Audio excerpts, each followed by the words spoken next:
Welcome to the Hero Dubai Desert Classic. This is the Rolex Series.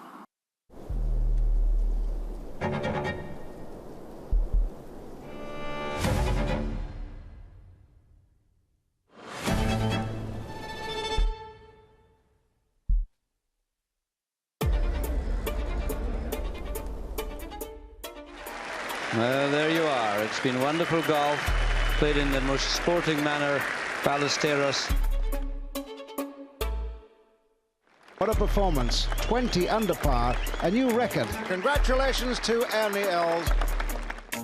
Colin Montgomery, and it's victory for him. Immense relief on his face shows just how much that means to him.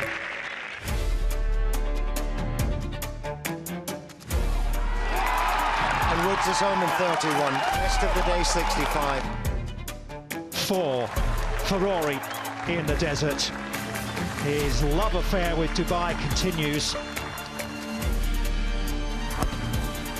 The rhythm of the swing never changes. They're beginning to applaud, and quite rightly so. That is a simply magnificent shot from Colin Montgomery.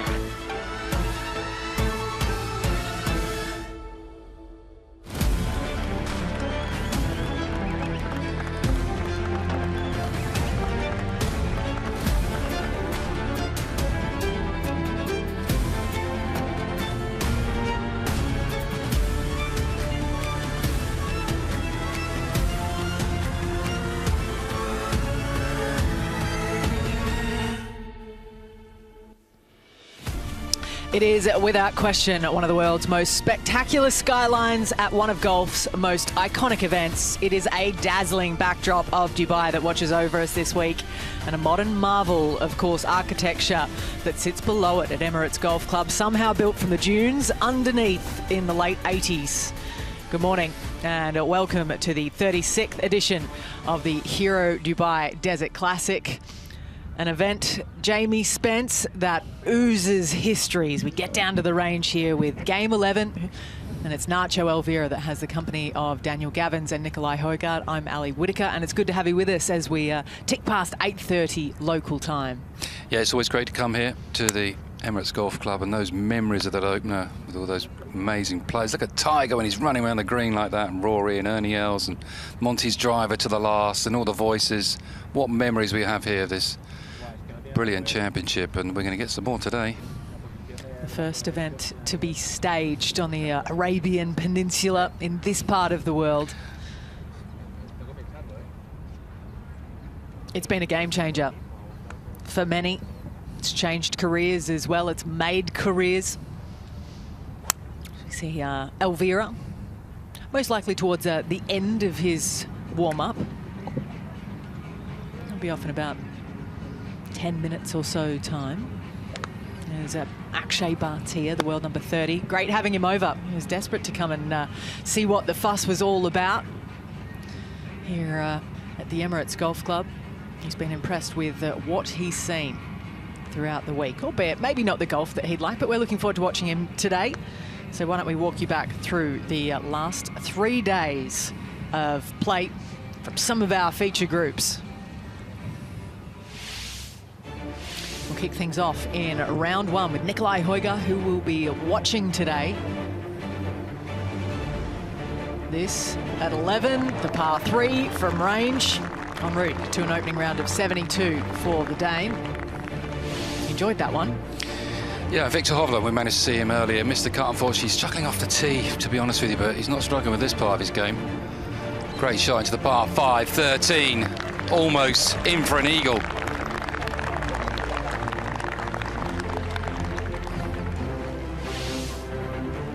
What of Tyrrell Hatton? The big names are here. Seldom do they miss an opportunity. And in that went for birdie at 17 for Hatton. 1 under par round of 71. So slow out of the gates this week, safe to say, but in the hunt today. And Tommy Fleetwood. Second to the 5th. Just holding it off to his right-hand pin. Dancing around the flag. Easy birdie for Tommy. One of his mate Rory, who's looking for 3 Desert Classics in a row for his 5th total. This through the green at the par 5, 18th. Had loads of green to use. worked it all out nicely. Yeah, starting from the 10th tee of our feature groups. This was at the 7th, such a thick lie around the green. So it played like a bunker shot. Rory, in he goes. The most unexpected of birdies on the par 3 7th. That was his last of the day en route to a round of 70, into round 2, and to Jon Rahm, who, as well, like Hovland, struggled this week. There was a little rust on the game, but this was one that went in his favour down at 17. Round of 77 for him on Friday, out of nowhere and out of sorts. Akshay Bhatia, now he's played some wonderful shots around the green. This is probably the best of them. Short side himself at 12, ball was buried. That was brilliant, it really was. He's had plenty of practice, mind. Rasmus Højgaard's inside the top 12 going into today. Later on, he'll have the company of Guido Migliozzi and Rory McIlroy. It's one of his highlights that, like his twin, came at the 11th. After Minwoo Lee stuck it in close, it was Rasmus that got nearest the pin. 66 for him. Bob McIntyre, this was at the 10th. First hole of the day. Long bunker shot, 35-yarder. Great touch early on in his round. 6 under for the tournament. He's got a sneak, you know, if he can shoot a low one today. He's been hanging around all week. Well, we've seen him go 3-3-3 to finish and take the Genesis Scottish Open, so we know he's not scared of a late run, or maybe a putt like that as well. One that dropped for birdie at 16, 3 under par for him in round 2. Minwoo Lee, the very popular Australian, popular around the world. He was playing with Rasmus this day. He was just throwing darts at this 11th hole, the par 3. Oh, a little bit more spin, and that was in. Wasn't far away from it. At one point in time throughout the round, he had it to -8. In fact, this was the moment he got there. Boom, in it went. Double bogey down the last after a tugged shot into the water. 66 in the end for him. The young Moroccan amateur, Adam Bresnu. Oh, what a week he's had. Playing with Adam Scott yesterday, and just a brilliant shot from the back of 9 down the hill. What a week he's had.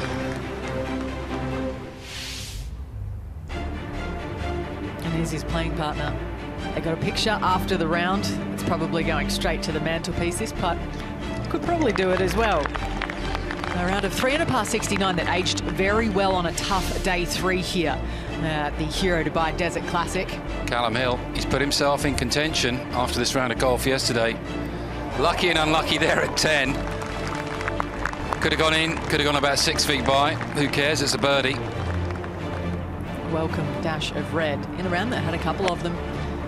Perfect drive down 16 to a very tricky flag on Saturday. He didn't get the memo. Only a handful of players made it 3, and he was one of them in a round of 5 under par for the Scot, which crept him into the top 6 going into Sunday. And what about Rory McIlroy? Well, he didn't hit a very good pitch shot into this green, but what about this bunker shot? He had nothing there. That's a touch of class. Threatened yesterday. It was a nearly round. You're not wrong. It took him a while to get going, didn't it? It took him 9 holes to find anything of the red colour. That was pretty handy through 17. Drive to there. But it was a much better back 9 than a front from McIlroy, who eventually found 4 birdies on his way home.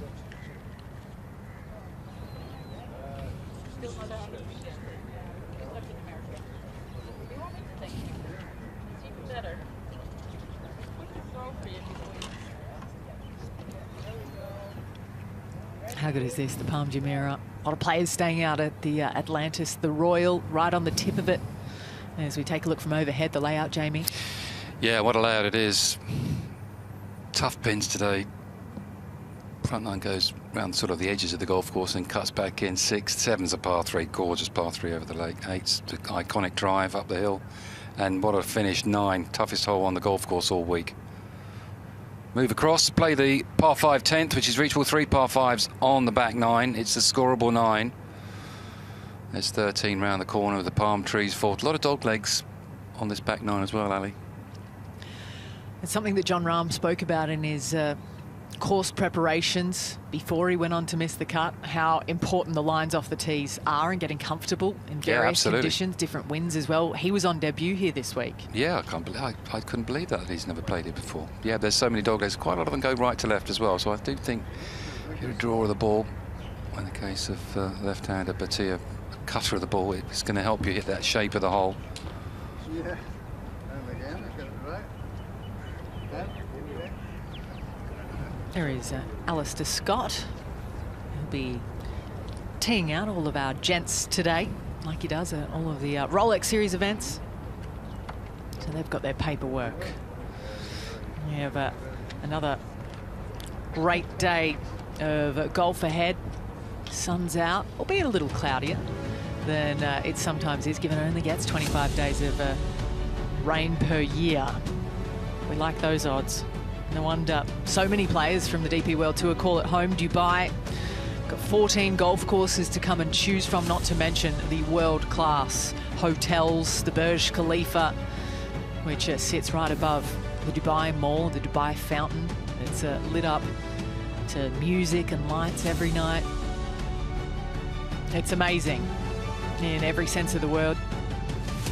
Dubai Marina's all man-made. There is the fountain, aforementioned. Had some James Bond theme music going on to quite the display last night. And over 16 million tourists come here every single year. And it's also where we will end our season later on this November, down the road at Jumeirah Golf Estates. There's the marina just across the way. Dubai proper, the Burj Khalifa is a little up to the north, the right of screen, that direction up the Sheikh Zayed Road.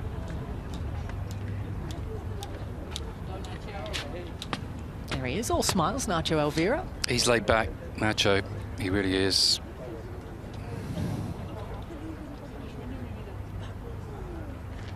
Nice and relaxed before he tees off. Nice pictures there. Tough first hole. Tough first hole. Firm. The word that springs to mind from the get-go. If you're a little nervy, it'll catch you. So just over 10 minutes before Bhatia and co, the company of Max Kieffer and Francesco Laporta, he'll have today.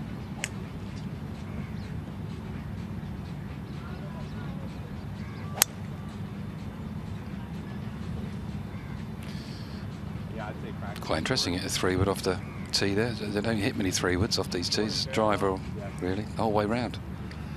And I'd have thought by this time he'd have been off the range, but everyone does it differently. Did you putt first or hit first, Jamie? I putt first, then hit a few chips, then panicked, and then went to the first 2. Great. Just banked that one in, did you? I found the 10 minutes before you tee off quite important to just settle your mind down and just remind yourself what's ahead of you in the day, whether it's a good day, a sunny day, a windy day, whatever it is, and just try and settle my mind as to what I'm going to do on the day, whether I'm going to attack the course, it's easy, or do you know what, 71's a good score today, so just grind it out. So I found that 10 minutes quite important to some mental space, just to get ready. So you do the putting, then you'd go to the range, and then you do the mental You're ready, work. let's be honest. You've ticked all 3 off, haven't you? You're there all week, you're ready now physically. You should be. I love this from you, the insights from Jamie Spence. It's almost on the deck of the clubhouse. We talk about it year on year, but it seems to get further back. All right, looks like at game 11, the mic is up for Alistair Scott. Let's see them out.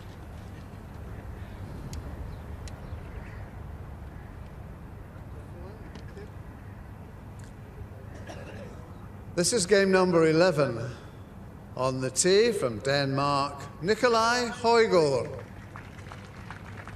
It's been a little bit of a topsy-turvy week, to say the least, for a Rolex Series champion from, call it 13 months ago, the DP World Tour Championship winner, Ryder Cup rookie as well from earlier in that season.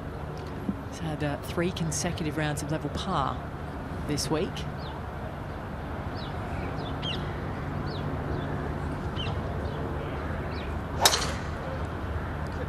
He's only hit 17 fairways all week. I think he's found another one. 18. On the tee from England, Daniel Gavins. The 33-year-old who has tasted victory in this part of the world, actually, where we're headed next week to Ras Al Khaimah. It was Ollison that took it last year, but the year before it belonged to Daniel Gavins. A very dramatic finish down the final hole as well for his second title.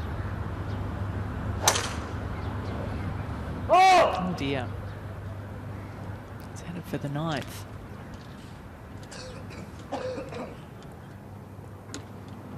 On the tee from Spain, Nacho Elvira. Nice to see he's got family out watching. Yeah, isn't that lovely? Why wouldn't you bring your family here? Early doors, get some sun. Solid strike of the ball, Nacho Elvira. His putting's been working for him, that's for sure. You're not wrong there, we'll talk about that throughout the day. It's heading left towards the bunker, might not make it. Alistair, have a good day.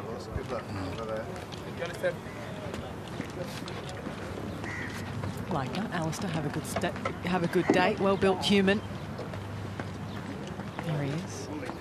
Final wave to his baby girl that came midway through 2022, I believe. That's how the front page of the leaderboard looks, though. It's Hillier, Hatton and Ferguson in our final group later on this afternoon.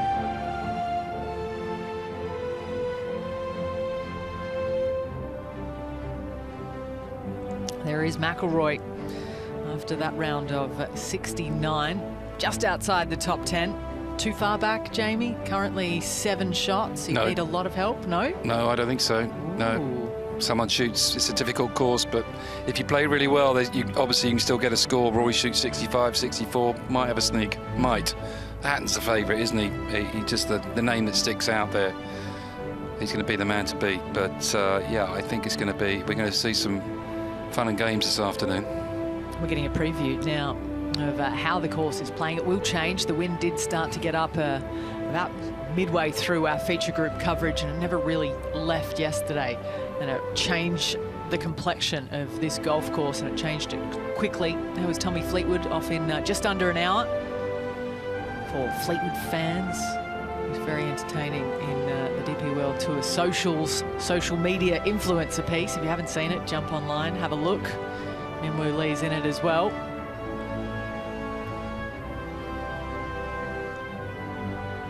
Great opportunity for some of these amateurs like Preston Summerhays, Walker Cup player. He's at level par to come over, make the cut, play alongside some of the world's best players. It's a huge event, the Rolex Series event. Big points, big cash to play for all these players. Want to go off to a good start in your season, build your ranking up as early as you possibly can, and find some form. Generally, people start playing well early season, they keep going. Which would be music to the ears of those at Arizona State. He's a Sun Devil himself, Preston.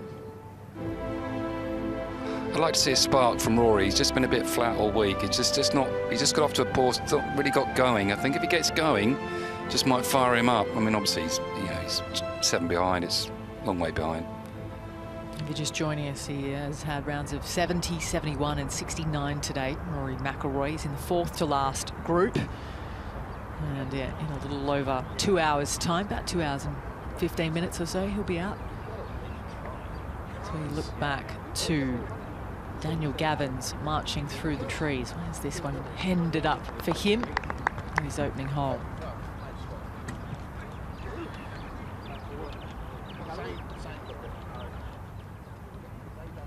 So well down the right, and looking for a little bit of a gap at the moment, Daniel Gavins, but I'm sure Incy Mehmet, who's out with this trio, has eyes on what's ahead of him.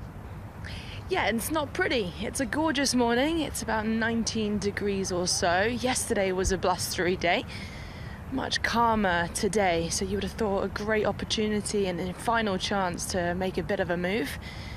And this is a wayward start. You've got a clump of palm trees ahead, and this rough is thick, just bordering the 9th hole, which is not the sort of start you want.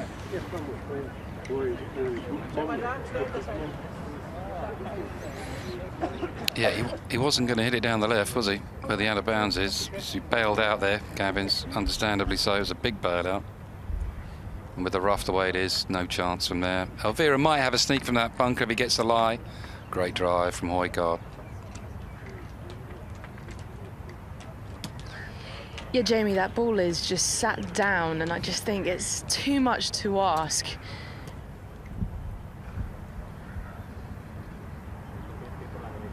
To have a crack at it, 211 yards to this front pin. Yeah, that's a longer iron, and I don't think he can get enough height to get over the trees and make that carry of the bunker. That just lays short of this green, so should be just a layup shy. Not the ideal start.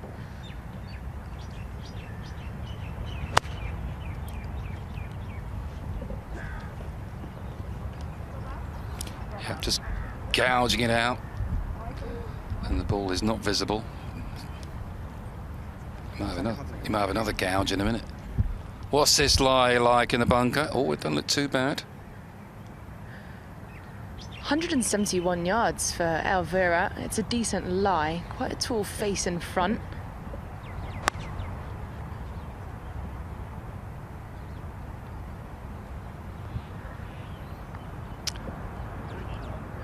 Good shot, really. But what can you do from there, really?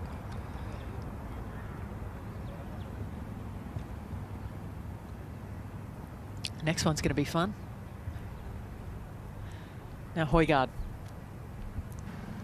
Yeah, this is a great opportunity. 139 yards, no more than a gap wedge for him. Yes, it plays slightly uphill. Really attack it. You want a hot start, get some sort of momentum.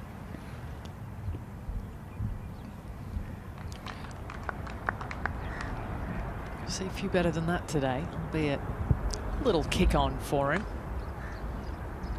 Yeah, that green just sits above the players, 2 or 3 yards up, so it's always hard to stop it. But then again, if you're going in with a gap wedge, it does make it rather easier. Because that bunker, if you get in that front bunker, you're going to struggle to stop it. I always love this part of the morning where we get to go and take a look at all the pin positions and what lies ahead of our leading groups. We get down to Gavins now.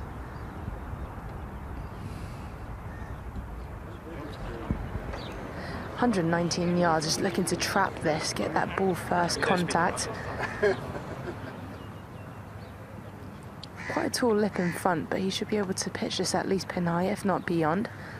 It will stop quickly.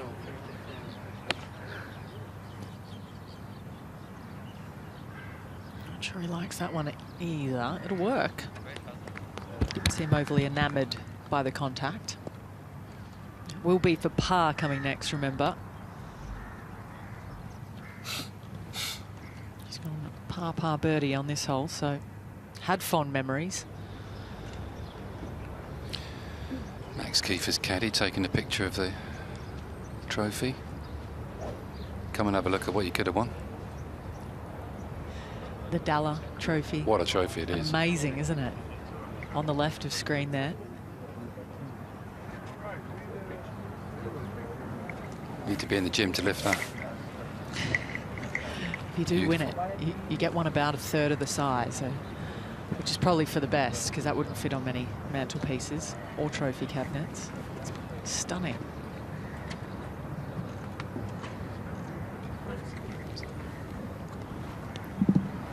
Some amazing names on that trophy.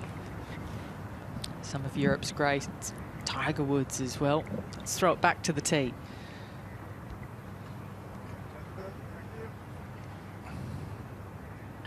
This is game number 12.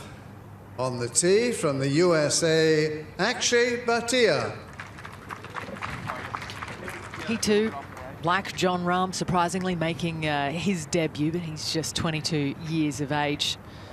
And technically already a winner on the DP World Tour. Won the Barracuda Championship back in 2023. Won in Texas on the PGA Tour as well. It was the first, a co-sanctioned event. Counted on both sides of the pond.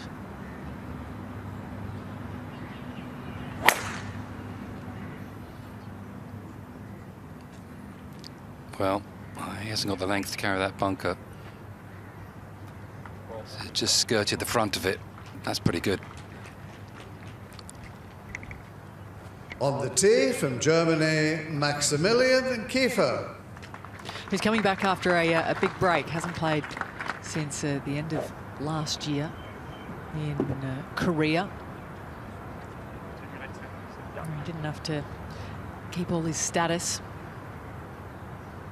over the off-season.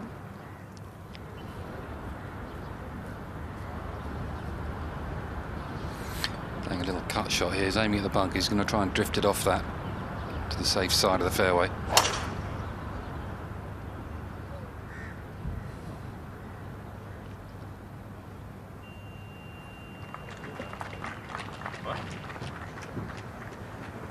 On the tee from Italy, Francesco Laporta.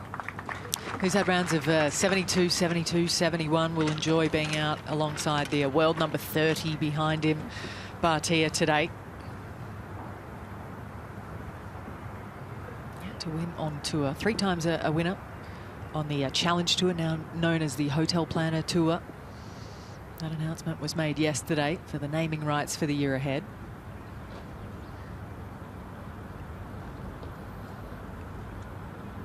He's aiming up the right, trying to play a little bit of a draw shot.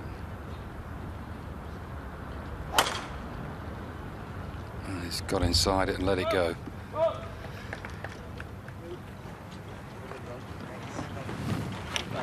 Except cable, Alex. Right, we'll see what he can do from over there. Laporta, a little bit of added distance on the corner.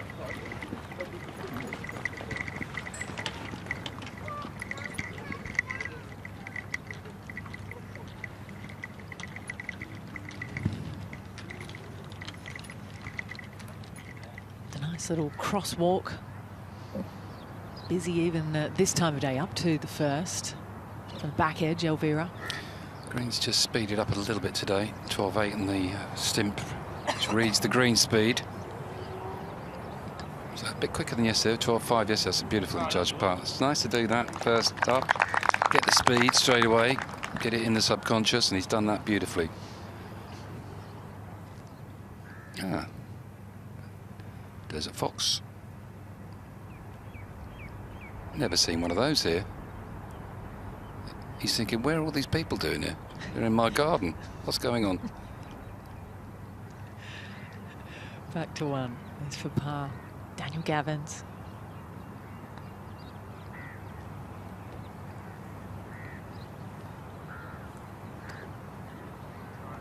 Yeah, fair try from up there. Elvira dialed in, so he's going to walk away with a par once he taps it in. You can see his marker on the left. It's going to be a bogey for Daniel Gavins. It's already a nice temperature out there, up about 20 degrees Celsius or so. Have a gelée, as you say, on in the morning. Just for the chill, just to get into the red. Nicolai. The day and the week. He's not filled the hole up this week. He's only had 8 birdies all week, which is unusual for Nicolai. He's an aggressive player, long. Normally takes the par 5s apart, but not quite worked for him this week so far. He hasn't driven the ball well enough really to give himself chances, so good chance today to remedy that. You do wonder if any of the illness that took him out of the Teen Cup last week might have lingered on a week later into the Rolex Series. We hope not. Hope he's back nearly at full strength. And we have it. It's Hillier at 13 under par. Tyrrell Hatton just the shot behind you, and Ferguson, the other man, in double digits here on the final day, the final round of the Hero Dubai Desert Classic.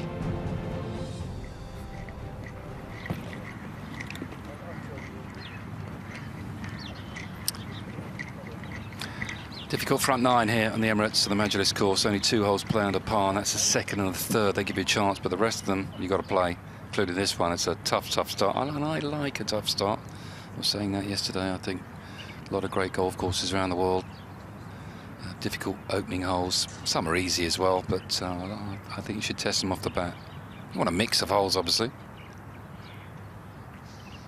Yeah, and so much of the pressure of the final round, I feel, right at the first hole. Grill them when they're feeling it, Jamie. Yeah, I'm thinking to the open venues of Royal Birkdale, Royal St George's, courses like that. Then, of course, you've got the first at St Andrews, where you can hit it, you know, it's a 150-yard wide fairway, so... As we get down to Max Kieffer.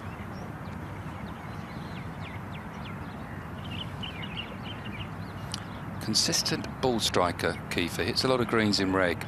Pretty good this week to hit that many.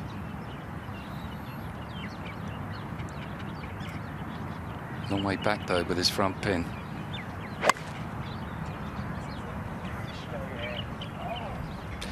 He was just trying to launch that up in the air to try and get some stop and just come out of it early doors, and he's in that bunker. That will not be easy. A little bit of a glancing contact. Shouldn't have plugged. We have seen them plug here in years gone by.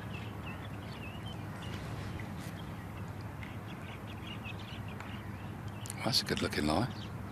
Unusual. See the top of the ball. I think you can get this. Won't be able to stop it. 188. Got to maybe a little draw around the tree.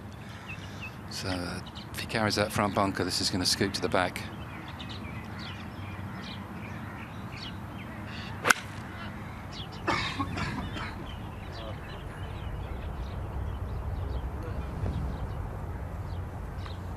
Pretty good result, though. Handy from out of position for Francesco Laporta.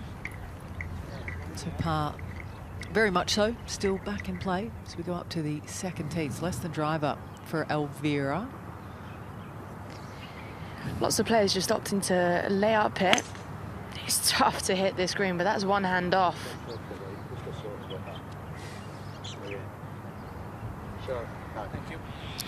Nothing wrong with that in the fairway. This pin That's exactly way back what Mark right. Litton said. He's right next to me. He said, that's all right, that'll do. Daniel Gavins opting for a similar sort of shot. Longest iron in the bag is the 4-iron. So maybe just looking to flight this one down. Hit about 240 off the tee. I'll leave you about 115 in for your next.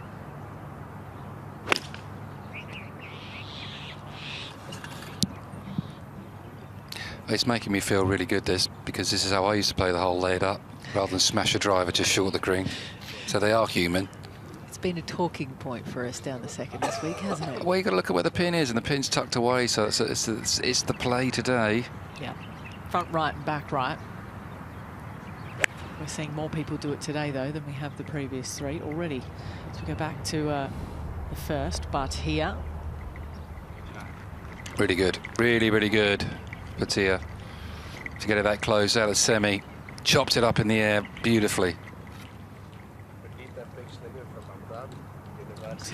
Though it might be a different plan here. Well, he's got a bit more length in the bag, and the boys are leading him to it, so you carry on. We're off.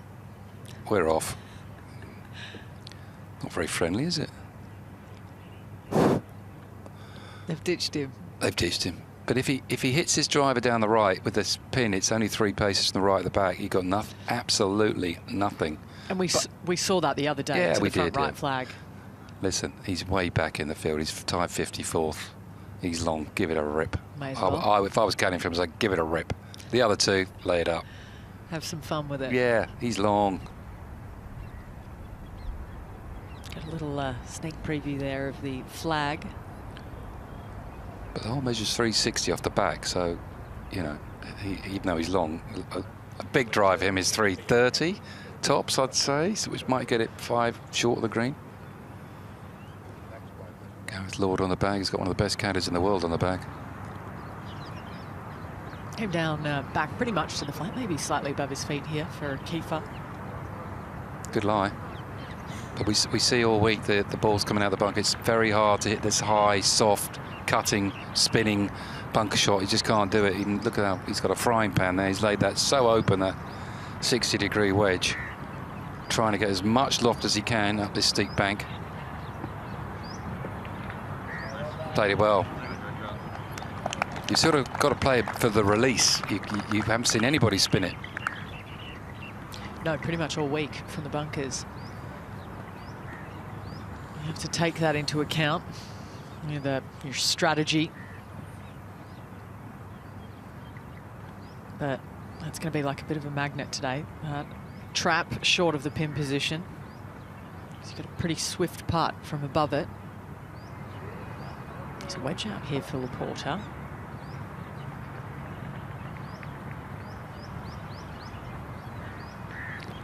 Pretty good lie, really. Just up against the collar, but he's just quite steep on it. Just knock it on the head a bit. It's very quick though down this hill.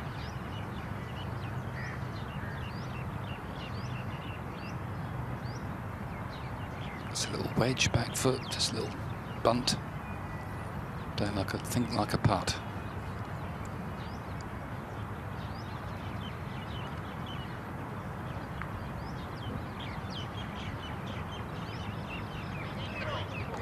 Very nearly a highlight straight at the top for what would have been a birdie. 3 for Laporta. Nice and tidy. From out of position off the tee, should be good enough for a par. As he rolls that next one in. It's a place that players always look forward to coming back to playing. The Majlis course, it's always in exceptional condition. Matthew Perry, his team, do such a good job here. Yeah, we take it for granted, don't we, when we come to these venues, especially this one. And it's absolutely immaculate, but the work that goes in, it's never ending. You have to plan way ahead, because you can't just keep stressing out the grass. You can't just keep cutting it down and down and down. You have to let it grow, feed it. But they're like carpets, the greens. Not a blemish on them. Not here.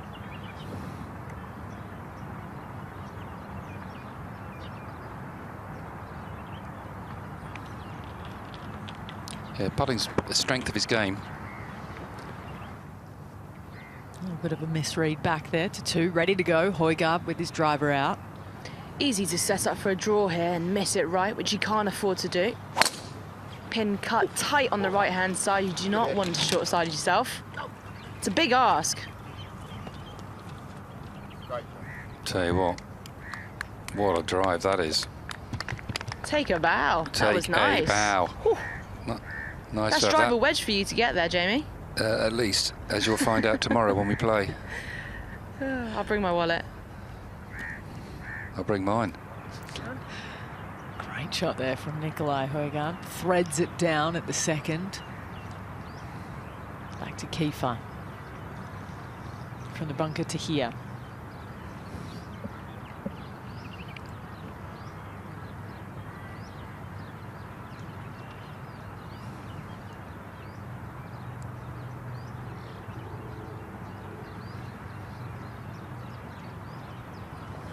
Yeah, nice.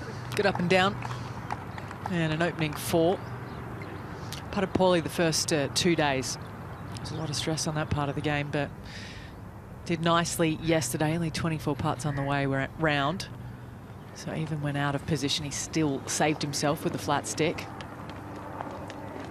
Wedge shot for Gavins on 2 to a back pin. 22-3 right.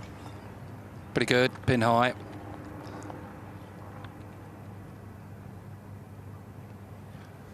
Uphill putt coming next. Yeah, 340 yards, Højgaard's at that tee shot. In the morning. 107 yards for Nacho Elvira, fuller swing, which would definitely help.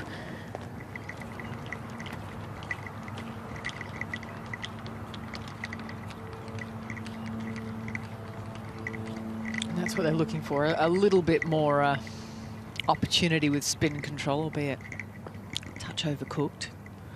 It's not a a generous little peninsula on that angle from where they're standing, in line with the flag, the cover on the bunker, the back edge. But the way the course is set up this week, it just makes the players err on the side of caution with quite a lot of these shots, because if you short side yourself or get in the rough around the greens, you can really struggle to get up and down.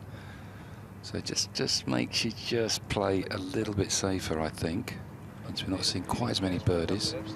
It's a tough setup. It's a great course.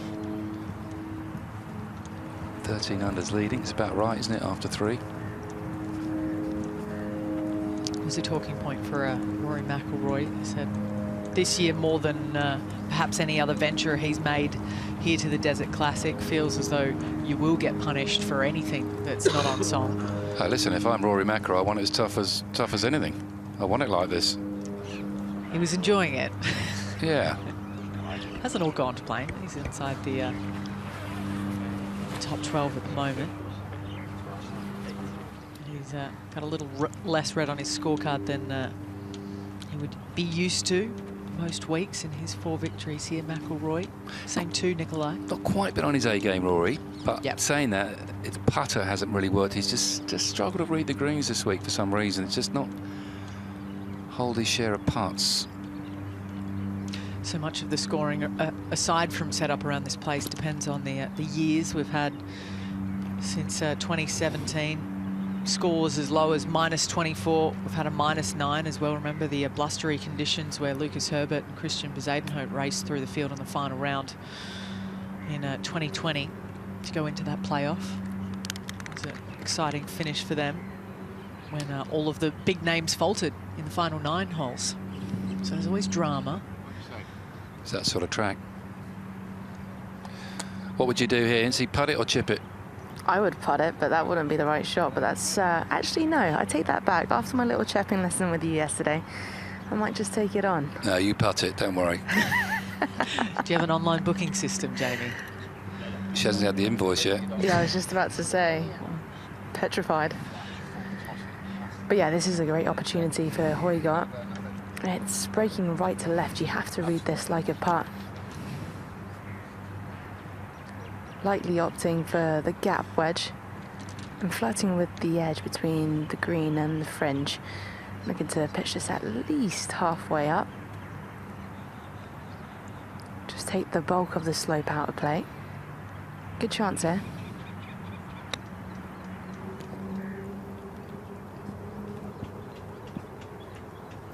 Settle.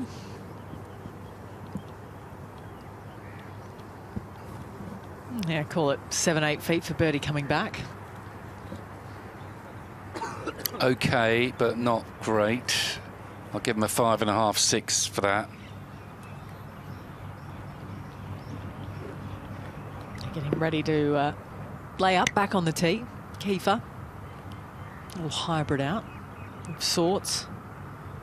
Seeing more and more kind of 7 and 9 woods in the bags these days as well. Yeah, we all need a bit of help, don't we? The only thing laying it up here is that the water comes into play.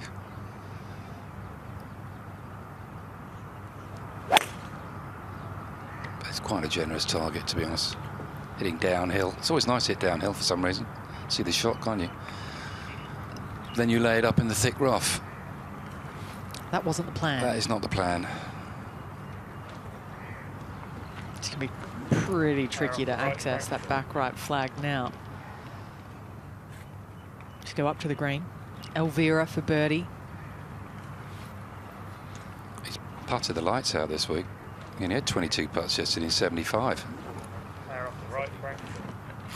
So the long game wasn't great. No, something's gone awry, and that one stays above for Elvira. So par at best at 2 to Laporta. You two dialing it back.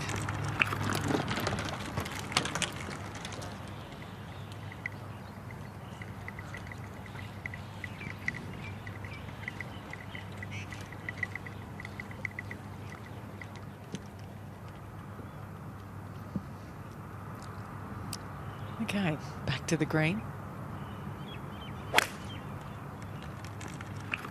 Sneaky uphill towards the bunker from that direction for Dan Gavins.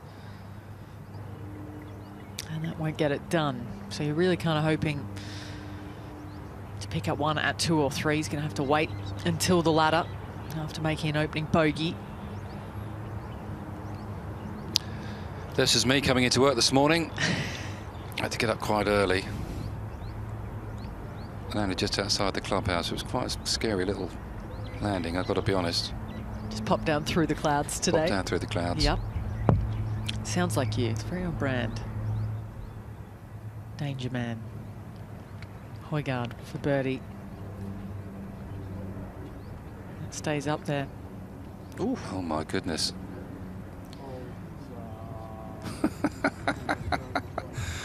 Oh, no, you feel.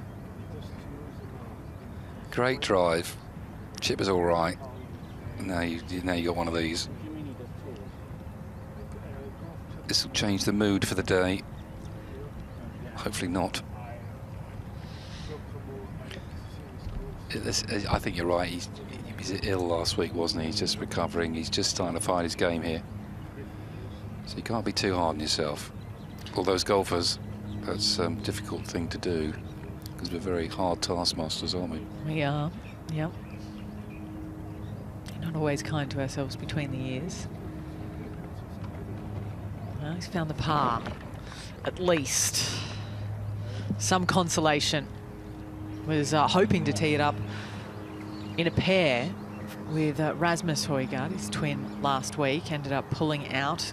He didn't catch up with us for the Team Cup. And then Julien Guerrier was a late sub-in. Midweek, pretty much. It was a very late call. And they were hoping to be able to play alongside, maybe to prove a point for the Ryder Cup later on this year. That's their dream, to play either foursomes or four-ball together. Still might happen. Easily could happen. Yeah, Rasmus looking like he's back on track. He's inside the top 10 this week. That's a par for Nacho Elvira. So, to the third they march. The par 5 awaits. Opportunity amongst it as well. What an opportunity for the likes of Daniel Hillier, who said a win here would be life-changing. Hasn't played next to Tyrrell Hatton before. So he's in for an entertaining day. Same to Ewan Ferguson, who calls the buildings behind this leaderboard home, across at the Dubai Marina. So a very short commute from him. There is the aforementioned Rasmus, who's at 7 under, which is 6 back, 7 back, McIlroy.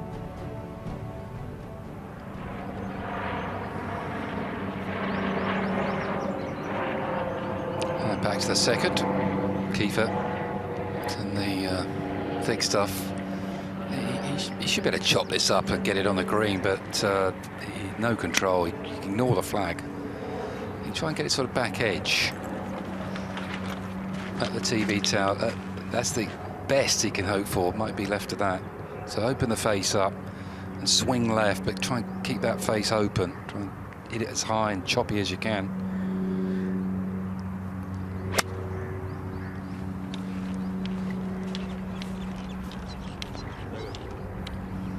That's it. That's about as good as he could do. Yeah, for all of the years that I've been here, at least, and played the Ladies Desert Classic as well, I've never seen less opportunity with the second shot. And I think that's what you speak to, Jamie, about the course setup. It is more of a gouge this year. Yeah, a little bit. I'd like to see the players be able to hit the ball a little bit better than that. Get some spin. Højgaard can just about reach this par 5, but not from the rough. It's a long one this time in the morning, 591 up the hill, tee shot.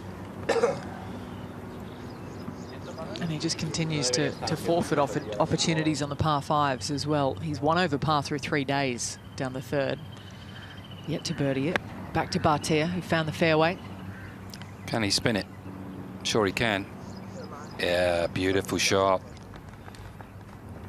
Nice birdie chance coming for the American. We return to Elvira. This fairway will feel wider for him, given that he can't reach that bunker.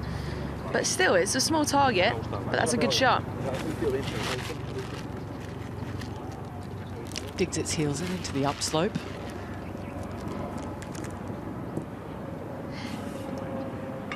Gavin slightly longer off the tee than Elvira, probably in between Nicolai and Nacho. I reckon finishing up just shy of this fairway bunker on the left. It's a monster of a par 5. That's gone right. Well, he hit it way right in the first, and that's even further right. Another ball, please, caddy. I think that's going to be a provisional. I wonder how hard they'll look. Okay. Sometimes it's not as bad as you think in there, sometimes. So I would have a look, definitely. Look at you, the optimist. Well, you know. Laporta. Got some spin there, didn't he, at the rough? It made a nice pitch mark. Haven't seen much of that this week. It's been more of the top variety of spin out of the rough that is lush. The greens are quick as well. It's all aligning for us here in the final round of the Hero Dubai Desert Classic.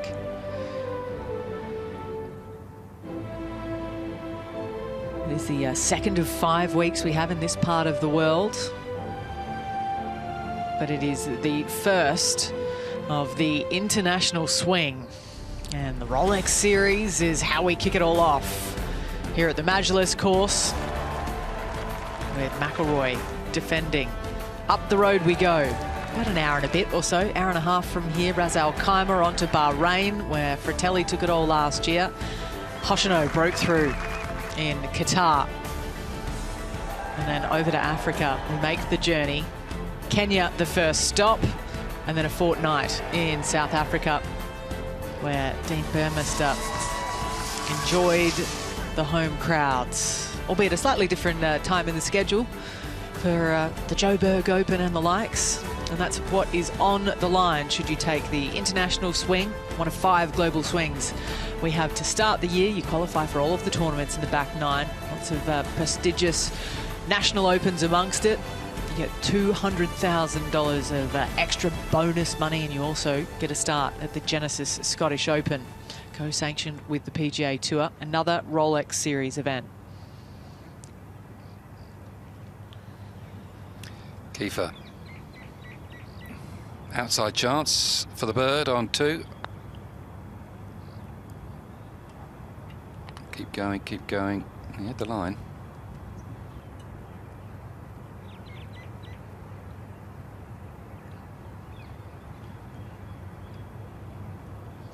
So another short in the jaws. Little slider here for Laporta. Yeah, they had to slow the greens down yesterday because of the gusty winds in the afternoon, so took them down to 12.5. So they were hoping to get the greens at the weekend, Sunday to 13, but you can't really go from 12.5 to 13. You can't. Difficult thing to do. So still pretty quick at 12.8. Half a foot a step too far. Yeah, I think so.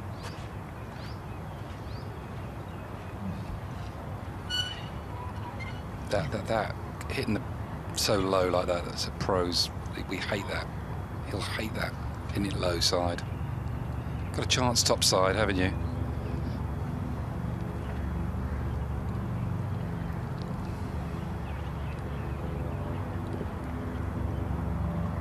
So birdie misses for Kieffer and Laporta. But a look ahead of Bhatia here.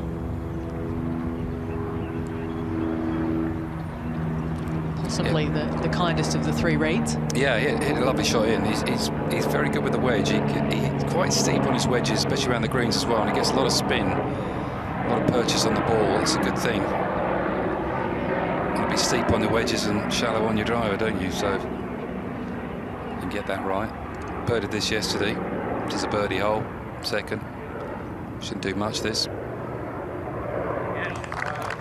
Except drop. First birdie of the day for Akshay Bhatia. Comes at the second, like it did yesterday. She's made a couple of rookie errors this week. On day 2, down the 13th, he was in the trees left at the par 5, chipped out of bounds, not realising there was an internal OB down the 8th. It cost him a double bogey. Didn't settle, bogeyed the next as well, so 3 shots gone in about half an hour. A similar stretch yesterday to start the back 9. Yeah, a couple of doubles, double 10, and then he had bit of trouble on the green at 11. Now that's Gavins' first ball. So the provisional is now not in play, so he has to play that. I think he'd be able to chip that out somehow. Might be able to get something on it, or maybe not. I'm sure Incy's had a look. Yeah, it's not pretty, to be honest. He can't really chip it out. He's completely blocked, and then if he does play out to the right, I mean, even judging that itself is difficult. If you declare it unplayable, 2 club lengths gets you nowhere. If you take it back on line between yourself and the flag, you still don't have much of a lie or a look. So consider maybe going back to the tee or trying to find some sort of gap, but there's no real obvious look here. Yeah, we're looking, or we were looking from the fairway. It looks better from this angle from behind Gavins than it does from over the other side. It's like the jungle. Yep. He's had a go at it. Wispy trees. Someone said shot or well out, so John Dempster is caddy. He's been around a long time. He started in 1951, I think. John, no, I'm joking. I can almost hear his mates rewinding and clipping that up. It's going to be in the WhatsApp group later tonight, Jamie. But it is such a big family out here, isn't it? Very much so. Now Elvira. Pretty much a blind shot from it, over 320 yards. It's an absolute beast.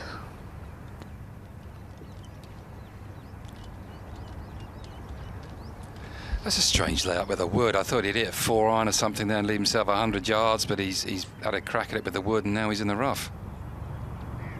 All or nothing, and he's ended in between. Back to the par putt of Kieffer. No trouble.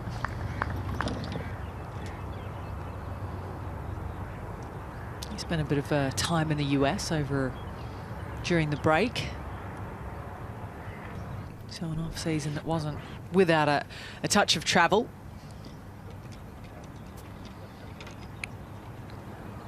Gavin's done a great job ending up here. Really wasn't much of a window or a gap, but still in the rough. Looks like fairway metal in hand, so difficult to control this out of the rough. Blind second, third, what should I say?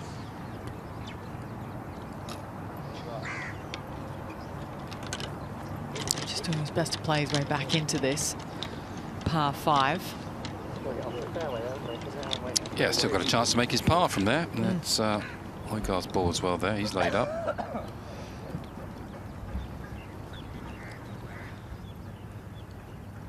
He won't be looking forward to hitting his next driver, though, will he? No, they haven't been kind thus far. Won't come until the 5th. So a bit of a wait for our second game, number 12. And normally this hole's downwind. You get the breeze off the left-hand side for 1 and 2, and this is normally downwind, hence they put this tee way back, and they can still reach. But this time of the morning, there's very little breeze. You're not going to reach, really.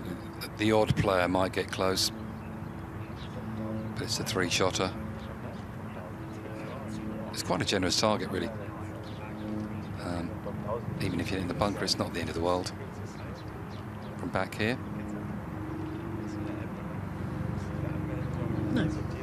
Birdie's still in play, albeit Bhatia hasn't had one yet down this hole.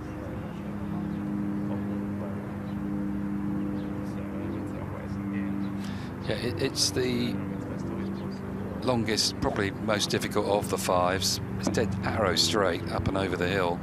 It's just the length of it, really. And that big bunker guard in the front of the green is always difficult to hold the green if you can reach into. And he threaded up there.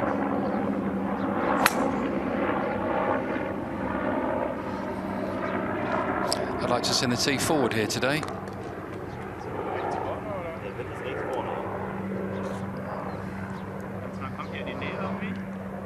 Just it onto the middle tee, perhaps, make it 550. Yeah, they've kind of moved 4 and 7 around on the par 3s. But that's really been it.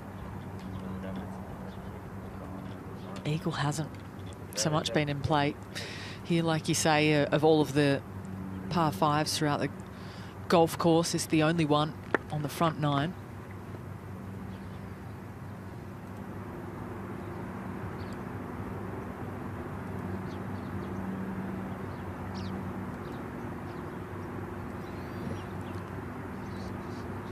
Kieffer.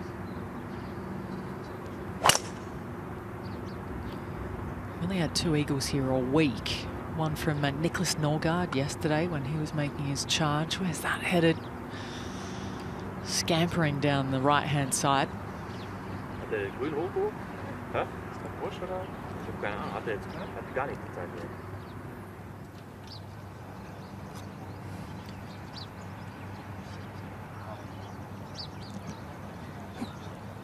That was a great shot, controlled out of the rough there with his third shot. Like you said, chance for par now.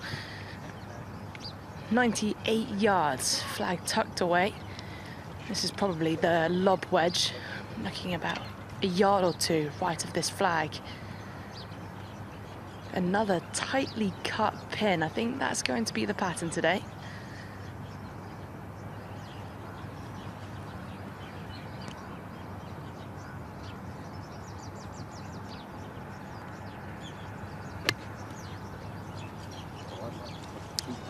Sounded good. Had a big hop, Jamie. It did, didn't it? Yeah. That little slope just past it, isn't it?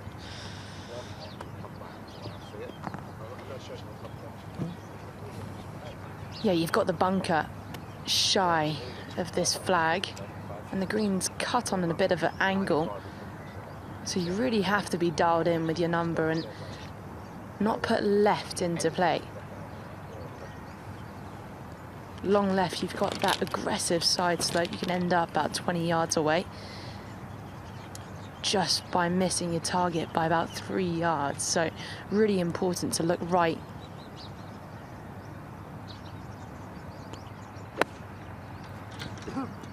See it? Right. Good distance control there from Højgaard. Birdied it yesterday, only had 3 birdies yesterday. This was his first one. Back to the tee, Laporta. Very wide stance, Laporta. Always makes it difficult to get through the ball, but he's athletic enough. Big drive, that. A little bit more of it, like from the knees at least, similar move with Paul Waring. We talked about it the other day, how he kind of shifts his left foot forward, his left knee through. You were talking about how it creates a space to transfer the weight. Yeah, the wider you are, it's harder to get left at the whole side, isn't it? Kieffer's having another go. Just as a provisional ball, I think he's all right. But it's not a bad little ploy, this, just to get your driver going. But then again, then you go and do that. That's on the 8th fairway. He's got that covered. You know, his first one's fine. You know they're walking up going, we'll find one of them. We'll find one of them. Hopefully the first one, his first one's all right. We've all said that. We're all human. You've got it surrounded up there by the green. So the journey of Nacho Elvira. And he's already played. We've seen 3 in close. That's how he got there. From over in the rough, wasn't it? That little strip up on the top left of screen. Inty's down there, stalking these for us. Doing my best, Ali. A little bit of work to do for Gavin's par. He is quite a calm character, but arguably lacking in confidence a little bit. Had a lot going on last year. Was chopping and changing with coaches. Had about 4 last season. And this year, really sticking with Graham Walker, who he has history with. Spent a lot of his junior days working on his game. Yeah, a lot of people have history on the DP World Tour, don't they, coaching-wise with Graham Walker. This for par. Great 5, but that's a long way from it. Oof. And coming back. Hot under the collar right now.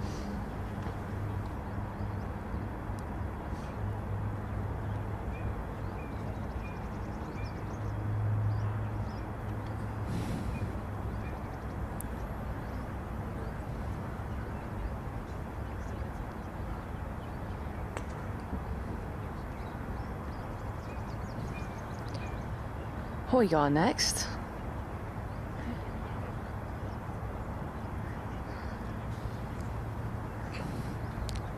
Got the caddy doing the aim point in C now. Yeah, it's funny, isn't it? Some players like the independence and going through their own routine by themselves and seldom bring their caddies in, but others, it is a bit of a team effort. I'd ban that. I'd ban caddies from doing aim point. Ban? Ban them. Yeah, don't want them on the line. Get off the line. Come on. Go on then, you make the rules, you tell them. I'll make the rules.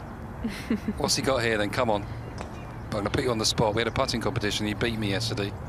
It was 1-1, remember, Jamie? Oh, was it 1-1? Oh. This is up the hill. Overall, not a lot of break in this one. Goes the other way, you see here. Goes the other way, needs to hit it, though. And David Howe has joined us in commentary. David, good morning. Good morning, Jamie. Yeah, a chance goes a begging there for Nacho. Got to reach the hole. They don't drop in unless you reach the hole. Yours did. Maybe with the last breath. Good player, Nacho. Big man. Nice driver of the ball. Now, talking of caddies, this is Gareth Lord having a look in, see. Yeah, I mean, to memory, Nicolai has done everything himself. So, worked with Christian in the past on the bag, and now Gareth is on, as we all know, an experienced person. But I just think when you're so used to reading your own putts for so long, it does, you know, change up your routine a bit. Well, he's had 8 birdies all week. This could be the 9th. He's not exactly filled it up, has he? Come on. Oh, should have birdied the previous hole. He's leaving some out there. Don't worry, it's a long season. They're going to come to you. Yeah, right smile from him. Frustration building. Lives in Monaco, does Gareth. It goes to show how good a career he's had. Yeah. Did he caddy for you at all, Lordy? No. In your 3,000 events, how many have you played? No, he didn't quite lower himself to my level. Yeah.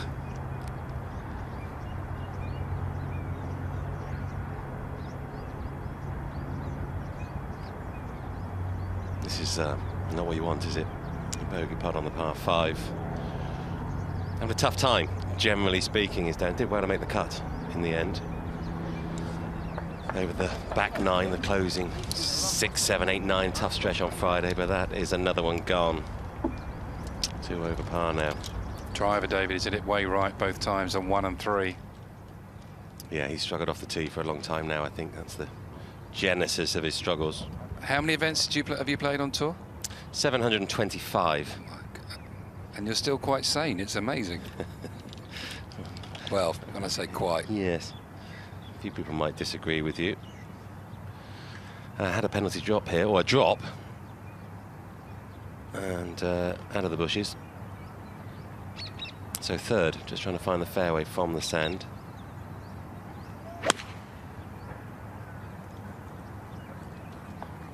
I was saying I'd like to see this tee up a bit, David, today. I'd like to see up the front tee, give him a chance, but did you see the second ball?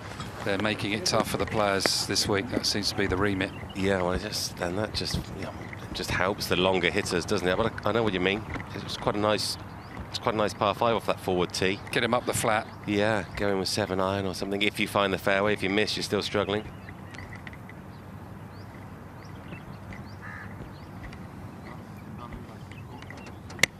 Laporta, just hitting the iron for safety, just to get it down there.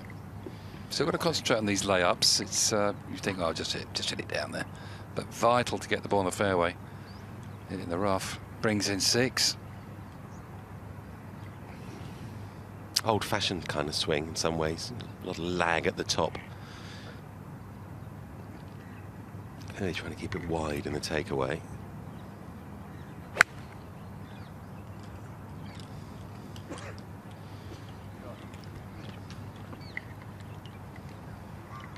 Well, nicely done. Not a flag you take on. It's your classic Sunday pin on the right-hand side. Water right and short, bunker long. Pin eye left is your spot.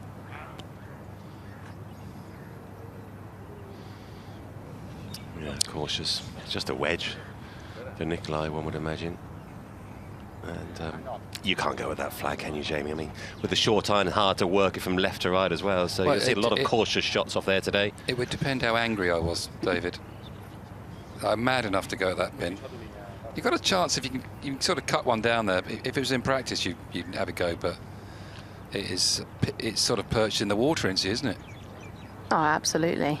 It's not something you want to flirt with. Great line is right edge of the TV tower. If you can peel it off that ever so slightly, that would be ideal.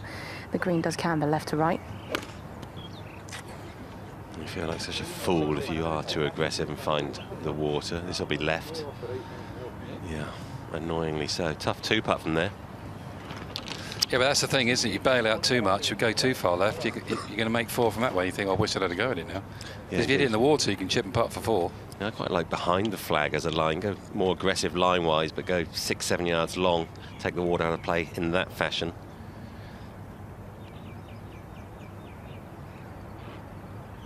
There's another tee way up to the right-hand side. Much more elevation, which hasn't been used this week. I quite like that tee.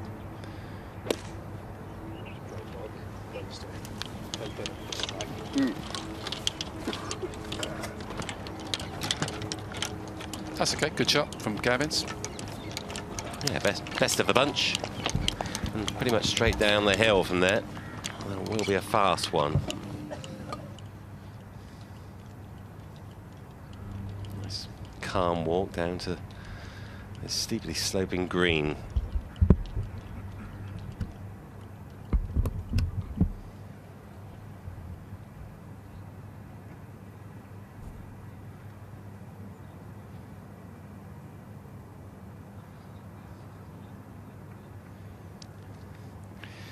So, getting into our featured group coverage, Kieffer's drop on the previous hole was because of that sprinkler, so it was a free drop. It wasn't a penalty drop. That's good news for him.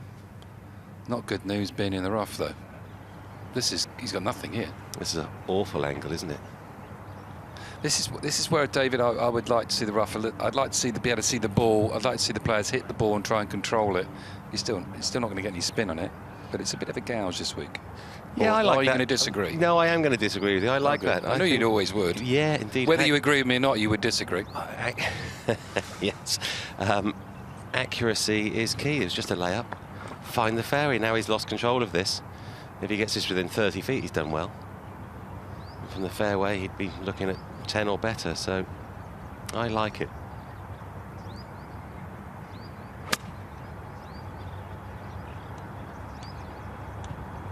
That seemed to get through the grass quite well, actually, but he's going from trouble to trouble, isn't he? Up this hole, Kieffer. Should be in the bunker, that. That's not going to be easy. Yeah, that's the wrong miss as well. Short left, needed to be long right. Simple mistakes you make when you're not going particularly well.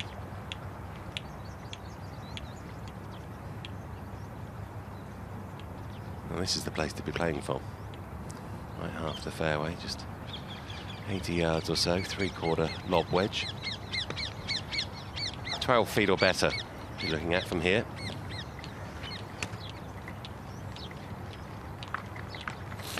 We've seen a couple of shots release on this green early doors, whereas the second green just dug in a bit. So that's Bhatia. Where is he? He's down in the rough. Or is he on the sand? No, he's on the sand over there. Look. Oh, that's going to be horrible. Needs a lie and a lot of luck. Position Z. Might even. Well, do you think he's got a few fronds from that palm tree in his way as well? Maybe not.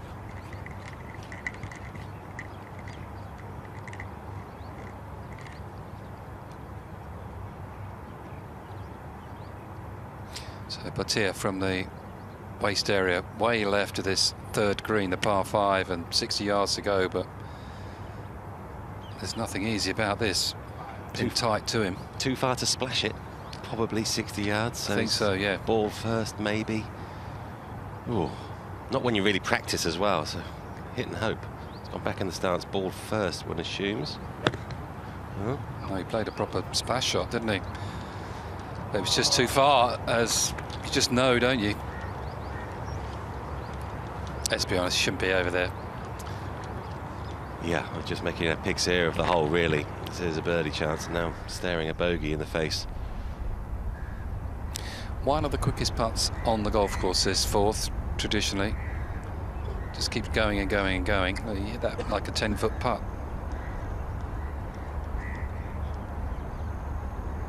Great touch. Yeah, it really was. Beautifully judged down the hill. And the Dubai skyline. There was nothing there 20 years ago. Amazing what they've done here. Vibrant city now. It's like a city golf course. Used to be an oasis in the desert. Højgaard. Pretty straight, just a little bit of break right to left. Not too much. Again, excellent putt. It's going to be a tricky pin position when the wind blows this afternoon if it gets up. Quite calm down at the moment, Incy. Yeah, it's picking up a little bit right now. But I'm standing slightly in a more elevated position. Slippery putt for Gavins.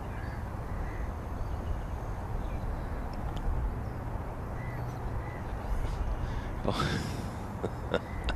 Wow. Everything but. One more roll, Daniel, and he would have had it. Okay, fourth shot for Bhatia, and this is difficult. It's going to release on him. Oh, he's pitched it beautifully. Beautiful shot. Pitched it into the fringe grass. It's the only chance he had. Trusted it to come out with that ball flight. They do come out low at these bunkers, so that was a nice shot.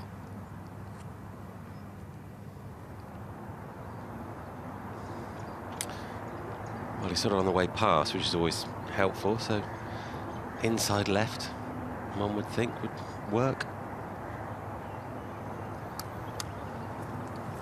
No problem. 4 pars to start his day. Needs to get a wriggle on. Try and get something out of this week. Set yourself a target, maybe top 40. You've won this great event, David. I know you won on the Creek course, but what was your best effort on this golf course? Third, I think. Third, that's very good as well. Played with Tiger in the final round. That was nice. Did you? That was a thrill. Oh, wow. What, when he won? No, I beat him. You beat him? Well, of course you did. He remembers that as well, I'm sure. Mark O'Meara won. Paul McGinley was second, and I was third. Yeah, nice week. Joachim Hegman was the other player in our group. Do you remember those days when you play with Tiger? For sure, you remember a lot about it. I didn't watch him. I didn't want a full synopsis of the whole week. I just, you know, well, it was just a polite question, really. Yeah, on the first. Did you ever play with Tiger, Jamie? Let me think. No.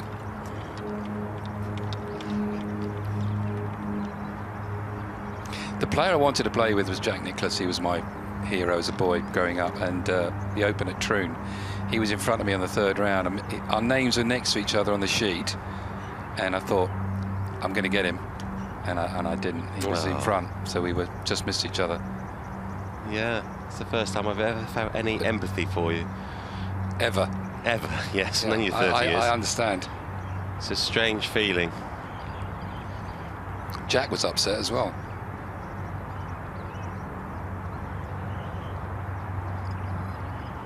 It was a good par in the end, all over the shop.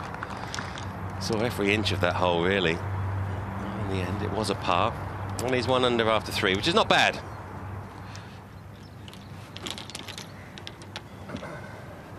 Fairway metal for Højgaard. You've got water that runs out. It's about 330 to reach, but it is downwind, ever so slightly, and off the right. Downhill too, so looking to lay back, favour the right half. You don't often see players hitting this fairway. Seems to be a difficult target. Well,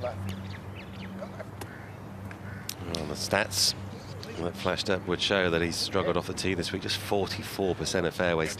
Difficult to play this golf course from the rough. Yeah, he only hit 4 fairways first day, 6 and then 7, so that's been the issue.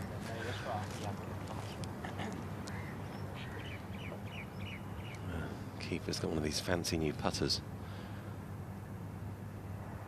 Does it work? It does. Nacho's out with the Chief. It's such a premium hitting the fairway on this hole. You've got a tough stretch coming up.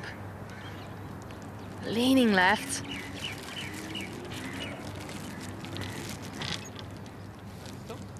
Actually, that's all right. That's perfect. That's fine, yeah, down there. That's only a pitch from there. Funny old game, isn't it? Awful shot, not really. It's going to be perfect. Gavins needs to find something. He's missed it wayward out to the right a few times. I would have thought maybe he would have pulled out the 3-wood just to gain a bit of confidence, but he's committing to it. Yeah, that right rough is thick as well on this hole, so... Thicker than the left-hand side as well, I'd say. Yeah.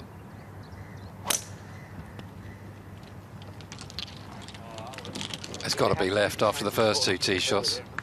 Yeah, of course it is. Over-adjustment. Yeah, it's interesting watching the guys when they're struggling. Just a reminder that it is a difficult game. It's quite some way from the fairway. Final round, this is the tail of the tape. Hillier leads the way from Hatton. Ewan Ferguson, 10 under par. That'll be the final 3-ball.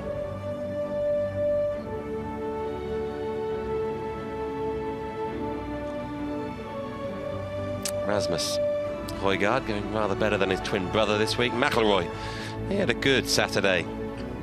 Just about in touch with a miraculous last round. McIntyre, he was strong. And good work from the amateur David Ford, the American. Lead after day 1, battled back nicely yesterday. Lee Hao Tong, he's a former winner here. And Mike Lorenzo Vera, 5 under par. He had 6 months off. Health reasons, nice to see him coming back with a vengeance.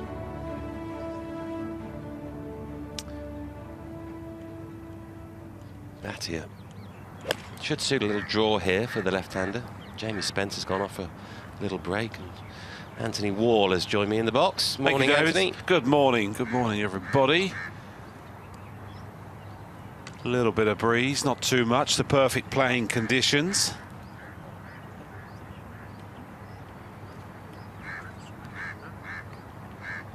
And one of the best events on the DP World Tour, David.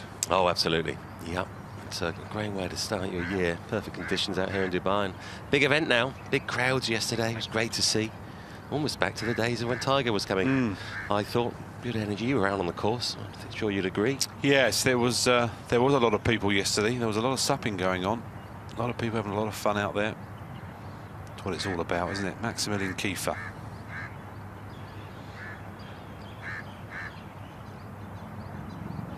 Takes quite a long time over the board, as Max, to say the least. Deliberate would be the word I'd use.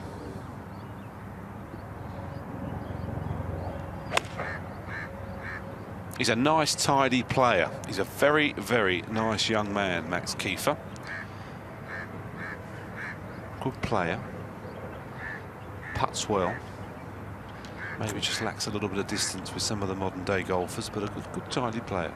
Yeah, I agree. He hasn't got that extra distance, and some weeks that's fine. Others it's more difficult, no doubt about it. This week would be one of those. If you don't have power this week, it's a challenging course. Well, it's a course of dog legs, isn't it? You know, there's a lot of sort of 320 carries over corners, which suits the obvious.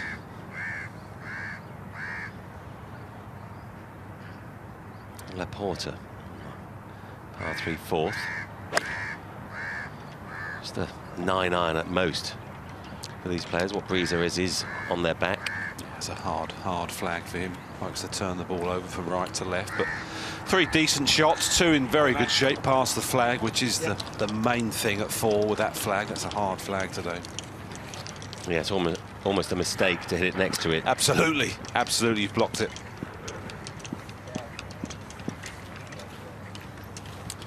Well, there we go. Fantasy DP World Tour.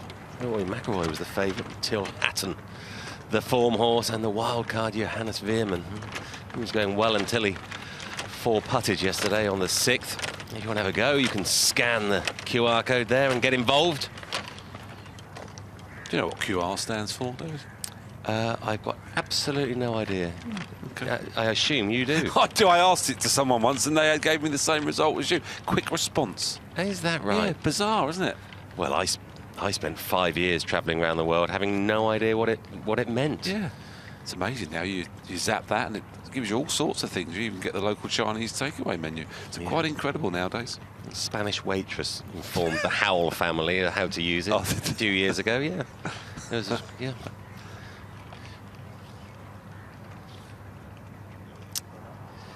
Well, fairway missed on 5. Left normally is a better side to miss than right.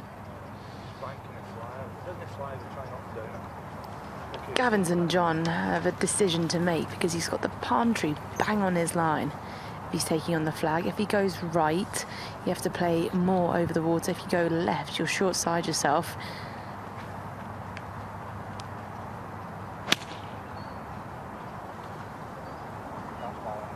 Well, have fun with that up and down.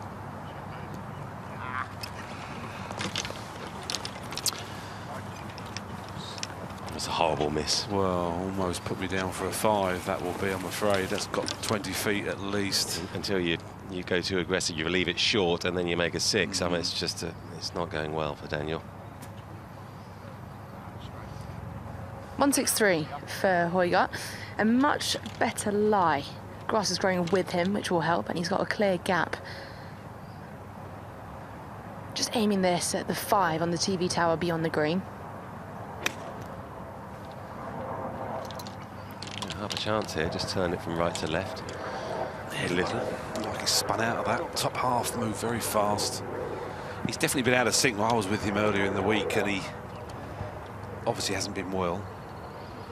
And it's just not quite on it, but he's such a good player. All of a sudden just turn around and he'll win next week. It's quite unbelievable, the talent both Højgaards do possess.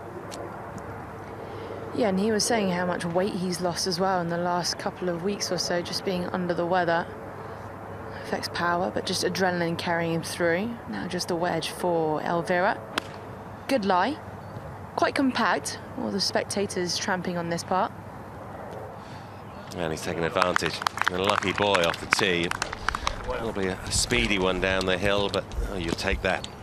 If that ball left the club face off the tee, he'd be delighted with 20 foot in 2 shots. Yeah, what a beautiful spot to find yourself in that hard, compacted sand. Anyone who can strike the ball properly just loves that sort of spot. It's almost a nice way of practicing your golf game. It's ever used to do it on the beach.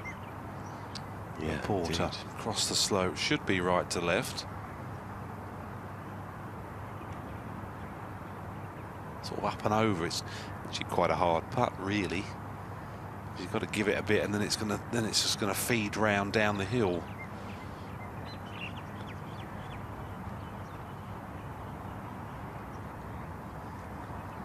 That's a super putt. Oh. Well, I spoke too soon. For the world, I thought that was in. He's a lovely putter. So it's one of the strengths of his game. That's the way I've always seen him. I haven't seen his stats, but he's got a nice flow to the stroke. Doesn't seem to threaten the hole from long distance.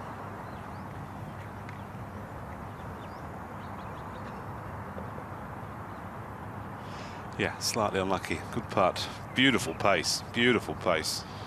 Making steady progress with his career, I think, year on year. A good season last season. Played the back 9 beautifully.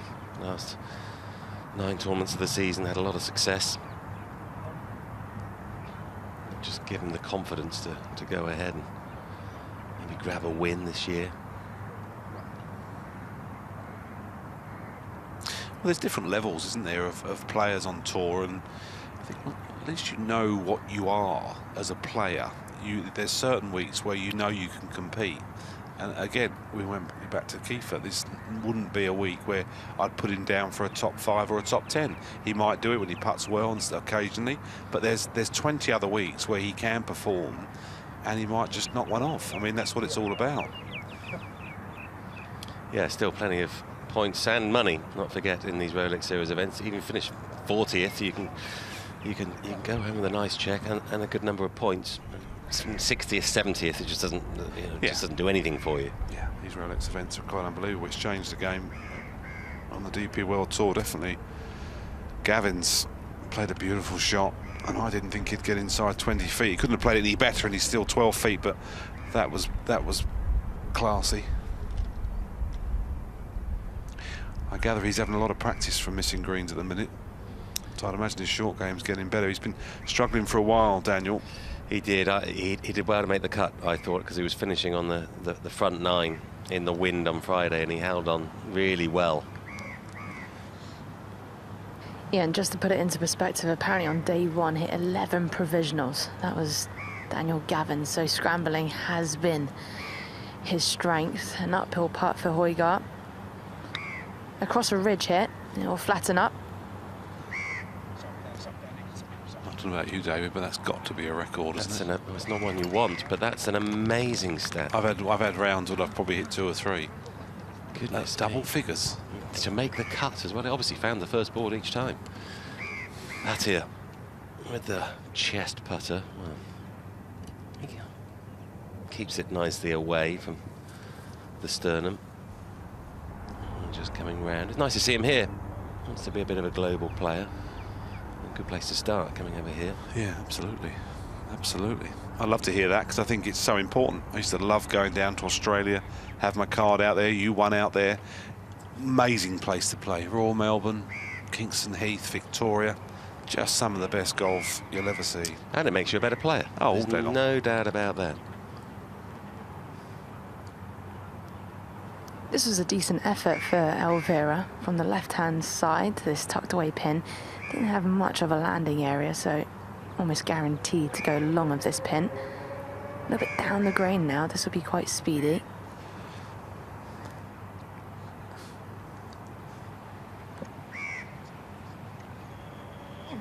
Goodness me, what a 3. Hiked it left off the tee and then took full advantage of a good bit of luck. 1 under for his round. Nice if you can nip round the front 9 under par, and then you really fancy your chances of something mid-60s.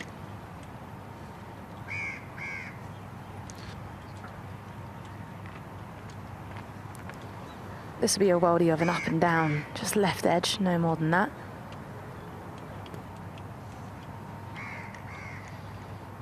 Well, the putt didn't match the quality of the pitch. Maybe a bit of grain, grab that early.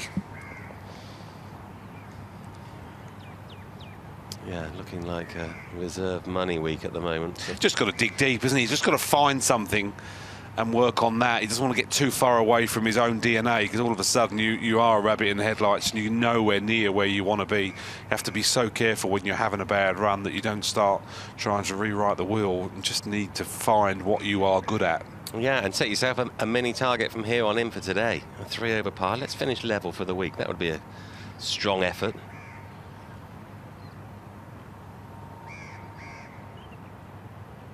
And slippery one this for Nicolai.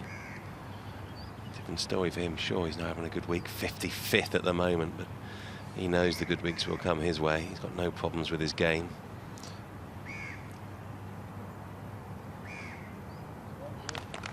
He proves his class. On Friday afternoon, he got up and down out of the thick stuff from 100 yards to make the cut on the bubble. It was an impressive moment, I have to say, for someone who hasn't been that well.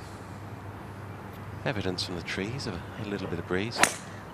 It'll be off the right, which will be an awkward win for the left-hander. Need a lie there. Looks like it may be okay. The angle will be good, at least. Good angle. It's a funny spot there. It seems to be quite thick there. If you go further up the hill, which you'd expect not, it actually does thin out a little bit. That might be a little bit tough there, but almost a bit grainy. Yeah, there's definitely a bit of breeze out there now. Nice. Yeah, nice afternoon. Testing conditions. Kieffer tends to bob that club up and down a few extra times, has a few extra looks. It's a good swing. Good full swing, gives it a dig. Not a big man. Yeah, quite a flat flight. Gets some release when it lands normally. So gets the most out of his driver. And that's a fairway found, so that should set up a nice short iron to this left-hand pin.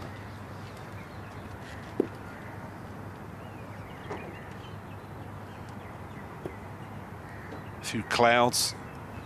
Not much. Almost the perfect conditions. Laporta trying to send one down that right half.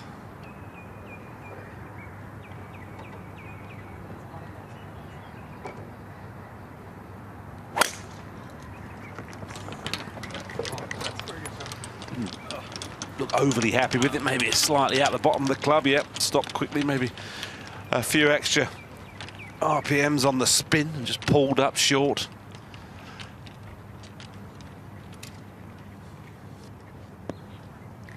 Elvira, pretty much straight down the fairway, ideal. Driver for Højgaard. It does camber left to right this hole, probably looking to take on the bunker.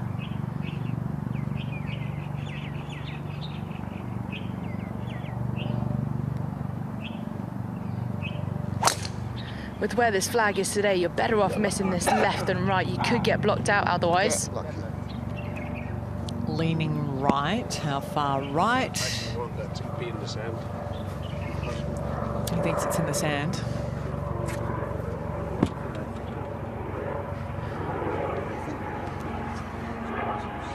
We'll stay here for Daniel Gavins. Bit of a loose cannon, this club. So day one, hit 11 provisionals. Day two is 3 or 4. We've already had 1 today.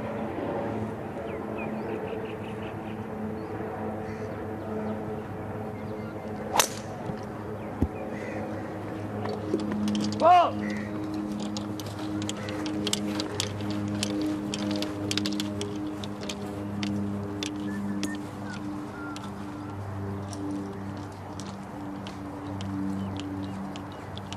Right. Driver needs sorting for Daniel Gavins.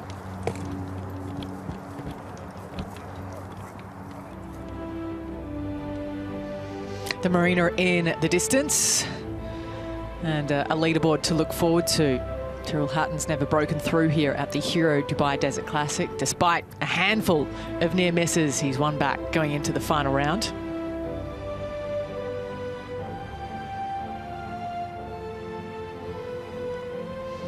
There's Sean Norris, who hung tough. It was a brutal front nine for him yesterday in their in a share of 6th at 8 under par. He was 4 over at the turn. Birdie free. Managed to, like I say, hang in there, post a round of 72. Granted, a lot of your opportunity does come on the back nine here. And there is a lot of opportunity ahead in the year 2025 in our race to Dubai that looks the same as it does last season with the 5 global swings all around the world. The back nine, the playoffs in our season-long competition as we venture to 26 countries, 5 continents. And then we come back to the UAE for a fortnight of golf where it all comes to a real crescendo. The top 70 make it to Abu Dhabi. The top 50 come back to Jumeirah Golf Estates come year's end. And there can only be one. But last year, Rory McIlroy walked away with 2 trophies. That of the Race to Dubai, his 6th. And this is the projected standings. Should the leaderboard stay the same as it is? We know it won't. We know there will be some ebbs and flows without question today. But should he win, Daniel Hillier would go straight to the top. Tyrrell Hatton into 2nd. John Parry would fall down to 4th. He's leading the Race to Dubai at the moment after taking the opening swing after his victory in Mauritius as we get down to the 5th. Welcome Jamie Spence back to the commentary box. Yeah, a couple of good drives from Laporta and Kieffer. Akshay Bhatia needs a lie. Sits nicely this green into the slope. It's an inviting second shot wherever the pin is. This obviously suits a little draw. Should suit Laporta this. Got a chance to get close. But all the pins are tucked away on the edges of the green. You'd expect that last day, Sunday, championship day.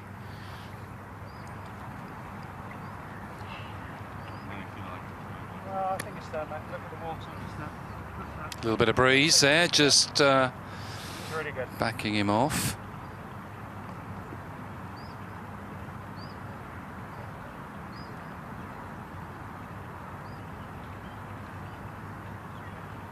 See if Laporta can dial one in to that middle left flag here at 5.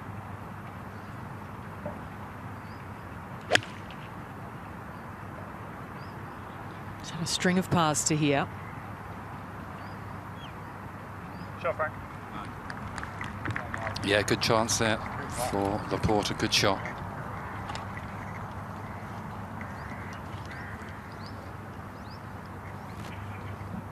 So should be Akshay Bhatia now at the rough. Oh, he's just in the second cut. Not too bad. Quite a good angle as well to get to the pin from 174. Pretty good from there. He's spoken so much about how he's desperate to travel. He's still only 22. He's still finding his feet. He's twice a winner on the PGA Tour, but the more comfortable he gets in the US, the more he'll venture abroad. He's thrilled to come to Dubai, see this place with his own eyes, including the golf course. Now Kieffer. I'm impressed he's got a passport. I wonder if he'll ever venture to India, where his parents hail from. I'm sure that would be an amazing rite of passage for him to play in front of those crowds as well with his heritage. That's safely on for Kieffer.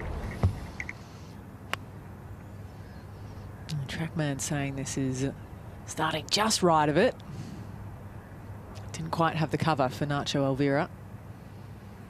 Yeah, I'm sure Akshay Bhatia will be playing India. We've been playing India a number of years now. He'll got to be on his list, hasn't it, to play there? Absolutely. What a thrill. Yeah, it'll be fantastic. Great to see him travelling, really. Very young, 22. You think he'd just stick to the States and just build his career, but it's great to see him here. What has he pulled from here? Daniel Gavins. Well, it's wood or wedge, isn't it, out of the rough? I'm incredibly confused right now. Well, the wood's... He's playing for the big slicer out the rough. Yeah, the wood can get through the rough, the medium irons can't. He's got no chance of stopping. I mean, that was pretty well played. That was great that was from thick. over there. It's great from over there. Speechless. Just trying to blast it up there, really, right? Well, you can't. It's a 6-iron distance, but you just get caught up in the rough. You won't get it through the rough. It won't cut through, whereas a wood will chop through the rough. So, yeah, he's gone right down the grip, opened it up. Good shot. Slide through it a little easier. Yeah, that was phenomenal. 139 yards for Højgaard. Once again, it was difficult to find this. Just shows and proves how thick and juicy this rough really is. Missing the waist area just about. Getting steep on this one.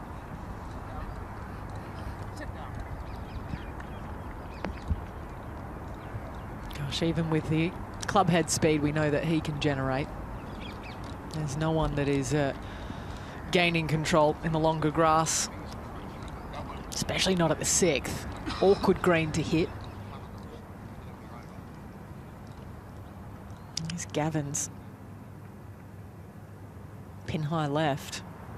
Yeah, you get your lofted wood. A bit like when you play at a heather, the adage is wood or wedge. And when you've got grass this thick, it's the wood that chops through it, cuts through the grass, doesn't get stuck in it. So, clever shot from Gavins.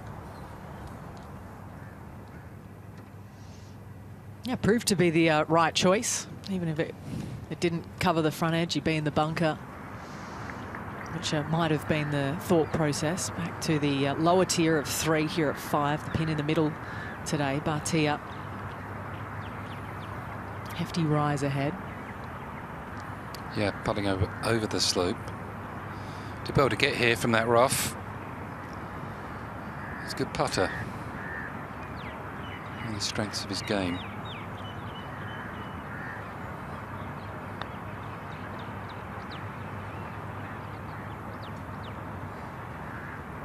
Pretty good effort. Yeah, he's averaged just over 27 putts around this week, which is excellent.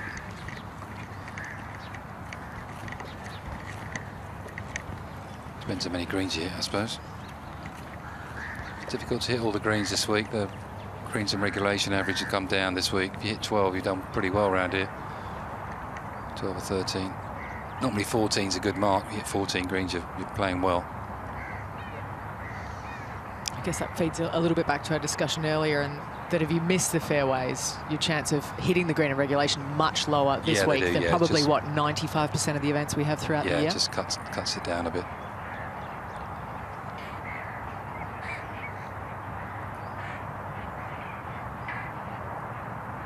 So So another one of the Lab Golf centre shaft Yeah, putters. it's amazing. Well, one or two start putting well with something. It's the magic wand, isn't it? So everyone's got to have one. For birdie, Kieffer.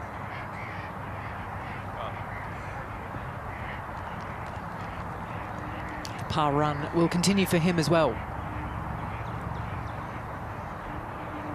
Elvira.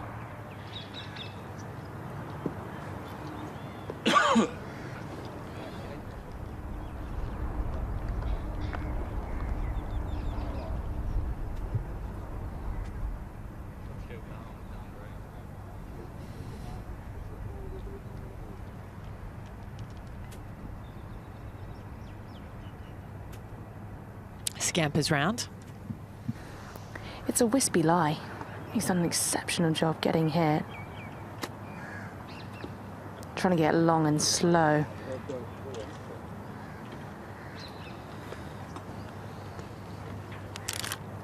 It's not going to be his favourite of the day. Putting pressure on the putter again. He's already dropped 3 shots to here, hoping not for a fourth as we go back to the 5th green with Laporta for birdie. Lacking a little conviction as well. Both he and Kieffer undercooking the break. Yeah, just very careful, aren't they, down there, because any pace on it is going to go 3-4 feet by down the left side, so trickling it down there.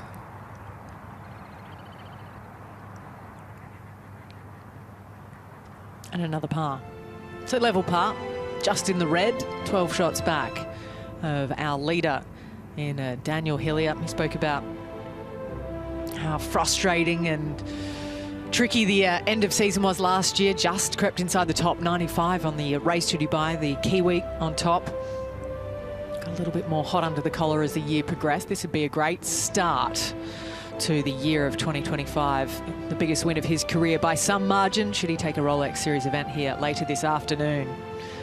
Tyrrell Hatton already has 4 of his own. One of those came at Wentworth. McIlroy has picked up a couple of gold stars here. Get a gold bib as well if you take one of the 5 elevated events on the DP World Tour. There he is. Currently in a share of 12th. He's off in just under an hour's time, McIlroy, out with Miliotzi and Højgaard. 4th to last group. There's the birthday boy, Tommy Fleetwood. He's 1 under through 2. His birdie coming at the opening hole, no less. So get back to 6th green. No, left to right for Gavins. Just waiting for a referee here for Nicolai Høgaard. Ball's just rested by a sprinkler.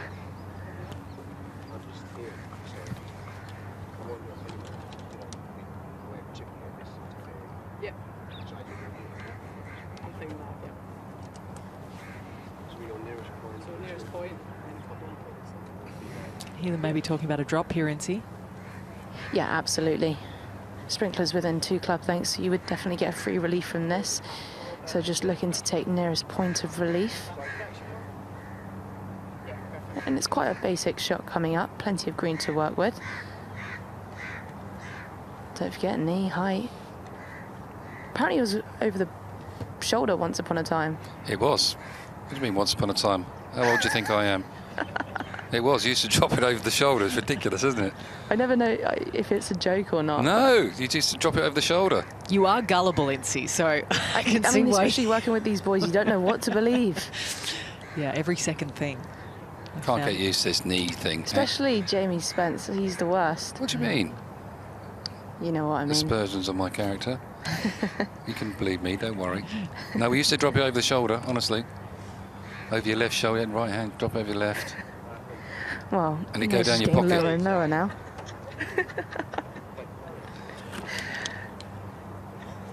I tell you what, he's got a better lie than he did by that sprinkler. Ah, big time. It's a straightforward chip shot coming up. Plenty of green to work with. A little bit shiny, but that's okay. Looking to probably back foot this one, get it rolling sooner than later.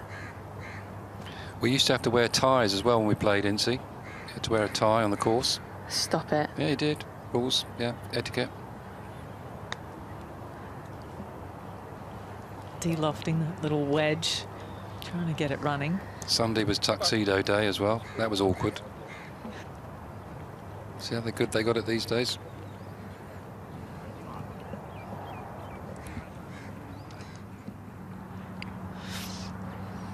Let's go back to the tee.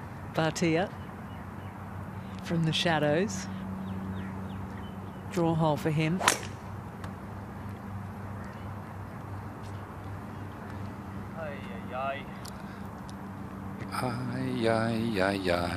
That's all right. Might be behind the tree though.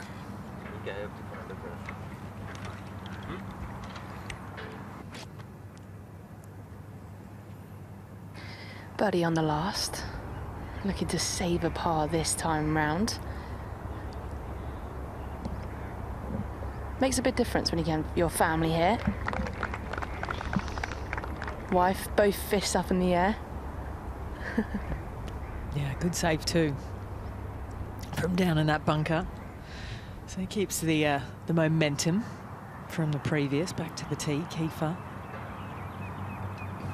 Should suit him this tee shot, Kieffer. He likes to hit a little bit of a cut, so you aim up the left. Just don't take the bunker. You don't need to go up the right.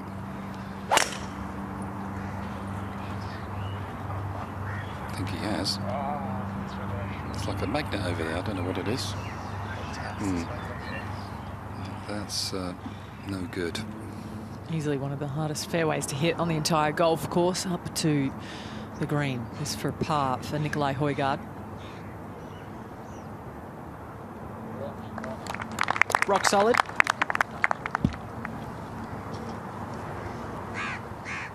Desperate for a dash of red, although he's into the tricky stretch now, 6 through 9.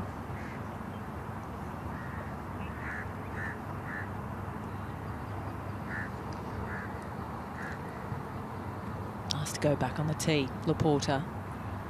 I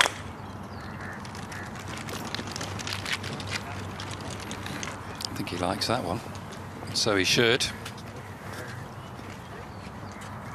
That's a long way in, but doesn't matter if you're on the short stuff. Haven't pulled any punches this weekend, have they? Best score we saw out yesterday was a 67 when it had been 65s the previous two.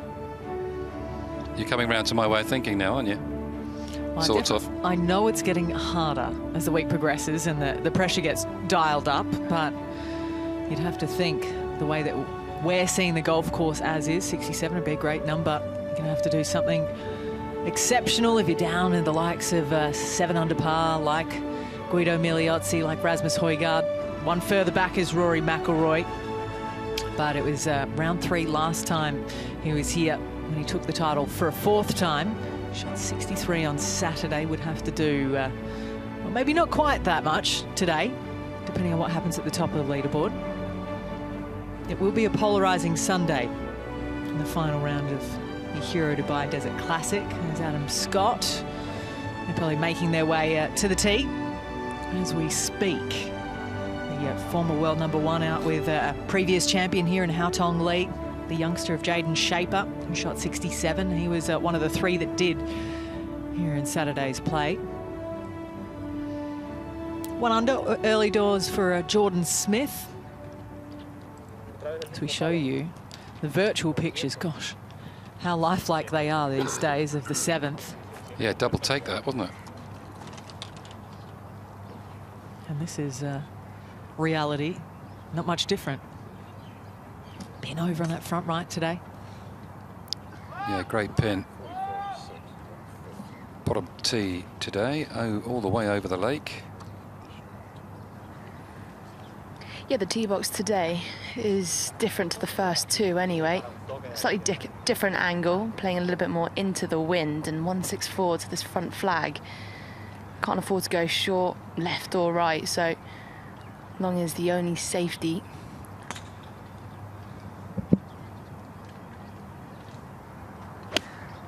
Easy 8 iron.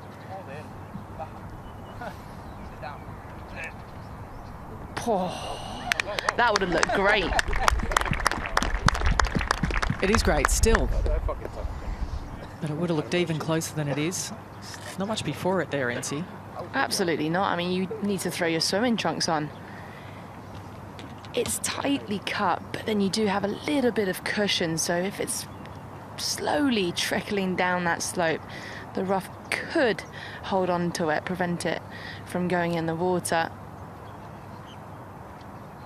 And I reckon this breeze has just picked up a couple of miles per hour compared to the very early start of the day. Much of it up there, NC? It's just picking up now. What, like half a club? What are we talking?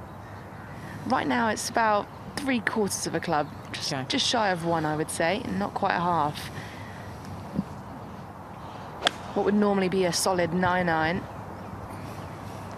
using an 8-iron here.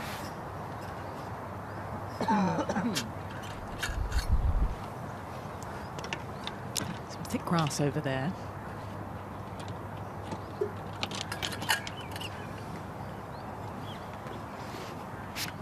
One of them's already taken up the game.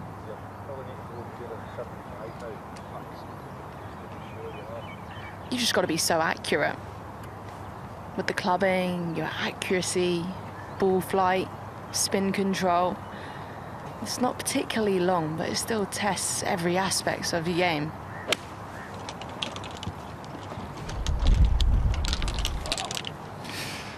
$50,000 and 5 motorcycles if you get a hole in one, but you don't get anything if you get it in the water, apart from a headache.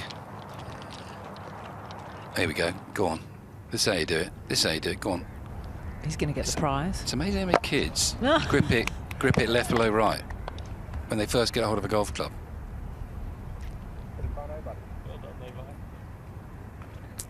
Oh, yeah, go on. Do it again. Go on.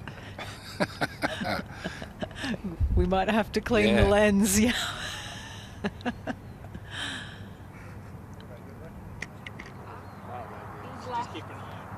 Gold. So nice to see that next generation coming out quickly. Back to the 6th. And Laporta.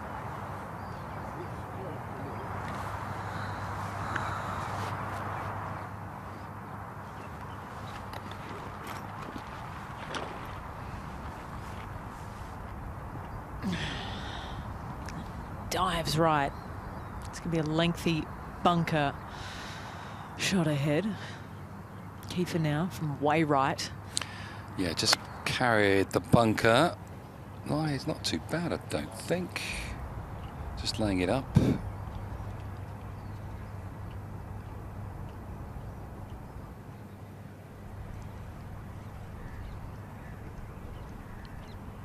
Yeah, they're just getting a little sand out of that camera now.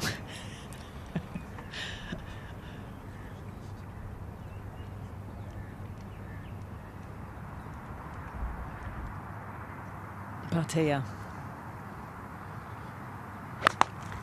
Oh dear, that hit dead centre. He was trying to go through the little V in the tree there, I think, wasn't he? That's dangerous. Seemed like a bizarre choice. Yeah. What tree? What tree?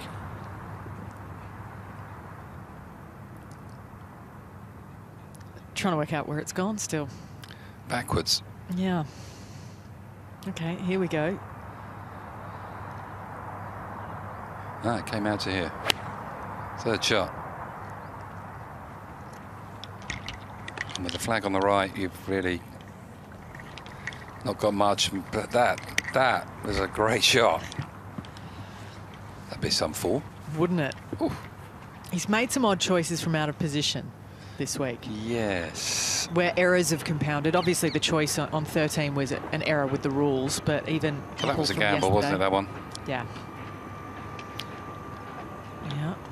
So he's coming to take a little look of what's ahead. He's got some ground to cover here, Nicolai Høgaard. Yeah, short-sighted himself. Ball sat down. Grass is long. Needs to look to play this like a bunker shot. It's got no more than 4 yards between him and the pin with the green to work with. So the aerial route, easy to get heavy-handed.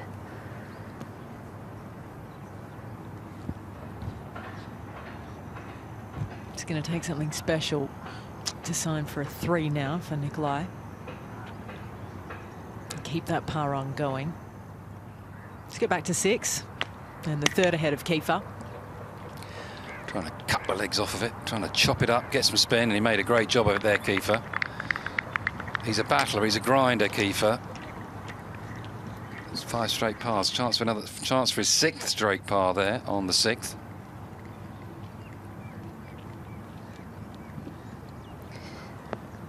Gavins just chipped up to about 3-4 feet or so. Pretty good job of it too. He was on a quite steep uphill slope.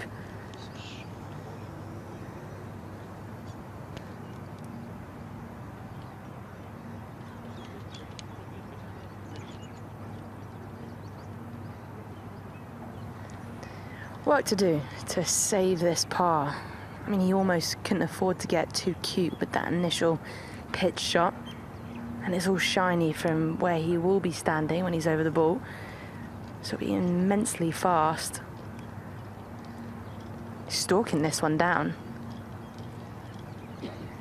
It's difficult, isn't it, when you've been so unwell and you haven't had the time to gauge your touch and feel, but he knows his golf course well. Yeah, it was pretty energy sapping for him from what we hear of last week down the road in Abu Dhabi. Works with Mike Kansky with his putting. Whenever I've spoken to him, he's always talked about how he's naturally a great putter.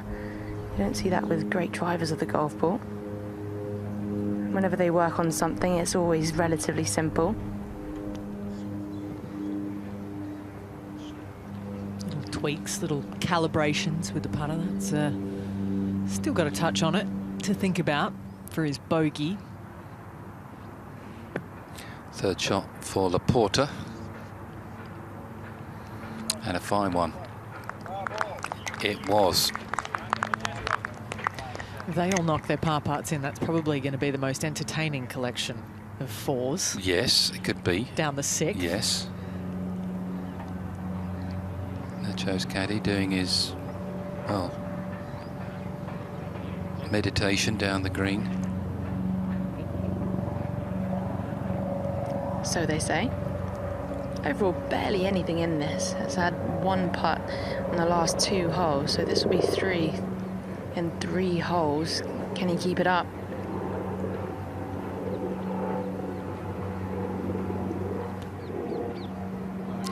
Putted well this week, Elvira. He had 22 putts yesterday. Saved him yesterday. Yeah, did. A little more regulation. Yeah, 27 first day, 24 the second day. If you keep putting like that, you're going to win a lot of money this year. 200 for the round. He was a winner on tour this past season, the Soudal Open. Right at the death over Nicolai Høgaard. Par putt for Gavins. And that rolls in.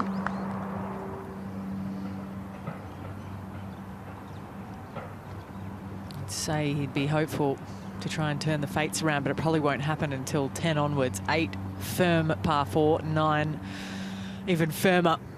Throughout the week it has averaged up to 4.8 the 9th. So it's still always lurking in the back of your mind to Bhatia for an adventurous par. Blimey, that's a good 4, Jake. Always the 4, wasn't it? As soon as you hit that tree. Was all in the plan.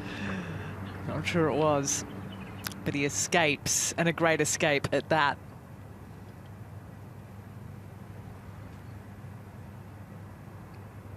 I remember back in the day, Brett Ogle, the Australian, hitting the tree in front of him. He came back. I think it broke his leg, I think. Broke a lower limb of his leg. Came back so quickly. Well, that's unfortunate for Kieffer.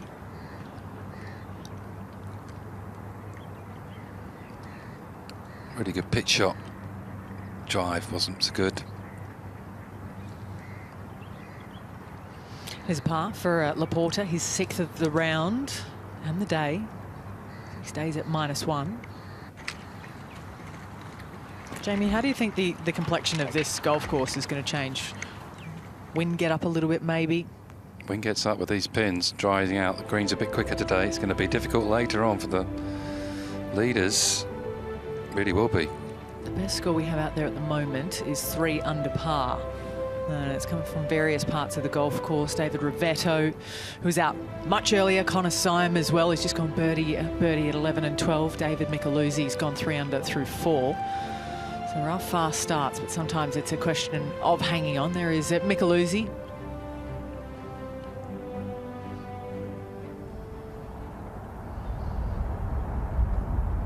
Pretty much straight into the breeze here on the iconic 8th.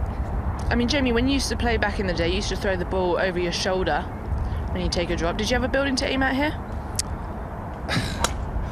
There weren't any buildings here when we first played. But I wouldn't be aiming up this line where Elvira's hit it. I'm not sure he should have done either, but he's got away with that in the sand. I wouldn't say we threw it over our shoulder, we dropped it over our shoulder. Some might have thrown it. Some might have thrown it over their shoulder. The naughty ones. You still don't believe me, do you? No, I do. You would never lie to me, Jamie, I know that. Right, Daniel Gavins, can you find something? I feel like when you're struggling, you're almost better off just pegging it down a little bit. You need a fairway finder, just trying to squeeze one out there. Won't go as far, will flatten the flight. You need to find something.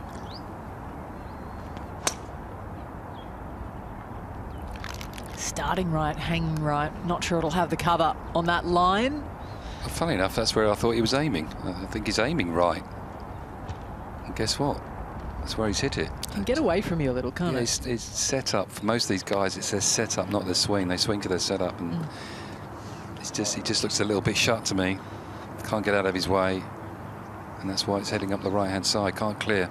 What would you do mid-round to try and fix that? We're trying to hit shape. Well, he's hit it right. He's got to try and start the ball left with a cut, or release his body a bit more. He just can't get out of his way. Now this man can drive the ball when he gets it. Averages about 190 miles per hour from what I've heard, which is immense. That's 185. Has got it up to 200 apparently. Yeah. That is 3 out the right though. Well, on that line, needed about 300.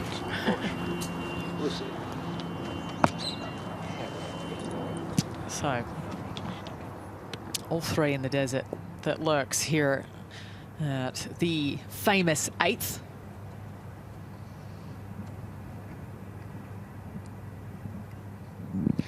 Well, that's the skill of the game, isn't it? When you're not quite on your game and things are going wrong, you've got to change it mid-round. You've got to come up with an answer and realise yourself, hold on a minute. That's what you've got to do as a pro golfer, not always plain sailing. Back to 7. Bhatia. Pretty remarkable par at the last, after hitting the heart of the tree with his second shot.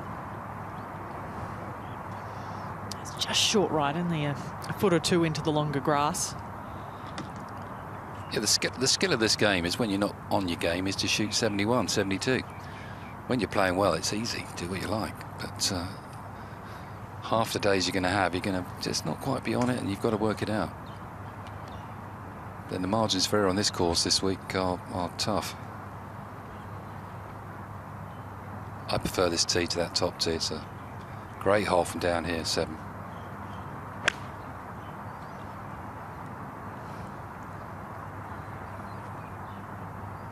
Seems interested, Laporta.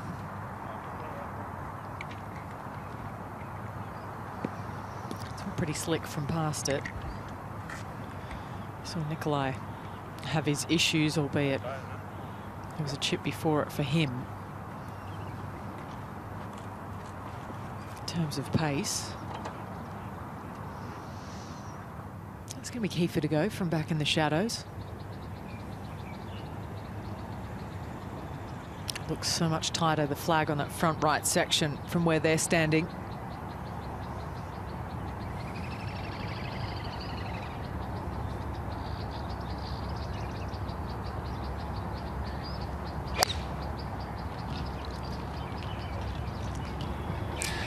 I remember back in the COVID days, we played the Austrian Open and he got in a playoff with John Catlin, and they played the par 3 last hole in Austria. I think it was very similar to this, and I think they played it 5 or 6 times. It was never ending, I remember. Had some long playoffs Oh, it was last a long season one. as well, didn't we? He just missed out, unfortunately, that week. Yeah, John Catlin was on a run. He ran into him.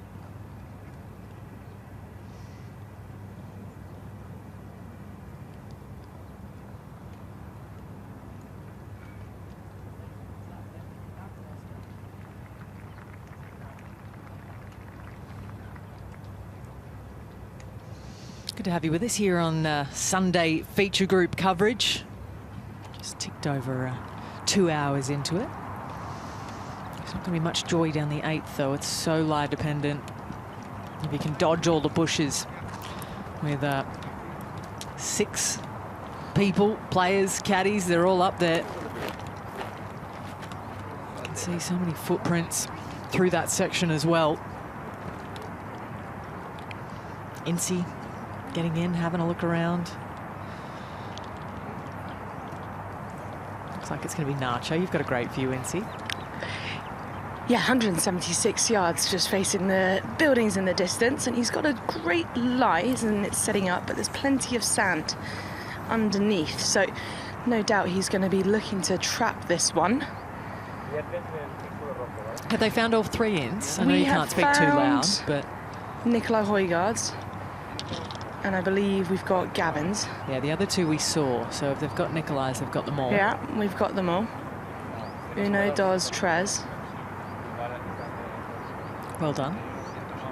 But it's a lot of waywardness in this group today, struggling off the tee, and it's not particularly blustery either. And it's not like they're finding the rough, it's even bigger misses. Oh, it has been a bit wide, hasn't it? It's been bushes and rough on potentially other holes sometimes.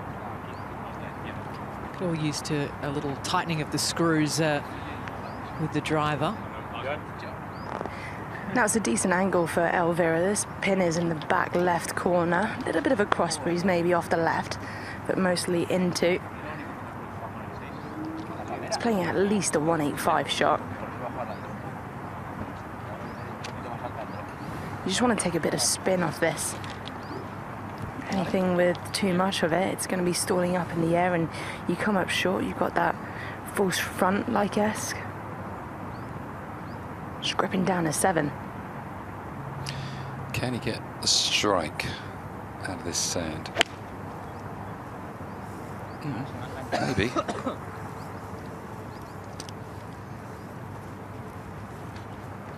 Not bad.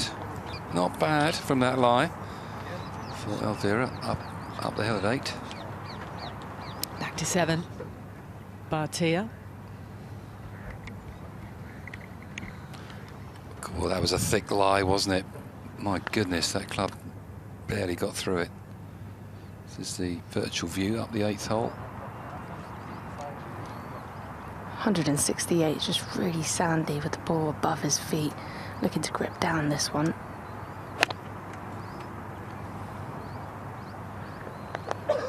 Yeah, that was difficult. You be careful over there, Incy. There's snakes over there. Don't want to alarm you or anything. You keep your eyes open there. I appreciate the care.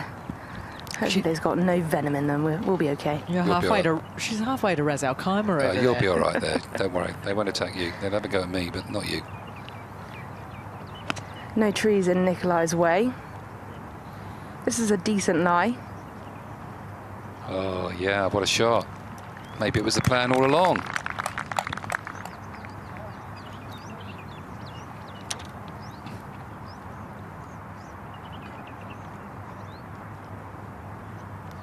It's going to work, isn't it? From out of position for Nicolai. Maybe a good bounce back after the drop shot that came here at 7. This Kieffer for birdie. And unlikely to run with a 3 from up there. There's a 3-footer to make it now.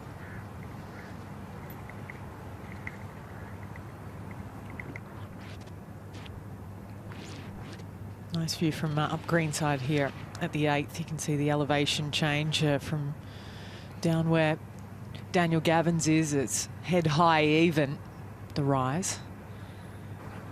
Yeah, it plays slope-wise, at least half a club uphill, and then you've got that breeze which is blowing into you, so elevation plus wind. It's at least a club, but I play safe and go a club and a half.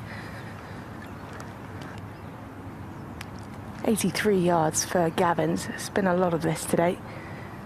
Just looking to control a gap wedge.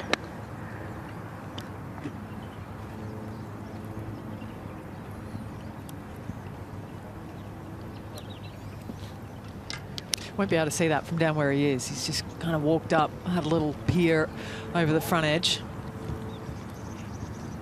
It's always awkward with your depth perception. Often the wind's into your face. All the way up the 8th. Yeah, look, he's not on his game today, Dan Gavins, but he's made the cut. He's working on his game. It's early season, so he'll be going up to Ras Al Khaimah next week. Yeah, a place he has fond memories from 2 years ago. Laporta. You're giving it plenty of credit. They know how quick it is past the hole from up there.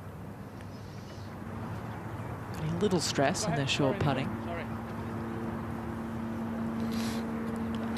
Better off using a 56 and a 58 here and open that one up.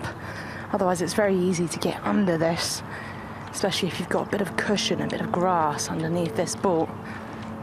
Just helps guarantee a strike a little better. Ball sat down a little bit into the breeze, which will help. And you'll see a slightly wider stance than your stock here. Just leaning onto that lead foot on the left.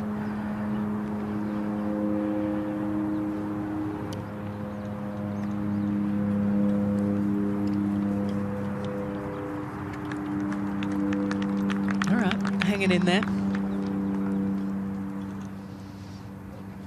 Working hard for it at the moment to try and keep his scorecard blemish free to Bhatia.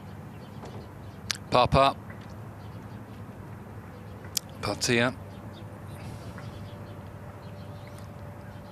Nearly. You think it's going to drift down to the water there. It doesn't quite turn that much. So first bogey of the day for the American.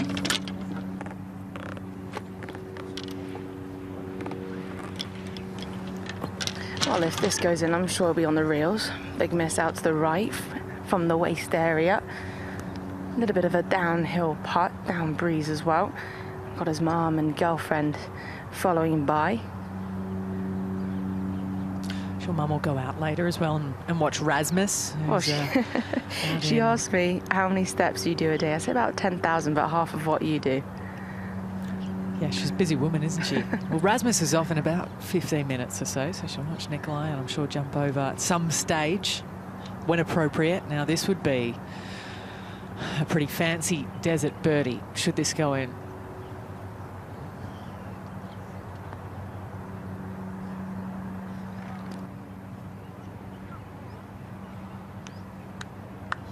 I think after the ball search, he'd take a 4, but did well to afford himself that opportunity to bounce back. Yeah, just the 8 birdies all week for Nicolai, so it's been a slow week for him. Unusually, he's a birdie machine normally, and an eagle machine. But not this week. He hasn't found enough fairways, and the putter's not quite behaving itself, so... But it's all good in the bank. He's sort of learning. He was ill, wasn't he, last week, so it's going to get better and better from here on. Great to make the cut for him. Get some proper tournament experience. It's all right. You can hit as many balls as you like, play with your mates back home, but put that card in your back pocket. It's a different game. And play for money, even more so. Yep. Big dollars on the line, $9 million US the purse. Now Laporta back on the tee. Better set up there from Laporta, aiming well left. There you go. Left of those palm trees. I don't know what it is. Those palm trees are a bit of a magnet for everybody. They're only just carried. It feels like you can go further right of that tee than you're capable of doing, unless you're one of the longer hitters out here, like a Ryan Fox. Up to the green. It's for par. Just changed its mind at the end. It's bogey number 5 for Daniel Gavins. Feel for him. Two-time winner on tour. We know the good is good enough. Back on the tee. That'll work for Max Kieffer.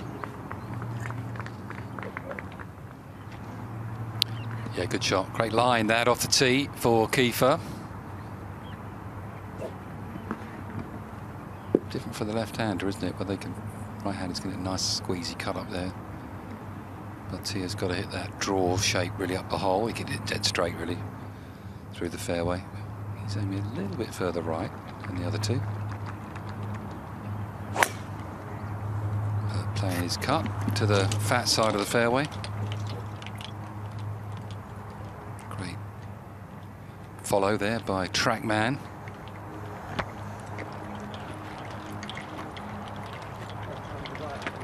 Wonder if he's got a picture up on the 8th tee this week. Straight to socials.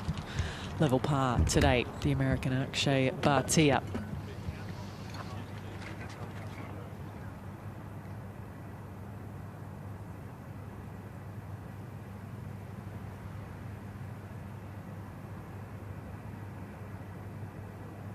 Just getting a little bit of a wriggle on there.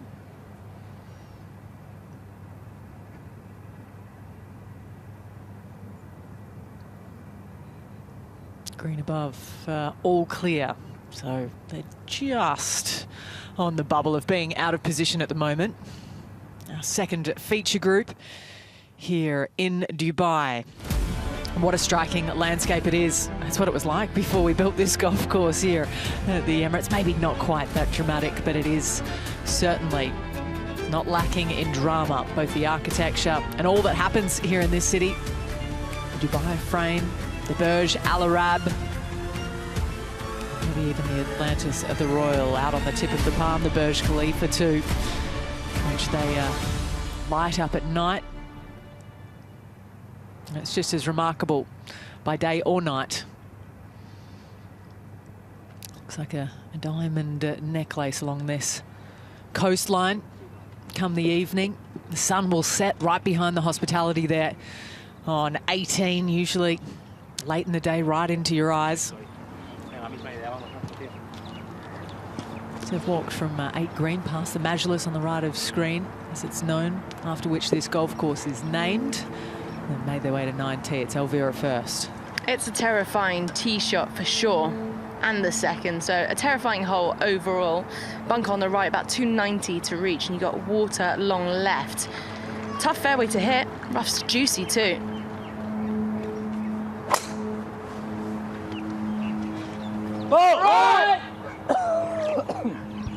Down the right-hand side, in the trees, in the rough. Not good. Behind that tree, isn't it? It's right by that tree, I think. Hardest hole all week, playing 4.32 today. Only 2 birdies today, but all week it's been such a difficult golf course. Such a difficult hole. Not 4.31 then? No. It might be in a minute. Unlikely, if anything, it'll go the other way. I mean, this wind has seriously picked up now. At least another 8 miles per hour or so. Driver for Højgaard. Earlier in the week, no doubt he would have hit a fairway metal. This is looking right too.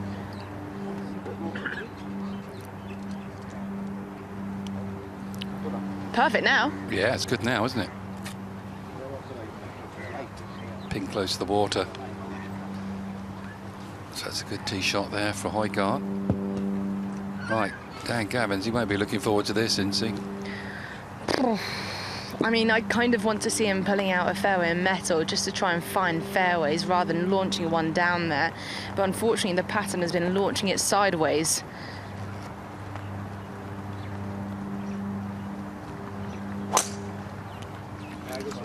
There you go. I think when you're struggling with the game, you've got to commit to something. Try and hit a shape. Try and hit a shape or a flight. Concentrate on that rather than the action. And that's an excellent tee shot from Gavins. Absolutely ripped. Back to the 8th. Kieffer up the hill. Hand off the club from 187. That will have found a bunker over that way.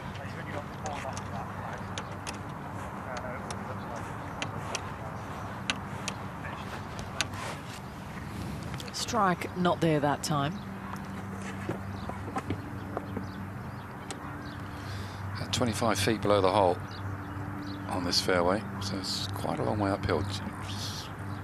When the wind gets up, it's in off the left. It's a tough shot, but it's been pretty calm this week.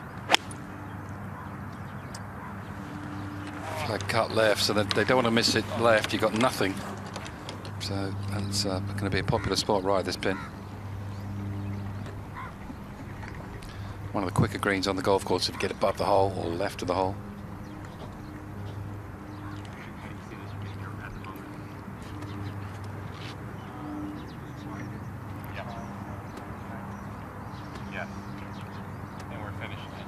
Fairways like carpet. Right edge of that building, that's what I'm seeing. Bhatia from 174.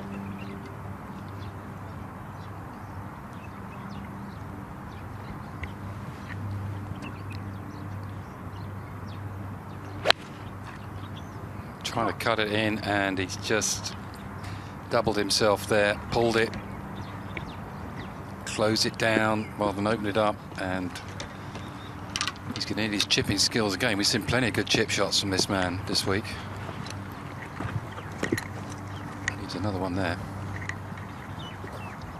Yeah, the golf that we've seen this week from the world number 30, not indicative of what he's capable of, but the more he amasses experiences from overseas, being a world player, there's a lot that comes into that with the jet lag. That'll really help him travelling, playing different golf courses, different tours.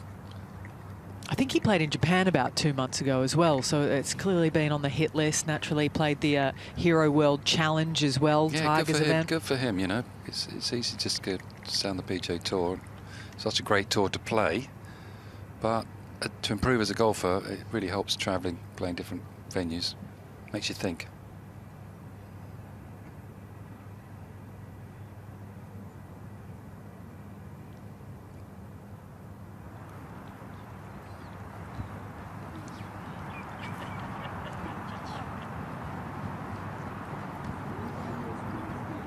Little sneak peek of the group ahead of Matthew Jordan, who had his birthday throughout the week.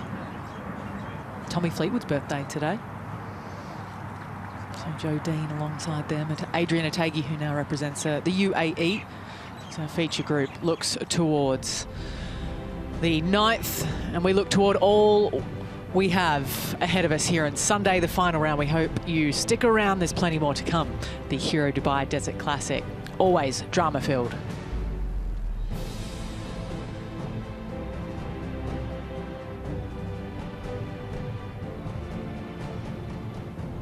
A little over 30 minutes, 35 or so as the ticker counts down. We go back to the 8th. Kieffer.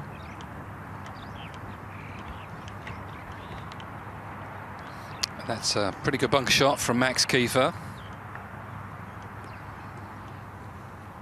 1 over for his round. Traditionally, this front nine's pretty tricky. If you can shoot level par the front nine, it's always been the case. It's a pretty good score. Obviously, in nice conditions, you fancy getting under par, but it's not impossible. But generally, level par front nine, shoot 3 under back nine, that's good. Back nine definitely gives you more chances. With a 35 front nine, 37 back nine breakdown, and often they do average about the same, even with the par differential. Say more opportunity after you've made the walk past the putting green from 9 and 10. Bhatia leaning on his short game again. Yeah, he's played some good shots though around the green. Picks the club up. Surely that's come out too soft, doesn't it? Done all right. Yeah, it was a very quick putt. Quick chip, didn't need much more. That's a good shot. Got a great touch around the green, this man. Good putter as well. Only 22, you forget, don't you? Just forget that he's so young. Feel like he's been around a few years. Already won twice on tour. Still learning. Still learning, yeah. Not the finished article yet. No, and he's already got a couple of chapters written. I think you mature as a, I think you in your prime as a golfer about early 30s, I'd say, but that's what it used to be. Physically, mentally, you feel comfortable, you've played all the courses, you've got that experience, but they're getting younger and younger, aren't they? I don't think there's any rush when you're a youngster to get out here personally, but it's tempting. It is. Well, Blades Brown just played on the PGA Tour this past week. I think he's 17, isn't he? So different horses for different courses in that regard in terms of preparation. Max Kieffer, who's playing alongside Laporta, who's got a birdie putt here. He went to college over in the US. Bhatia straight out on tour. Look how shiny this is. The 8th green.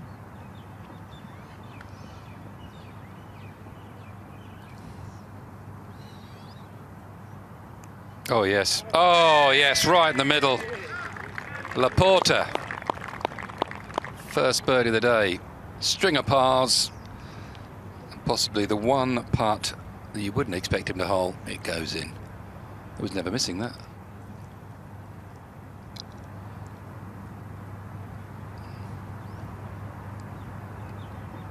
What was that, about 40 odd feet, 45 feet? Easily. Kept going, didn't it?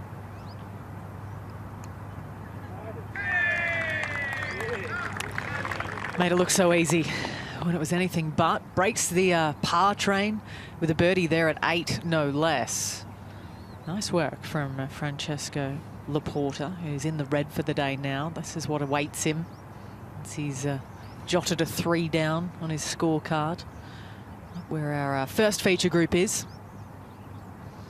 4.36 now.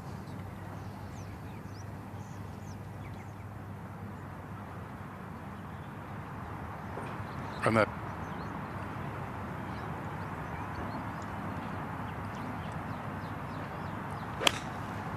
Elvira.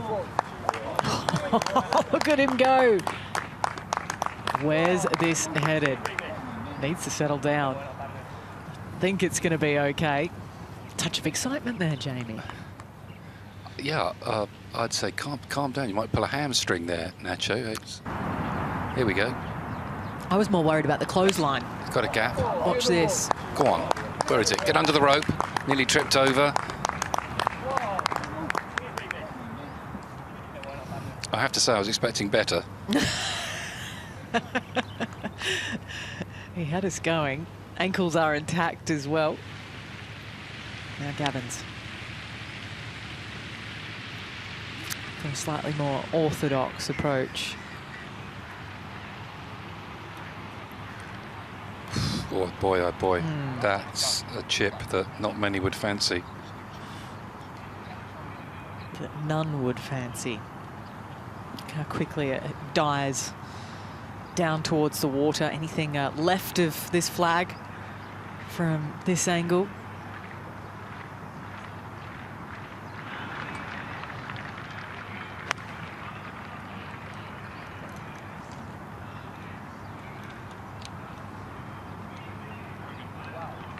About as close as you want to get. Maybe 10 foot closer. It's probably where he's at. It's where you're aiming. Yeah. You're aiming just inside the right edge of the green there with that flag. Anything turning a little bit, it's in the water.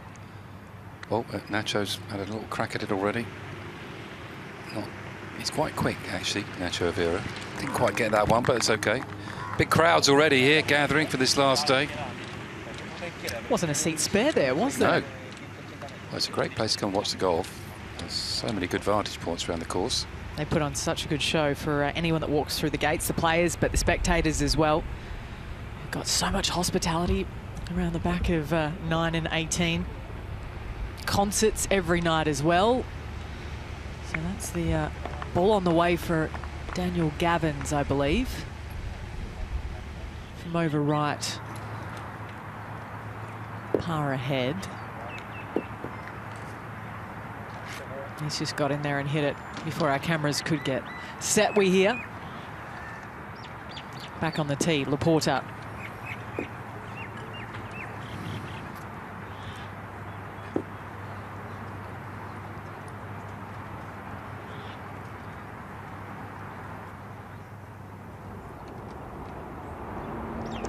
So Laporta back on this difficult tee shot on 9. Must find fairway.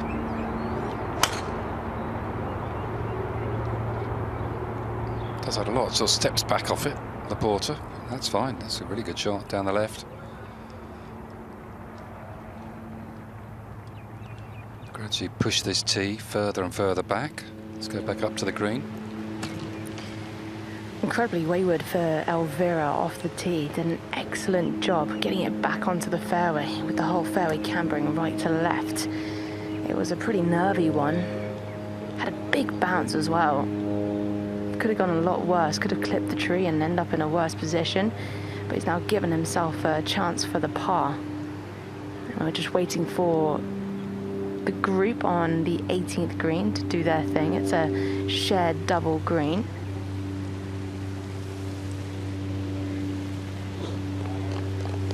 Good view from down on low.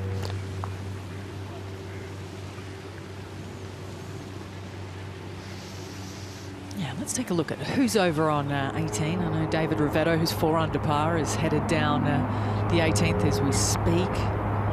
So the first players are just making their way, so that those in the crowds that have got their early seats have some golf to watch now. The final hole, that'll work for Bhatia.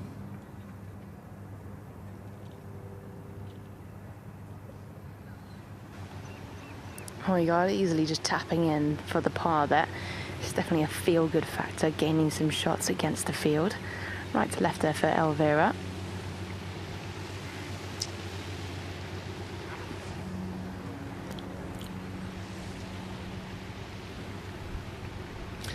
Well, after the tee shot, really, it was odds on a bogey for Nacho. That's probably what it's going to be. It's almost odds on for a bogey. Some days, even from the fairway. The other day it was 4.59. That's the highest it's averaged this week. Striped it down there, Max Kieffer. But even then, there's no guarantee. A lot of pressure on the second shot, courtesy of this pin today. So this is for par for Gavins.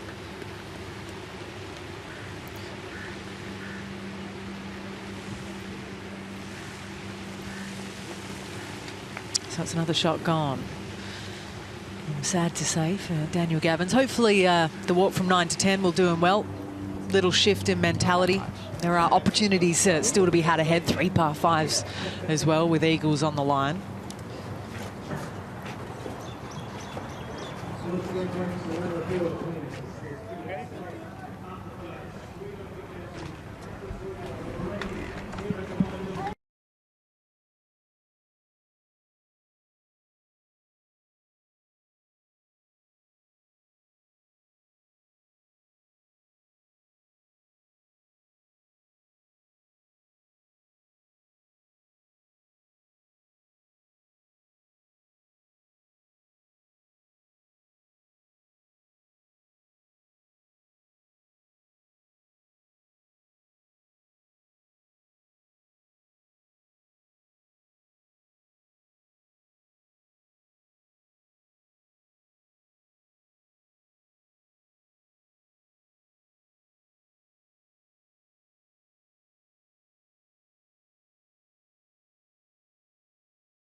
Welcome back to the Hero Dubai Desert Classic. Apologies for the lack of pitches. Just had a few technical difficulties here on site.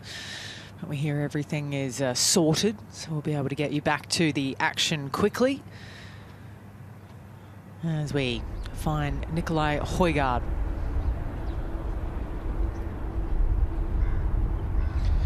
Yes, this is at the 10th green. Nicolai Høgaard out in 1 over. This for a birdie to get back to level par for the day. Makes it. That's only his 9th birdie of the week, and about time too. So you've got a great chance on this back 9 now, Nicolai. Took big a little smiles. while. Yeah, hey, it happens to the best. One of his Ryder Cup teammates yesterday, and Rory McIlroy, he took 10 holes to find one as well, and it came right there in the same spot. So, not long now until our final group is out. The trio, they're the only ones left that haven't taken on the first. Ryan Fox, Laurie Cantor, Callum Hill. They're all the penultimate group. They're venturing down the dogleg par 4 as we speak. Good start from Johannes Veerman with an early birdie. That came at the second after a par at the first. It's been a lively day for David Micheluzzi, who's in that share at 6 under par. He's had 4 birdies and a bogey so far through 7 holes. They can be found. Jacques Kruijswijk into the top 25 for him. Big move from level par where he started the day. Lots of dollars on the line, as well as a Race to Dubai ranking points, Ryder Cup ranking points as well. They're only offered within a Rolex Series event. They're not offered alongside it. So if you're playing anywhere around the world this week, they're not up for grabs. If we roll through some more numbers. In the end, it was a round of 67 for David Rivetto, who was out early doors. So we'll have a little bit more pocket money come day's end. Finished birdie as well. Great back 9. He went 5 deep, 32. So there is still plenty more red potentially on the board for our feature groups as we get down to the 11th. And it was pars for Gavin and Elvira, birdie for Nicolai, so he has the honour. Yeah, just some action happening on 15, the par 3, parallel to the par 3 11th. Breeze has picked up a little bit, mostly off the left, I would say. 158 yards. It's the shortest it's played all week. That was an impressive birdie from Nicolai there. Missed it wayward right in the previous hole. Had to pinch one under the trees. Did well to carry the bunker and go along, make the up and down. So hopefully a little spark of magic. And you're looking to start this on the left edge of the TV tower, just beyond the green. Let the wind do the rest. Don't need to fight it. It's too strong for that. Nice neutral ball flight, just easing on a 9-iron.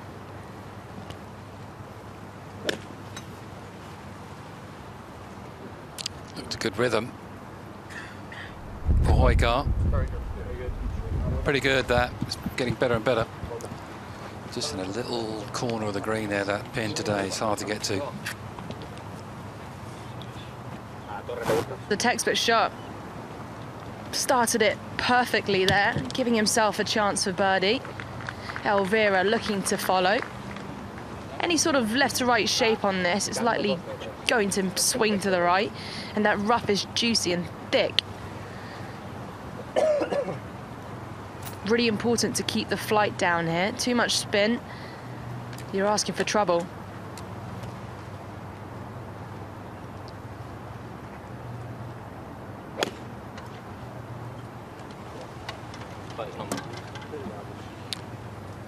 A very easy swing, wasn't it? But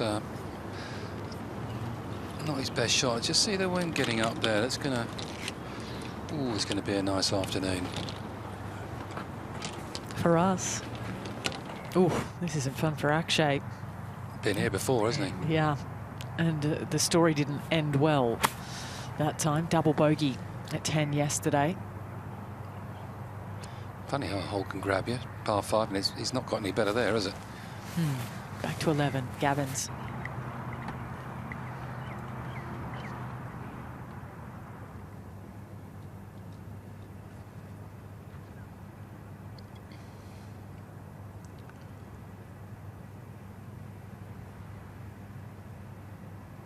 All aboard. Different fates await. Nicolai with the best chance of the three coming next.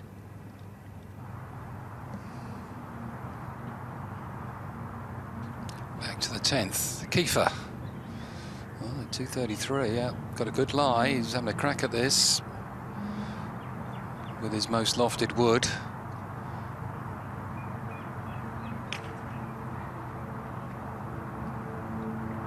Well, got a chance. It's not a bit left, is it? Yeah, it's a bit left. Good strike, though. Dare say Bhatia might be over in a similar position shortly. It's going to be Laporta. Yeah, Laporta birdied 8, bogeyed 9, so he's level par for his round. So time to get going. Good drive down 10. You can tell how much wind there is because they're a long way down there today. 223 for Laporta. Generally, it does play down off the right this hole. So it's an indication how strong the winds is at the moment. Just picking up. It's probably a clubber breeze. See if he can dial something in, get it to land as soft as possible here at 10.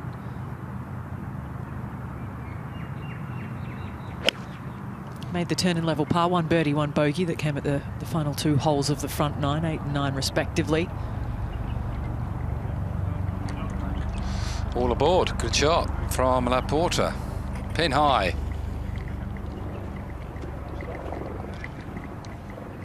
Oh, just past pin high. Chance for the eagle.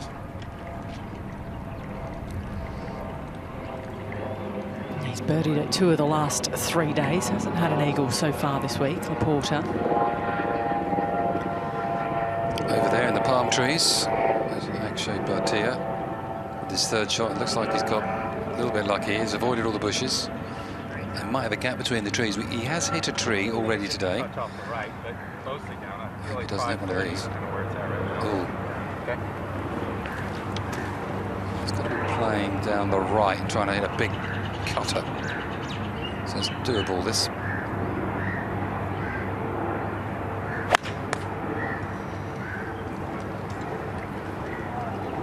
He's third. He hasn't seen much grass, except for back on the tee, Bhatia. Down here at the par 5. A little all over the place, up to 11 green. Ball may be pushed to the right to start off with. I'll straighten up and then swoop to the right again. Down a little ridge.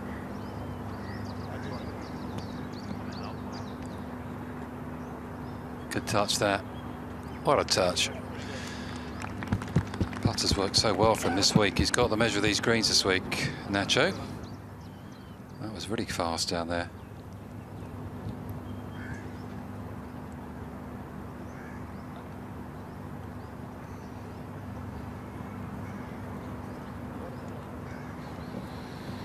We're all on the bandwagon, the birdie bandwagon for Daniel Gavins. Yeah, it's quite difficult when your group in general is struggling a little bit. You almost need to get out of the lane and find a new road. Another left to righter for Daniel Gavins.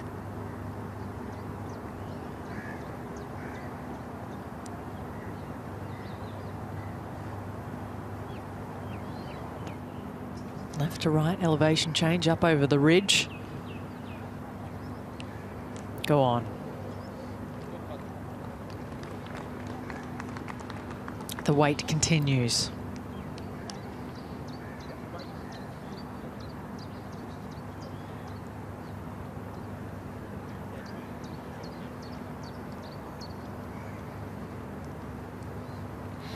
Yeah, he's just trying to find something now for next week, isn't he, Dan Gavins?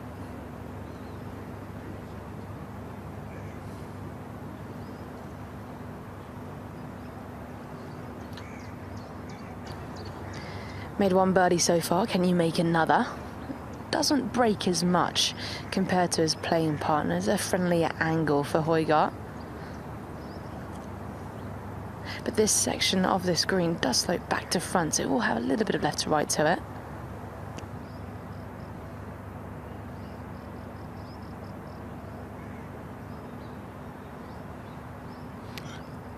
Downhill, down breeze this part, so it's a quick one. Hey, well done, back-to-back birdies. Nicolai Høgaard. Fist pump.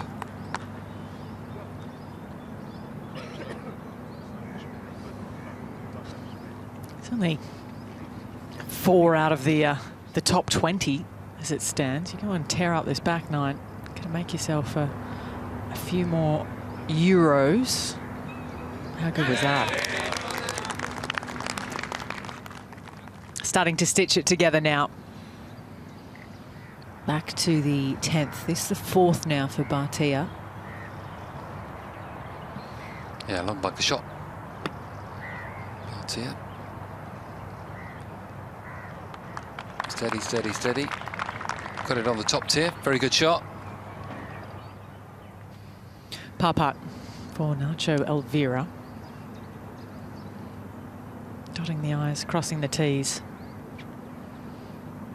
Yeah, nicely done. He's looked the most convincing out of those in our feature groups so far, albeit now he and Nicolai on the same number for the day, both 1 under par. Birdie's hard to come by here on Sunday.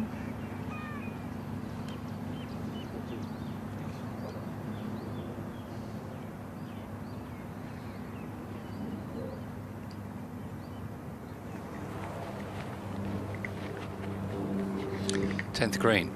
And Laporta. Are we going to see an eagle? Let's hope so.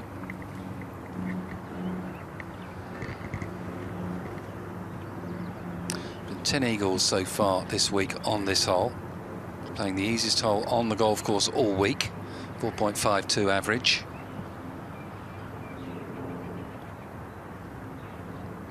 Not an easy green to read though, coming down the hill. So that means the 9th, the par 4, has averaged higher through at least one round than the 10th, the par 5. Yeah, the 9th is 4.38 on the week. 4.52 this hole, so they're pretty close, aren't they? Suppose you go 5-4 or 4-5, you're not too bad. Yeah, one of the rounds it was 4.59. Come on, Laporta, roll it in. A little bit of yellow. Bit of a double breaker this one. I don't think it's going to come back that far though. No, not a bad part. Simplest of birdies.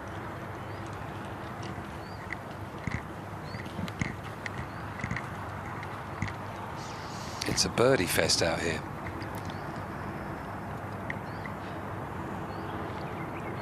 Sea of red on the back nine. By the way, Jacques Kreisweg has just made eagle up 13, so he's gone birdie, par, birdie, eagle from 10 onwards. So it is out there.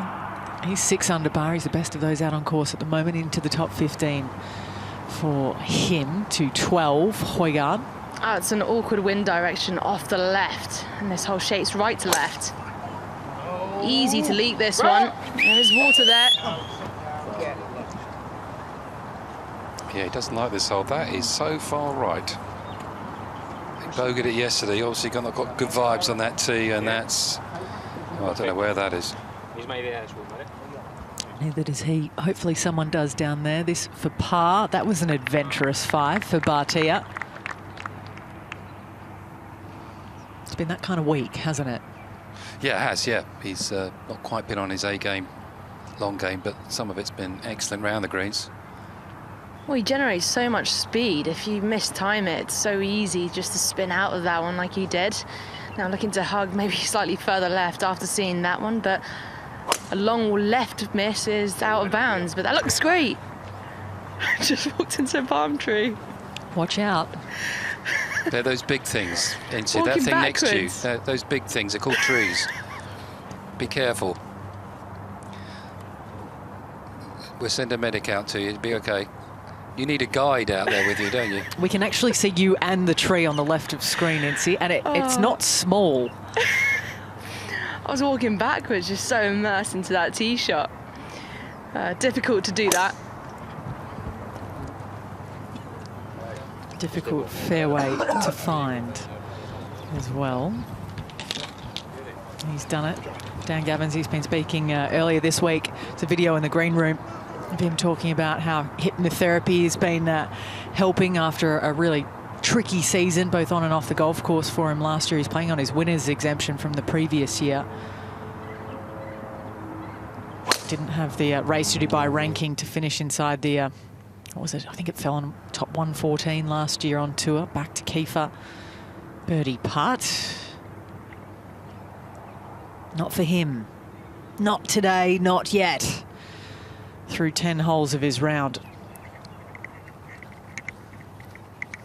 It is going to be a tough task ahead for anyone that really wants to do some chasing.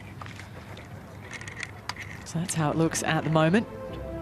Back-to-back birdies at 3 and 4 for Ricardo Højgaard, who had a share of the lead earlier this week.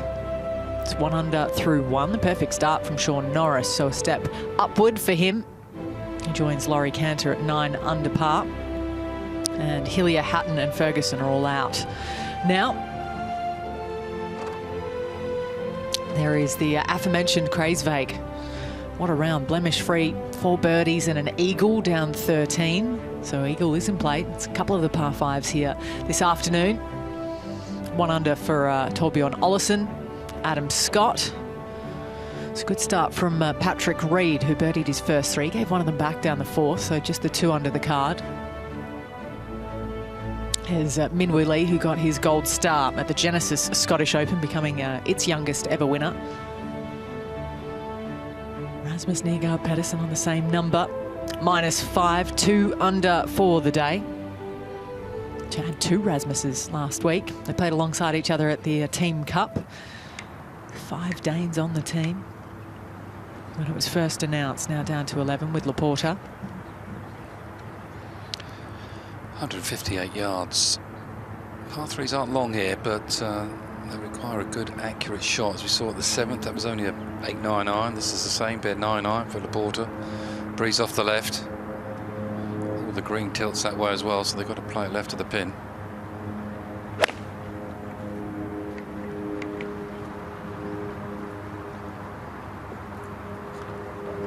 Popular place. Good shot from Laporta. Exactly where he's aiming.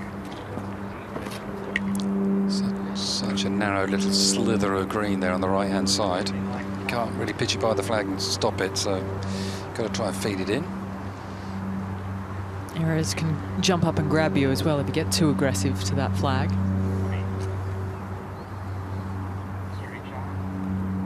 Bhatia. Saw a lot of this in the first 2 rounds. Took a lot of time to pick a club. He and his caddy, a lot of indecision. Sometimes that happens when you just walk up and you don't have the perfect number. You're constantly somehow picking between 2. He and John trying to make a plan here. Yeah, he doubled it yesterday, this hole. That was more of an aberration on the green, to be honest with you, but so the memory bank's not good. Should be perfect from a little left to right wind.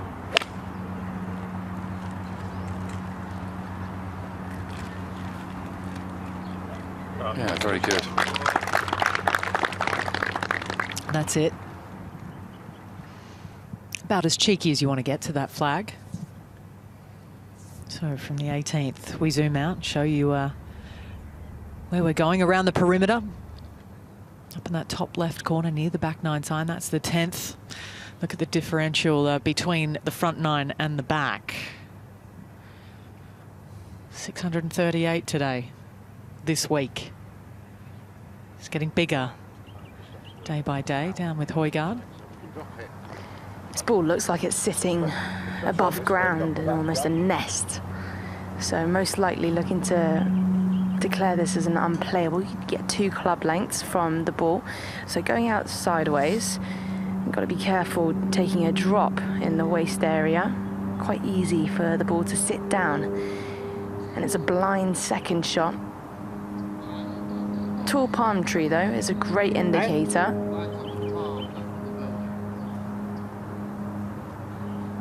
As long as he has a decent lie, it's on a slight uphill slope, which will help.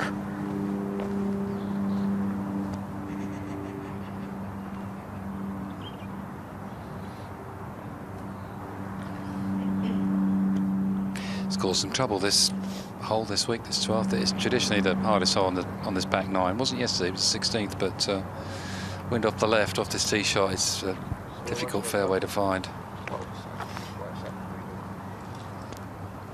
We're going to leave these guys to it. So we're going to drop it. We're going to drop it right on the edge. I think Elvira is going to go. In the meantime, jump across. Yep, Elvira now. Just from the heart of the fairway. Pretty much a cross breeze. It's 191 yards, ball ever so slightly above his feet. And he's looking to play this as a 200-yard shot. We can draw in a 5-iron. That will be a beauty.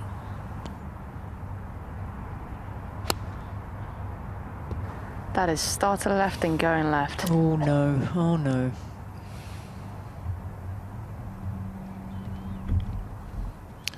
That's near our TV compound. It's our luxury suites in there, where we're commentating from. By the oasis of the palm trees. Oh yes, we're in the oasis this week. Middle of the golf course.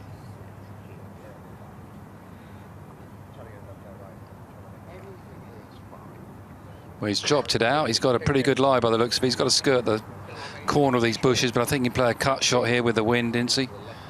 Yeah, might be flirting with it.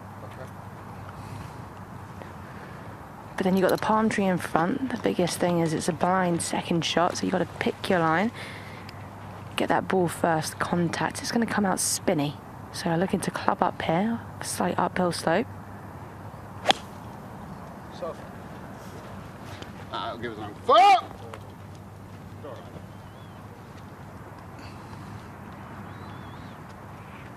He's going to have a lot of green to use from over there. And that's going to be for par coming next for Nicolai. Gavins now. Ball's above his feet. That pin is just wedged on the left-hand side. Loads of room right of this flag. Big false front on this angle if you come up short. It's just going right under the TV town. Not right under it, but down by the base. He's just released a green room video where he talked about his hypnotherapy and the loss of his father, how that's kind of helped him stay present. It's worth a listen about the process on DP World Tour socials. To Laporta for birdie. Tracking at 11. Back-to-backs, Jamie. Yeah, 3 and 4 for Laporta with the bogey in the middle, but yeah, looking good today. Couple under par, 3 under total. He's 33rd tie. There's plenty of points up and quite a few quid as well. Dollars, euros. To put that into perspective, what is he, 33rd now? He'd walk away with about 72,000 US. That's not too bad. Yeah, so you pick up, you know, even 5 more places. That's another 20 grand. Wouldn't say no to that. Bhatia. He's got a healthy bank balance, less so on the birdie front today.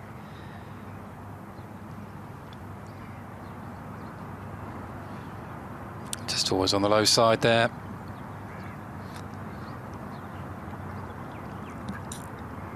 Probably one of the few gettable holes, really. 10, 11 you can get to. And you get a wedge. A lot of these players 9-iron. There's the 15th in the distance, the other par 3 on this 9. That won't be so easy, the flag in the corner. That's 200-yarder, playing the opposite way. I'll have had a good look at that as they walk by. Yeah, glean what knowledge, what advantage you can while you're out there. Keep your eyes up for the first birdie of the day for Max Kieffer. That time it catches the edge. A new 9 ahead, far more opportunity in the last 2 and the next 7. So he is back to level par for the week.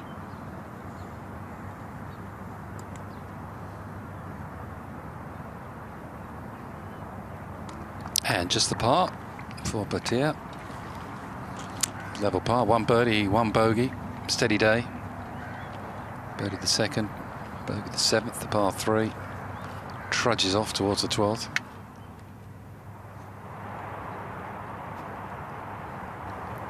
It's Højgaard first, looking like Elvira will go. The grass is long. He needs to play this like a bunker shot. Easy to do that.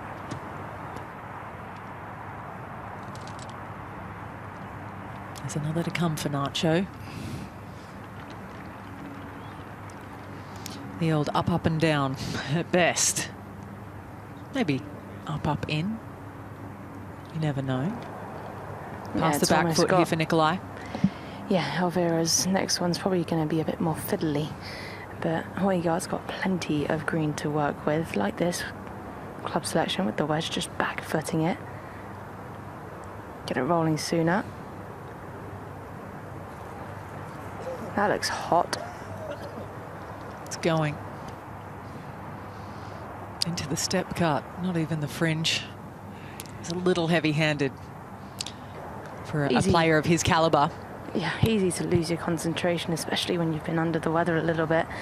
Awkward one for Gavins here from the back. Quickly in there and to tap in range.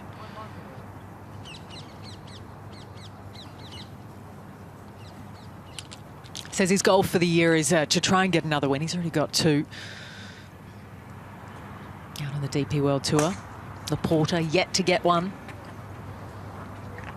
on this tour. Yeah, he's been on and off, hasn't he? The main tour, Challenge Tour. He's threatened at times, Francesco Laporta.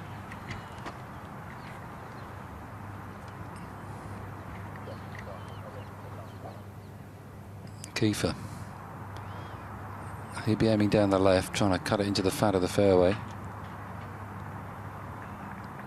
Bunkers up the right. I don't think he can reach those at the 300 mark up this hill. Wind off the left, mind. Looked a healthy hit, that one. However, into the healthy rough. Pin back left as well. I don't think he's got much chance there. Now Elvira with his second chip. Lie looks better though. Should escape with a 5. Back to the tee, Bhatia, who has surprisingly played the back 9 worse than the front. One of the few in the field, I imagine, that have made the cut that would have that stat under his belt. Well, he had that shocking little run yesterday, didn't he? 10, 11. And 12. And 12, yeah. Oh, good putt from Højgaard for a 5. He'll count. Par 5 to come next.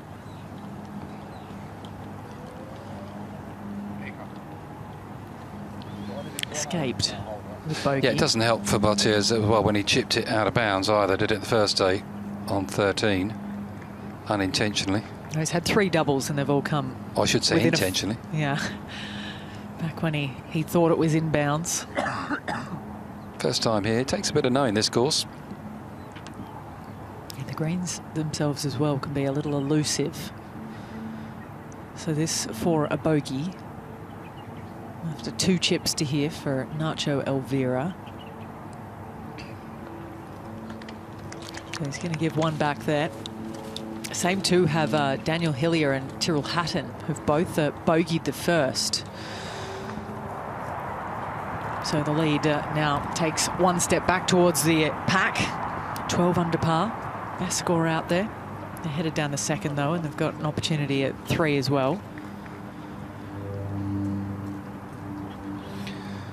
Well, Gavins will take the honour on the 13th tee. He'll be happy about that. First time all day he's had that privilege.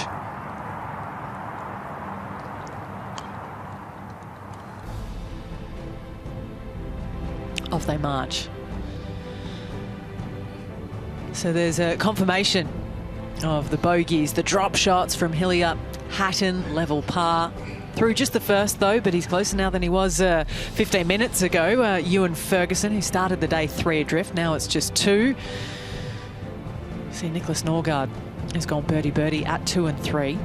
Got off to a quick start yesterday as well. He went birdie-birdie eagle but then gave 3 of those back from 4 through 6. So he needs to build it and keep it.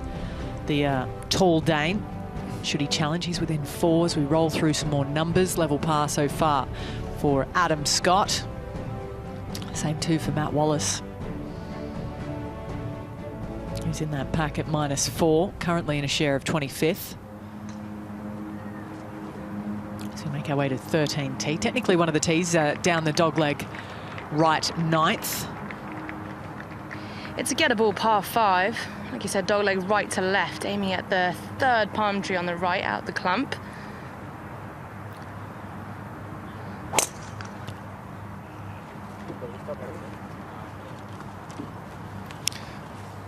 Heading right.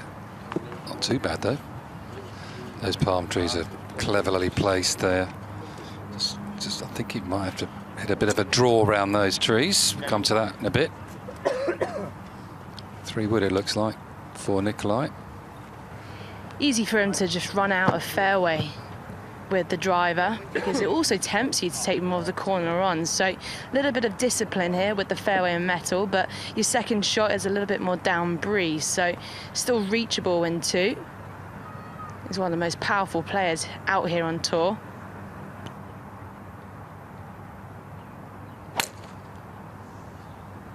Very good. They seem to like it.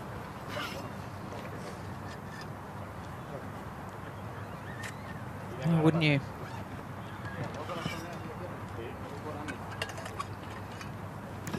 Might not have to shape it quite as much from there.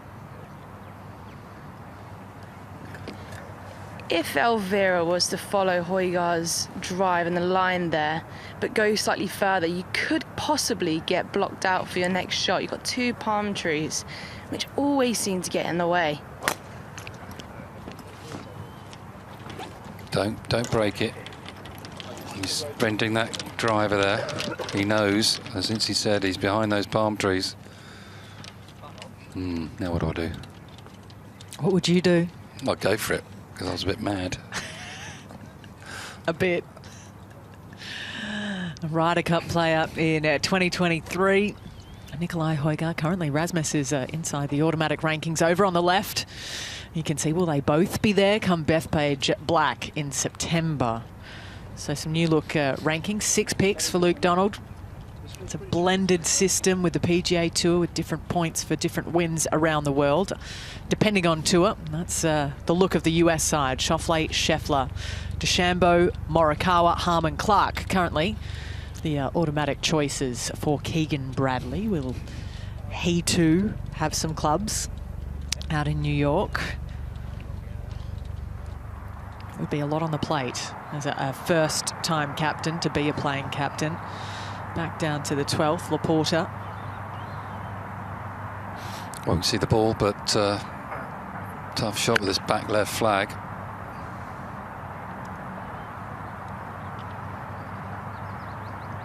Yeah, he won't run up that bank. Be on the short stuff down there, but tough to get all the way.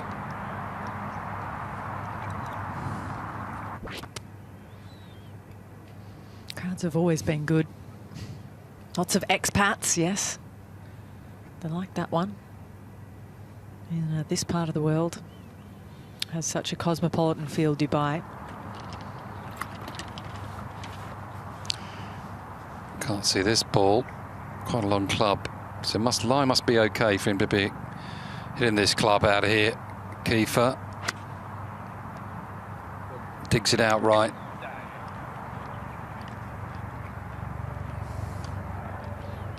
Well, not a bad shot, but look what he's got left.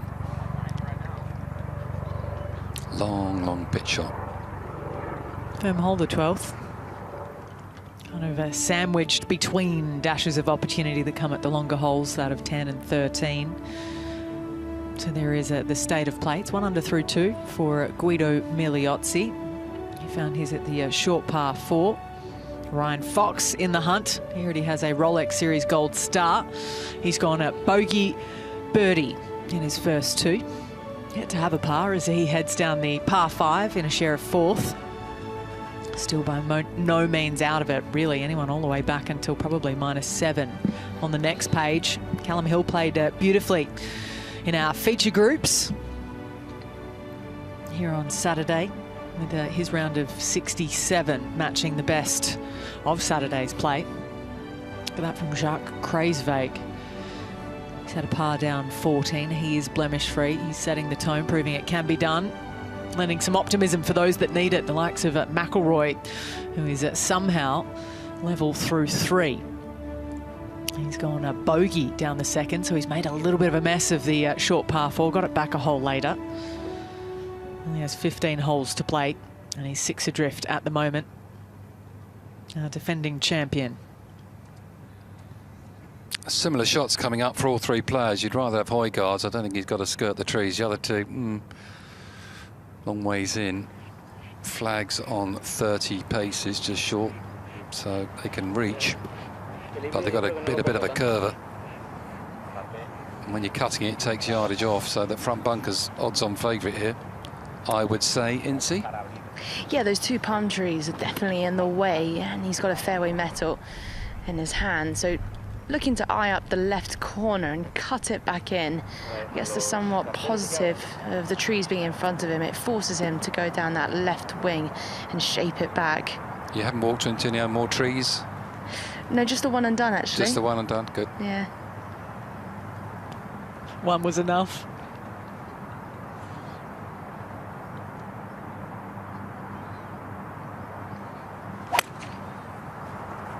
Oh, that looks good.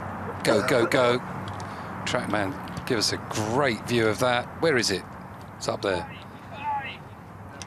It flew all right. It's in there. Just back left corner in the rough, so great leave. And that breeze has picked up once again. 5 wood for Daniel Gavins. Slightly closer, so maybe a little bit more difficult to get over these trees. He's going the other way, isn't he? That's risky with the water right. I've just heard that clip a tree. He made sure he got enough hook on it to miss it left.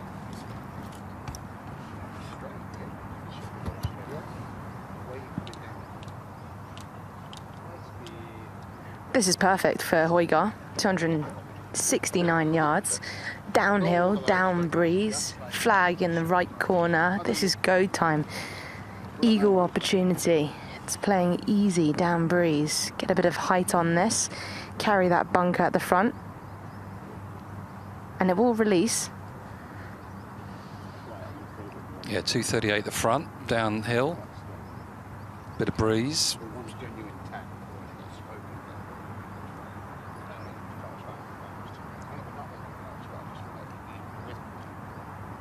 I'm not sure if they're looking for wind. They're having a great time, aren't they? It's fun to be had on a golf course. There's a lot of kids out there today. Yeah. Dad, I want to play with the rope.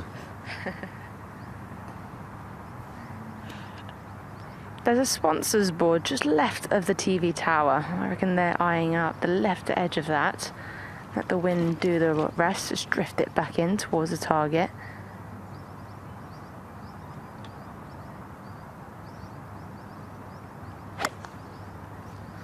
That started right. Oh dear. Can't watch but can't look away. That is in the heart of the lake.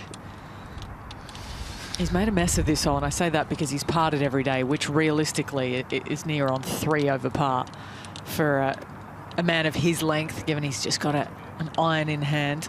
That's 25 yards right of the where the flag is. That's strange. He wasn't quite settled on that shot.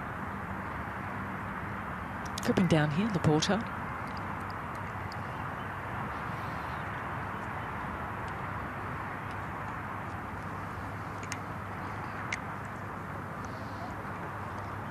Not sure the contact was as desired.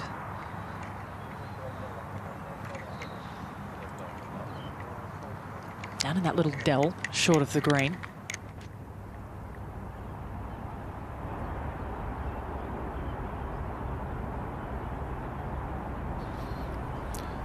blessed with the weather this week. It's been absolutely perfect. Bit of breeze yesterday. The wind got up. There was some gusts.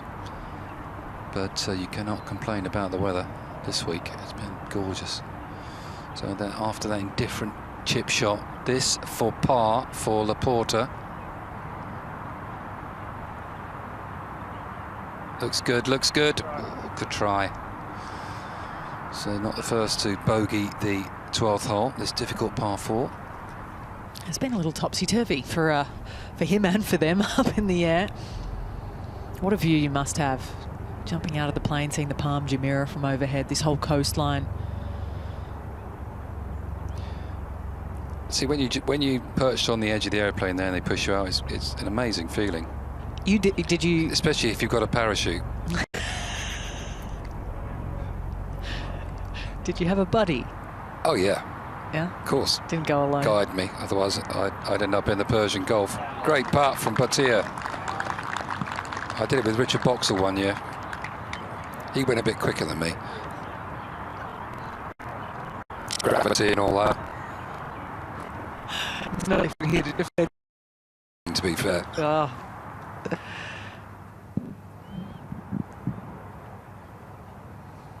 I can only picture it, Jamie. It's an entertaining one at that. Well, he almost spilled his drink as they pushed him out. But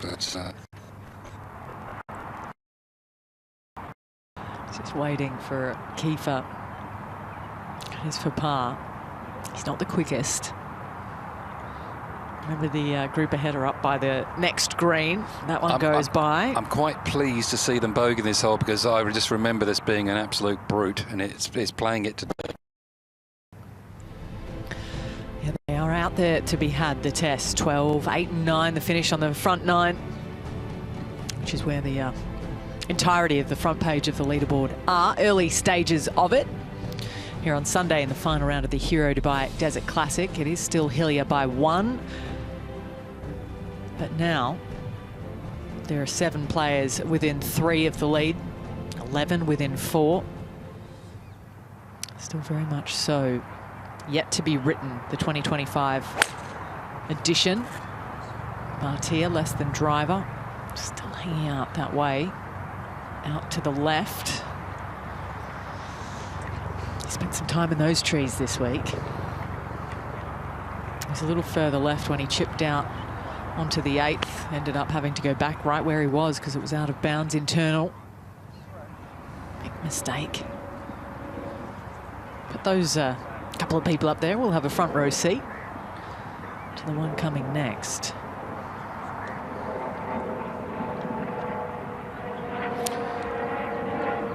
Yeah, the temptation is to cut the corner here to avoid those palm trees for the second shot, but it's a much longer hit now than it used to be off this tee, which is the forward tee on the 9th hole, which they use for this tournament. If you ever come here and play, have a little look at it, you'll go, how do they do that? The regular tee is up on the left-hand side. So there's a few palm trees through the fairway to aim at here for the players.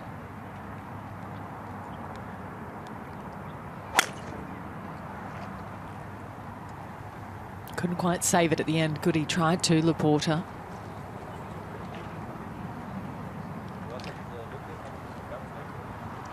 Might have an avenue. Up to the green. Well, not really the green, Incy. Fill us in. Drop to here for Nicolai. Exactly, they were just determining which point of entry it was, according to this lake. So from there, taking it back online with the flag. That sounded heavy. Softly. Softly. Just out of sorts.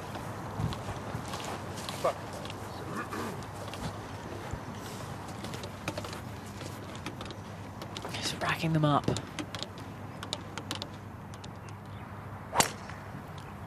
Level par today.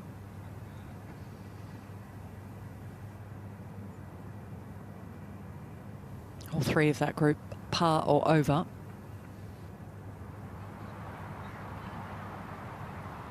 Back on the tee, Kieffer.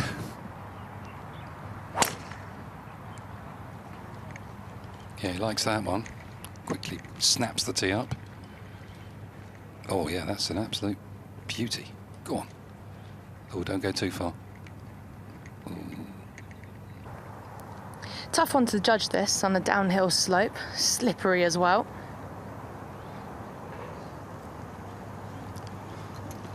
He sort of tried to help that up in the air a bit, didn't he? That was such a rapid shot. Didn't need a lot more to get down to the pin there for Nacho.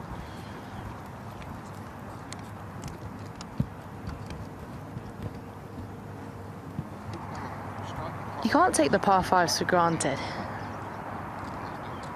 None of them are gimmies, are they? Short-sided. Can either kill the speed in the uphill slope here. Tried That's pretty to, well yeah. played, yeah.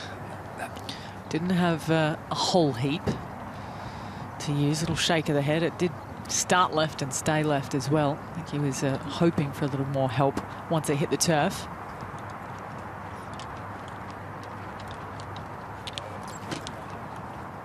And making a little bit of a mess of it, but as you can see from over on the right-hand side, Till Hatton has just made birdie down the second, so he has joined Daniel Hillier at 12 under par, who just made a par on the same hole.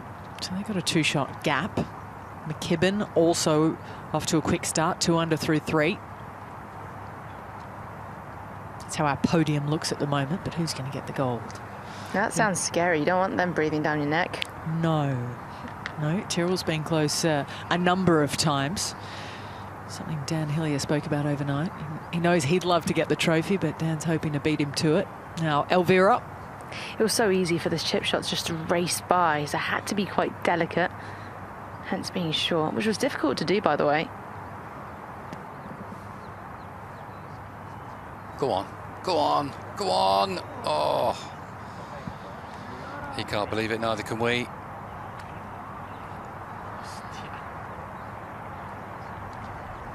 Agony.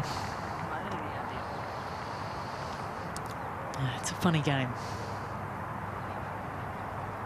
So, just the par for Elvira. And of Gavins. Makeable. Might take a little bunny hop to start off with, though. Yes, Dan Gavins is on a charge. First birdie of the day. Yeah, look, go on, yes. Put a smile on your face.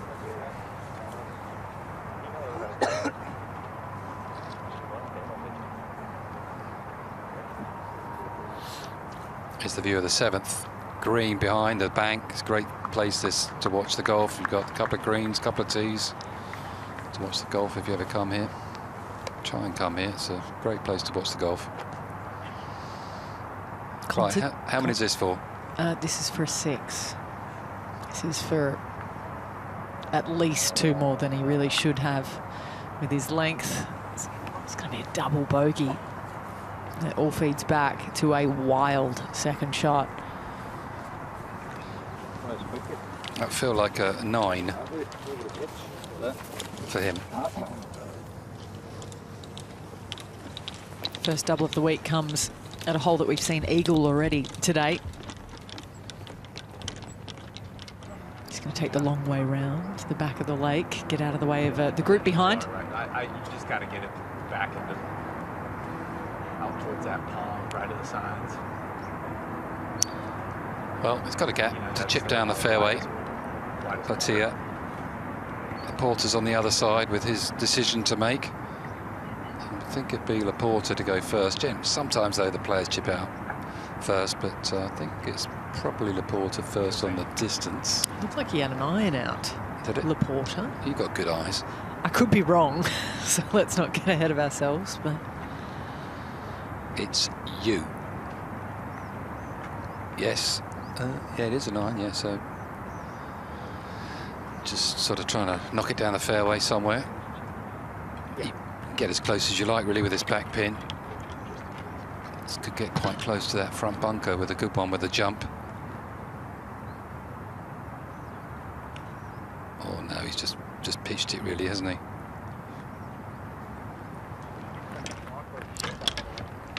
Important to stay patient out there, though. It's tough scoring. He's still only 2 shots outside a top 25 finish in a Rolex Series event, which would really set him up for the rest of the season, the likes of Laporta.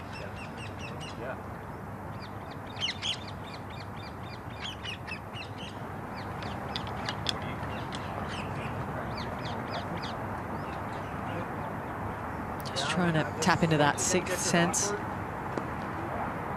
Which club is it? Which one feels right? You know what I'm saying? I mean, it's 200 to the water.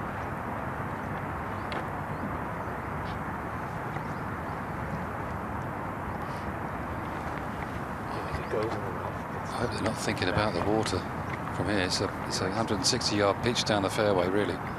Little squirty cut. It's like a pitch shot, really. Just run it down the bank. Let me pull down that pole. You don't need to try and press here. Just pitch it down the fairway.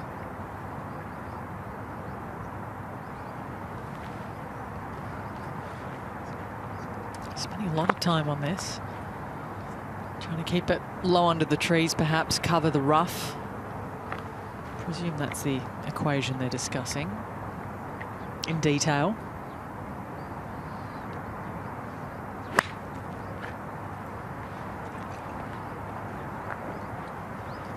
Not worth waiting for that, was it, really? Pitched it into the rough. Poor shot from Bhatia there. Yeah. Same too with the drive. Very good. Elvira safely here. Højgaard with less than drive up at 14, and that will work. Good tee shot after having that double, because he'd have been fuming walking up to that tee. So he managed to compose himself and hit a super chic tee shot down 14. Back to the par 5. Kieffer.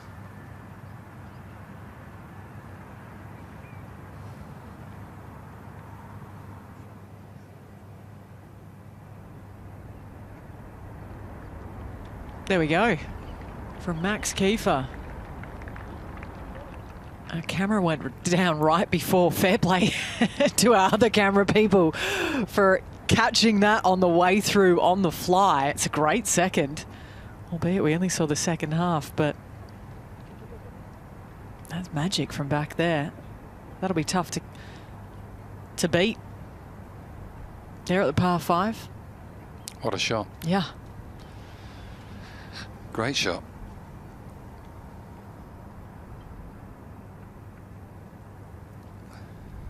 Yeah, Kieffer's got a chance for an eagle there to get himself back to level par for the day.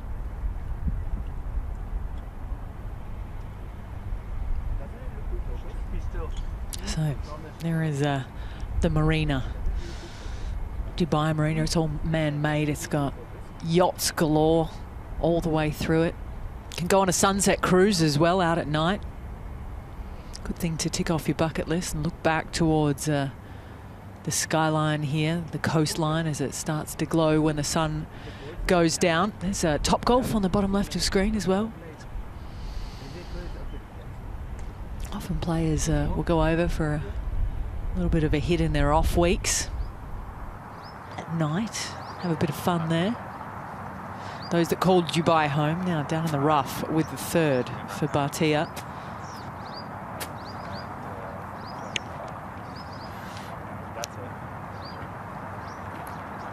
Not much fun this shot, is it? Look out the rough.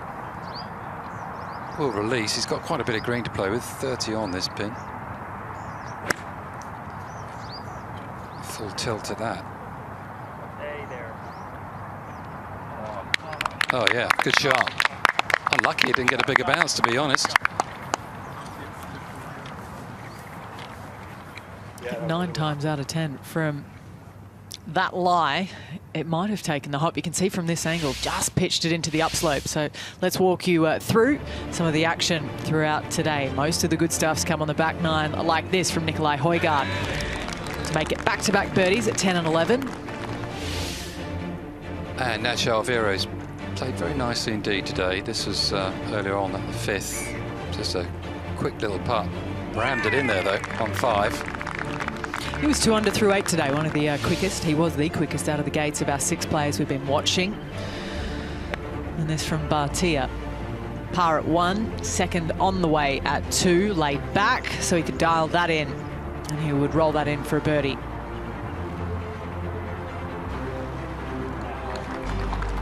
That was at the 12th hole there for Bhatia. And it was a birdie, yeah. He's at second of the round. Laporta, how good was this at 8? Unbelievable, yeah. All the way, wasn't it? From about 45 feet for Francesco Laporta. At 11. Laporta again. And again it found the bottom. So 3 birdies in a stretch of 4 holes for the Italian. Albeit a couple of bogeys in there, but he's in the red for the round. Jamie, what's a good score today from what we've seen from these feature groups, as well as what's ahead for the final groups? I thought if Hillier broke par, he'd have a chance, to be honest with you. He's currently 1 over, so I thought if he got to 14, he'd set a target. Mm-hmm. Thought it'd be easy to get past that. It's difficult today. The wind's got up. You take it for granted that people can shoot 65s and 60s around here, but not the case this week. 133 yards for Højgaard. Gavins unfortunately found the water, so had to take a penalty drop. But you really want to reduce the flight on this one. It's at least about a club and a half breeze out here, so compared to your stock, you almost want to split the ball flight in half. Definitely looking to aim this at the left edge of the TV tower. Let the breeze do the rest.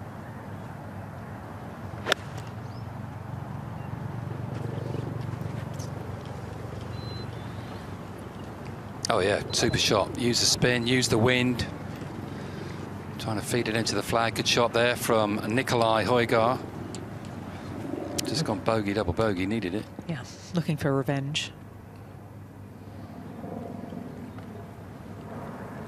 A1 for Elvira, 121 yards. Just massaging a gap wedge. Such a controlled follow through, but hates it. Club on the ground, ball in the rough. There's not much future left of that flag today.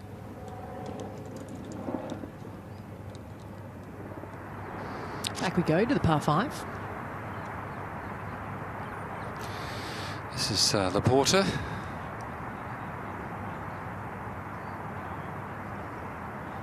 Putting for birdie.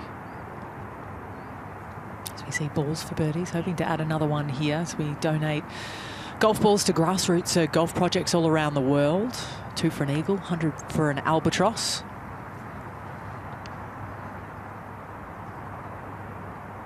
Uphill the first third. And changes complexion.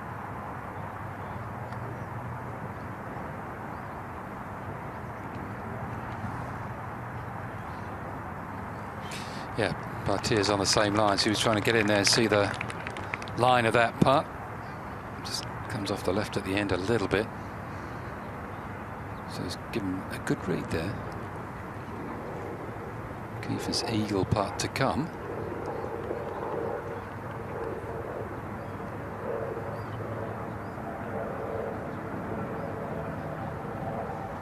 Still 1 under for the day.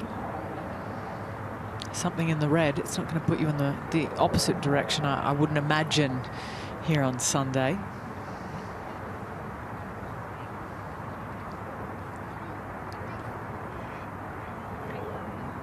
Almost didn't really move until just the dying stages for Laporta. Yeah, just at the end it'll go.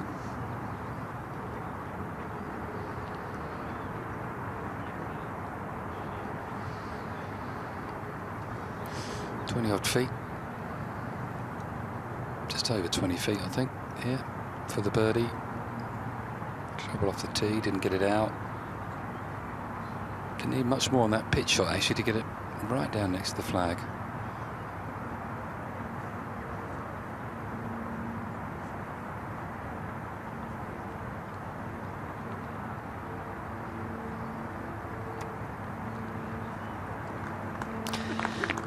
Always a little low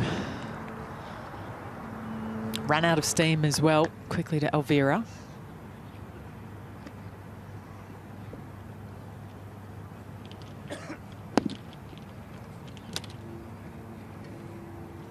Take that.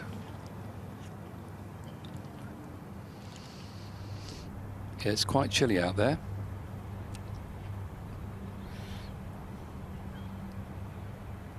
I'd like a pair of those. I'd like a pair of those. My ears, but it'd be really big though to cover my ears. Wonder if they come in a large.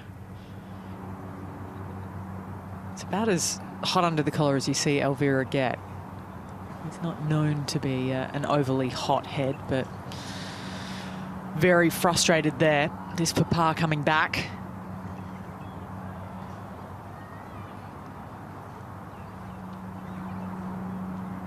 The oven's just turned up a notch as well after that drop shot. He's still got more to come. This Regal though for Kieffer, just off the left.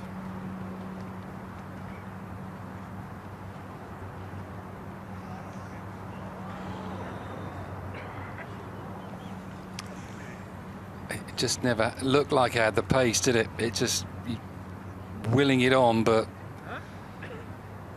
it's not going. You've got 10 seconds when you get there, but you can stand there for a bit longer than that and it won't go in. Still a birdie. Would be nice, wouldn't it? Let's see if he's learned a thing or two from Elvira's putt. A little bit slick, down breeze as well. Just a hint of right to left. Got a teach he wasn't expecting. What can he do with it? A lot. In there. Here we go. Look at that back nine. Birdie, birdie, bogey, double, birdie. Level par for the 9. Regulation. Nice to make birdies though. It shows you got some good stuff in there, and he's just starting to show some signs, isn't he, that his form's coming. A lot of good stuff. A couple of bad shots early season, but a lot of good stuff. Oh, they're sharing, aren't they? Never share nuggets and chips. Come on. Can't share, can you? Buy your own.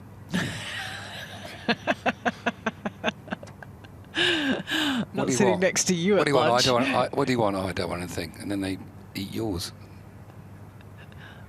A couple of wings disappear. Bogey putt.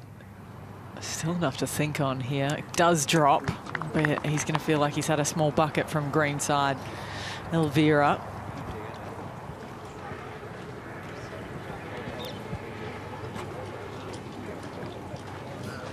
Off he goes. Just 4 left to play. We'll go back to the tee. In the meantime, Kieffer teeing it up on the right-hand side, trying to straighten out the line a little of what is a severe dogleg left and an awkward driving hole for many. Oh, driver. Kieffer. Got to go left with this.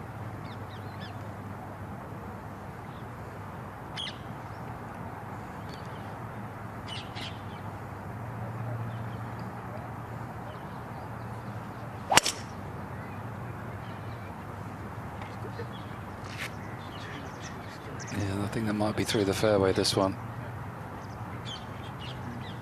Well, with that pin there, it's a difficult shot, carrying that bunker, trying to stop it. Although I admire the intent. Wins at 130. Different plane for a Bhatia. Nice and drive. Looks like Laporta's got a fairway medal out as well.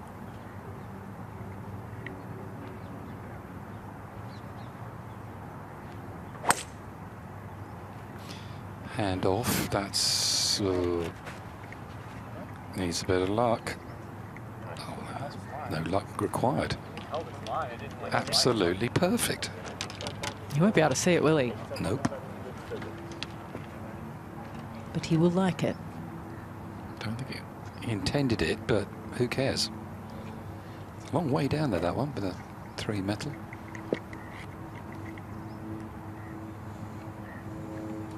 Used to be a lot of bushes and scrub down the left-hand side, which they cleared out.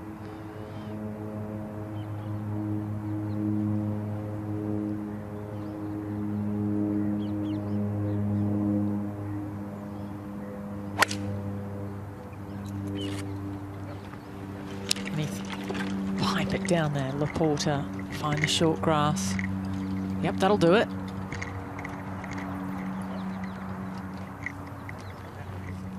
Up to 15. Hole in one hole, are we feeling it? Let's see. 200 yards, it's the longest a par 3 has played so far this week, and it's your classic Sunday pin, tucked away on the left-hand corner. Really looking to start this on the H of the hero on the grandstand beyond the putting surface. Looking to work this right to left. Go a little bit. Might be okay. Pace will be fair. Nearly, but that's buried. No, that didn't move much once it bounced. Heavy over that way. It's a very generous section of the green, isn't it? And see where the pin is today on 15. Oh yeah, the pin's only 4 yards from the left edge, so amples of room just right at this, and you can't go short or left, and it's the waist area, and it's a very steep climb. So you'll leave yourself in an awkward spot. It'll be interesting to see how Højgaard ball is landed.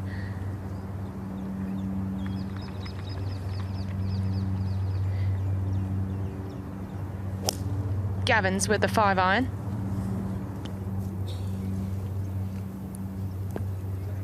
All right at it for Gavins. It's going to bounce even harder up there as the day progresses. All right, the last of these trio to have a crack at the BMW i7 X-Drive 60M, right behind the tee. The thing is swift. Well, it feels like the players are all going for this flag. It's not really a pin to attack, but at this state, maybe they're just fancying it. I'm sure the groups later this afternoon probably won't be going for it. So I think there might be a more strategic play later this afternoon in the final 4 holes of 72.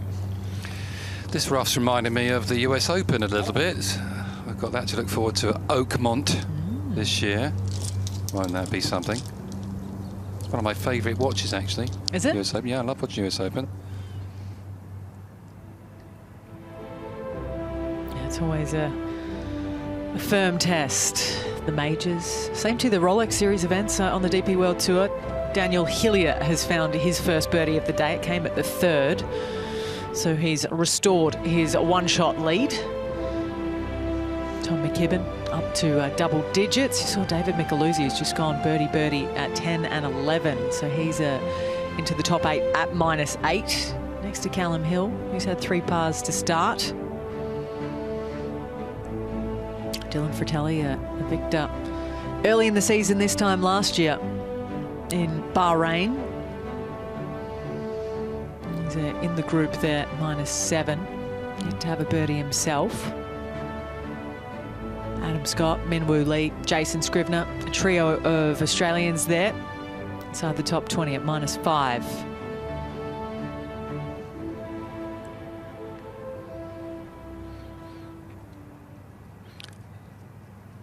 Down the 14th.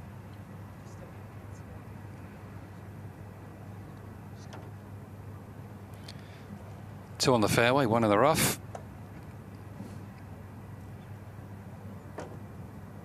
Pin on the left. Kieffer to go first.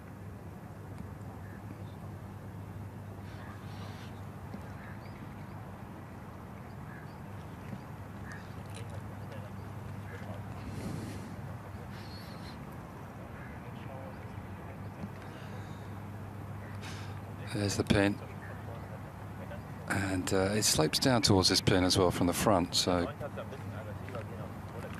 I don't think he can stop this if he goes directly at it. Well, actually, it's not too bad. 153, Ben 9-9, maybe his wedge. 135 the front.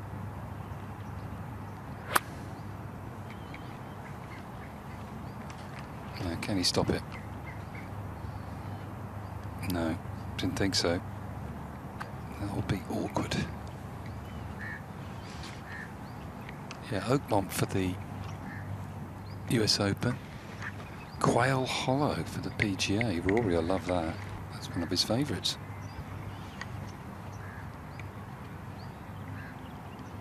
Laporta. Same yardage for him.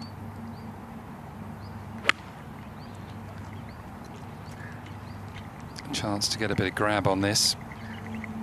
Gets it, but a little bit to the right, but not bad.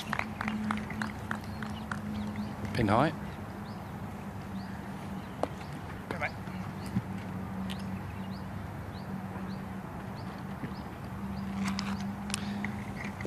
And Akshay Bhatia, 1 under for his round. This will be a mid-wedge for him. All right, so 130.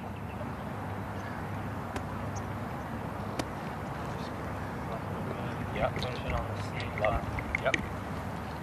Perfect. He likes playing these with a little bit of cut spin. Goes quite steep. You see a big divot here. Trying to get as much spin as he can.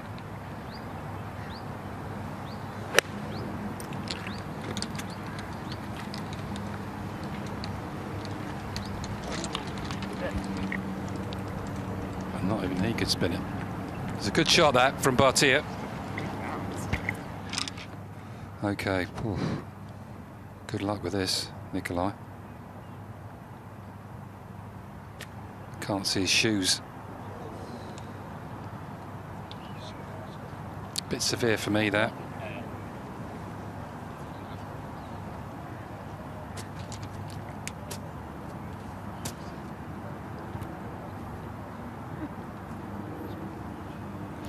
Okay, Nacho. Quite a lot of movement in his action here. He's just almost trying to duff it. He's had one on the last, could hardly hit it, could hardly hit that. Fancy these, Incy? Well, not how they were lying. I was going to back at least one up and down out of the 3. It's almost like when you crack an egg in a saucepan, it just goes splat. It's pretty much how every single ball was lying, with a good enough clump of grass behind. So it's so difficult to judge. Højgaard looking to blade this one. Just taking that first cut out of play.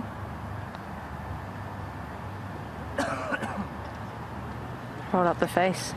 Oh dear me. Yes. With your new chipping action now, Incy, you're going to be... God, you're going to be so good around the greens now.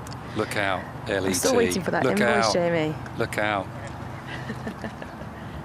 And the winner of the AIG Women's Open is Incy Mehmet. What a joke. Why not? That would be comedy, eh? You rip it.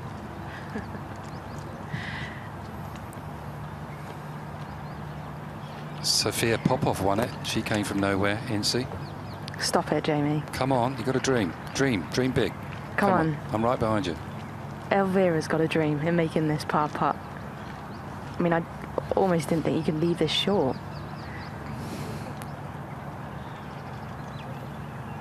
Quite a gracious character. I don't often see him getting angry. No, you don't. Oh, he might now, though. We did it the last. It's going to be, is that 3 drop shots in the last 4 holes for Elvira.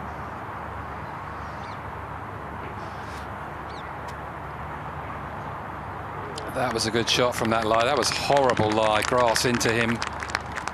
Very difficult. They're good out of the rough, these guys, but even they're being tested this week. Gavins. Catches the left edge.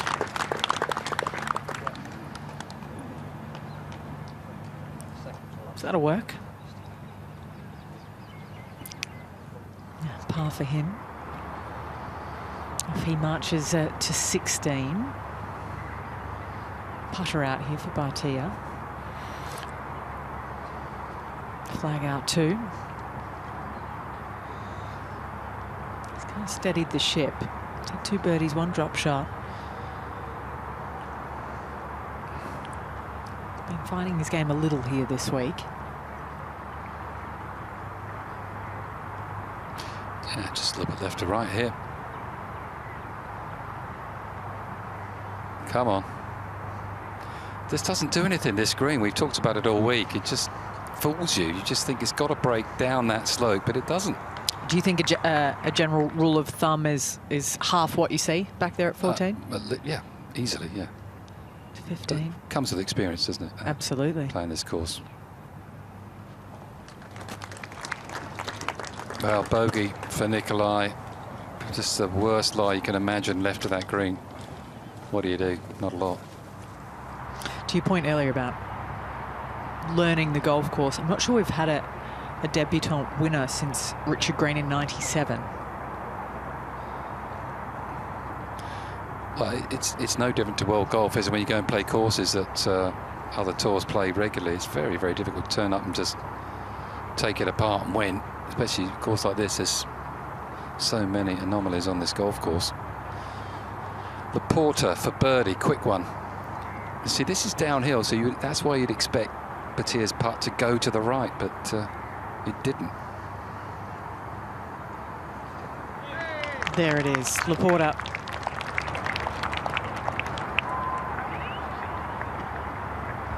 There we go, 4th birdie of the day. The bogeys are out there. You get so punished from near on everything tee to green if you're a little off the pace, if you're a little offline. Just ask Nicolai Høgaard. Winds just died down. Yesterday it was a brute of a hole. Usually it's not too long of a par 4, but it was a real mission yesterday. Dogleg right to left. Healthy shout. Yeah, he bogeyed this yesterday. Bogeyed 12 as well, and he hit a poor drive, and he's not in good shape here either, so he's in good spirits though, that's good. Yeah, Gareth Ward just trying to keep him up.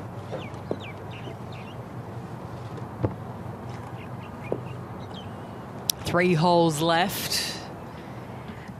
Yeah, I mean, once you get through 16, the chances to be had, especially on 17, is to get a good tee shot on 18. It's not how you start, it's how you finish. Definitely will help make the dinner taste better.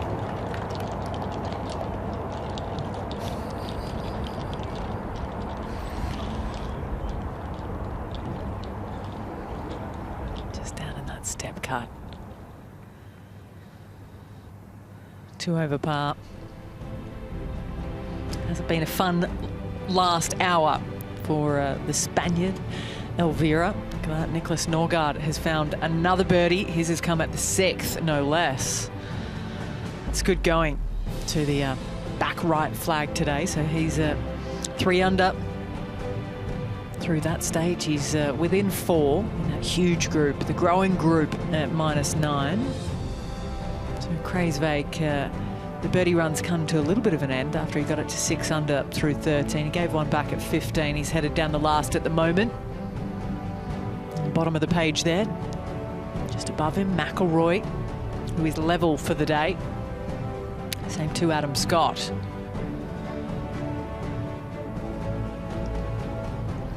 Good to see Connor Syme, who's on our feature groups yesterday, 67 from him today. Great recovery.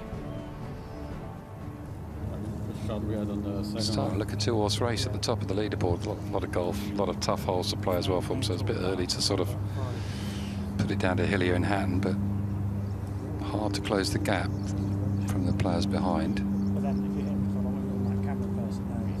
200 yarder this, pin way left.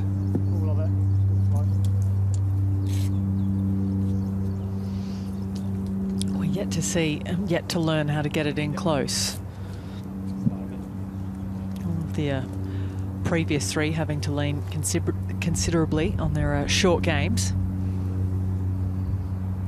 Got to be going, what, 15, 20 feet to the right? Yeah, just for the depth? At least, yeah. But you got the breeze off the right as well to help you, so you don't need to overplay that. It all feeds that way on this green on 15, so just aim middle back and let gravity in the wind do its job.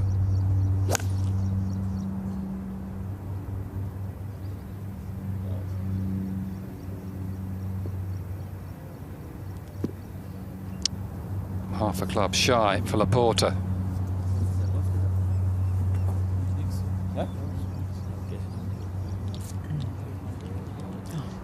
He's loving your commentary, Jamie. He's my uncle. Follows me everywhere. I can't get rid of him. The mad one. Most of my family are mad. Right, how do you get close to that? Everybody at home, look at that. 4 yards from that edge of that green, 200 yards. You've got to play middle of the stand at least, even the right-hand sort of steps there, and just try a little bit of a draw with the breeze. It looks like they've missed the green, though, with the pin when you stand on that tee. Kieffer.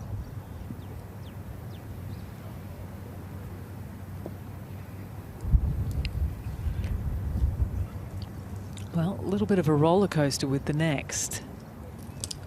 Well, he plays with a cut, Keith, and he just chopped that up into the wind. It went nowhere. Let's go to 16. Just a little bit of cable action here on the right-hand side.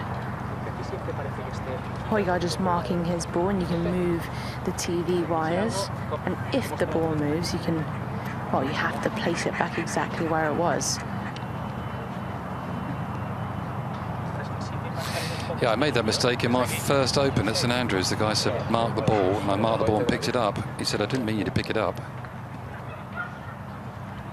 Lesson learned. Lesson learned. They gave me back the 2 shots, actually. Did they? Because it was very nice of them, because the instructions weren't, you know, it said mark the ball. He didn't say mark the ball and leave it there. I was a young rookie, don't know any rules. But you learn, you're absolutely right. Elvira's going to go first, 167 yards. That breeze has just died down. Got to watch out for the jumper when you're playing from the first cut there. That sat down quite nicely. Didn't really take off. Right to the heart of it. Yeah, he doesn't want any more chips, does he, Nacho, unless they're at lunch.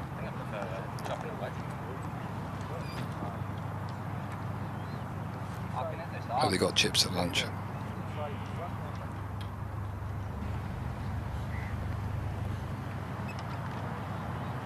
$152 yards for Daniel Gavins. Ball sat down. Could almost imagine throwing a ball in a bucket of straws. Just sinks to the bottom, and that's beautifully played. Yeah, he gave it the Happy Gilmore there, did he? Walked after it. Great shot from Gavins. The old chase through. Just a little clump of grass behind Højgaard's ball here, but the grass is pretty much growing with him. Lobbing this up in the air over the palm trees. Great angle to this flag, and this is heading a little bit left. No, there's more rough on the horizon for Højgaard. Short-sighted too.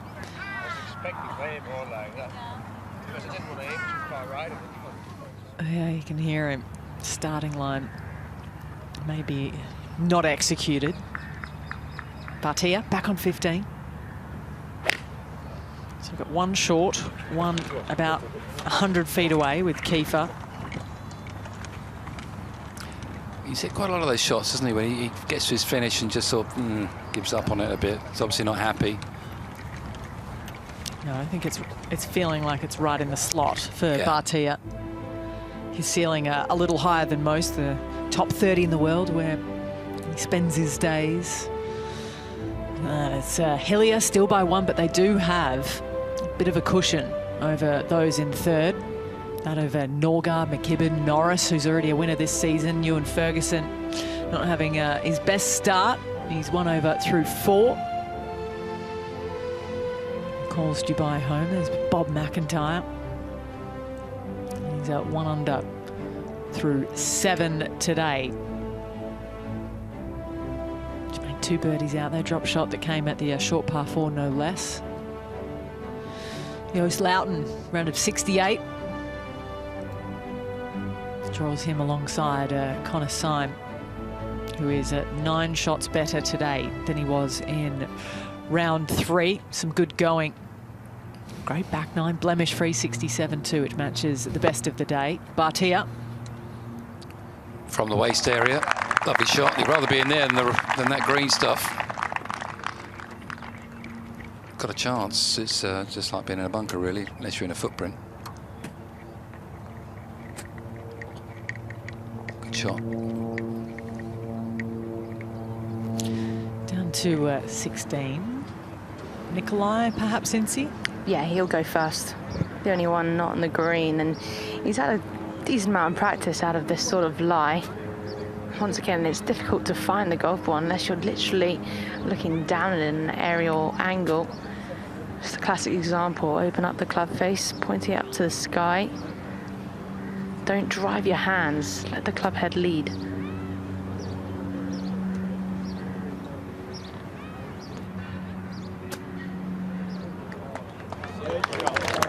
Just like that.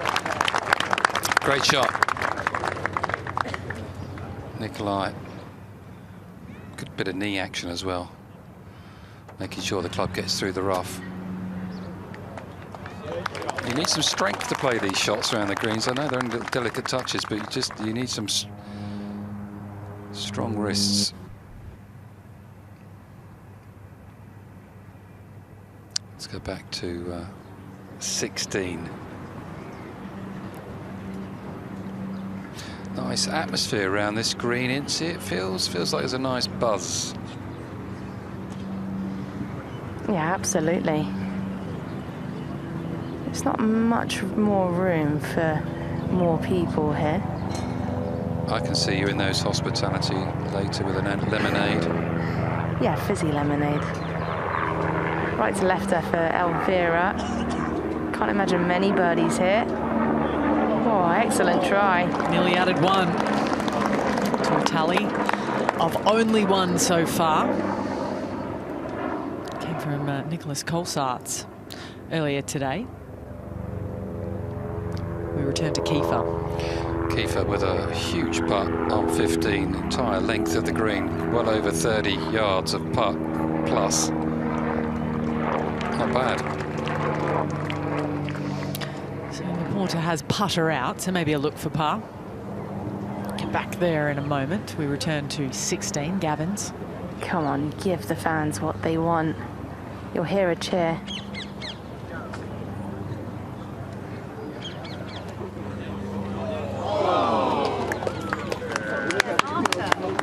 Nearly off the sideboard. Yeah, they wouldn't have cared what he was shooting for the day. He rolls one in from range for a birdie 3 there at 16. All the seats are taken. I don't think that coin made any difference. I think it needed to be just inside there. It was a good little marker for him. Højgaard taps in, great 4 for him. First par of the back 9. Yeah, it's a colourful card. Same 2 so far for his twin brother Rasmus, who's only had 1 par through 6 holes. He's 1 over par. He's fallen back to a share of 16. Laporta, this is where it ended up from down in the desert. Good 3. Like we said, a good couple of holes from him could really set up his year. Yeah, of course. Yeah. There's plenty to play for here. Points and prizes, money, confidence. Going to the next swing. Some of the purses throughout the year are about the 2 million mark. This 9 million US, and the Race to Dubai points reflect that. So a good week here does mean more than most. Bhatia for his 3. He too makes up and down. He's a good scrambler, isn't he? Bhatia, he really is. If he misses a green, he generally hits a good chip. Shake of the head. What am I doing over there on the left? He's found some of the spots you're not meant to be on this golf course. He's learnt it the hard way. That's why it is so hard to win on debut here. A little more to learn on this layout than most as the sun comes out. Time for this par putt for Max Kieffer.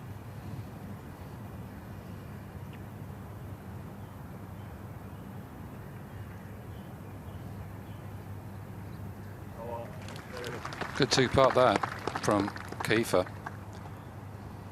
Very hard working professional golfer is Maximilian.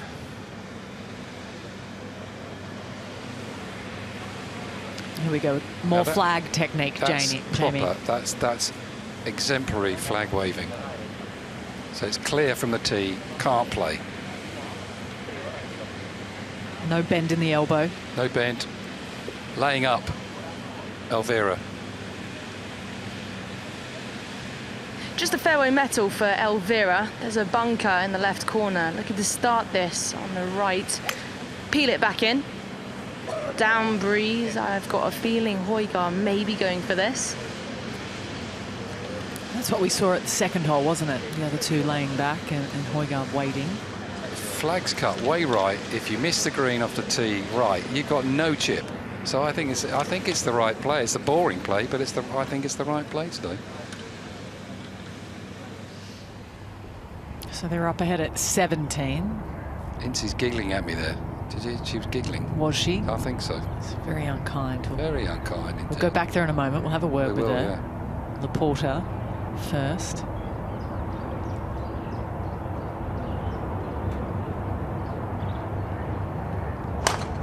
It's nearly as sharp as the dogleg left on 14. Miles right for Laporta. That could be in a world of pain down there. My goodness. Yeah, that's in the waist area on 17, if he's lucky.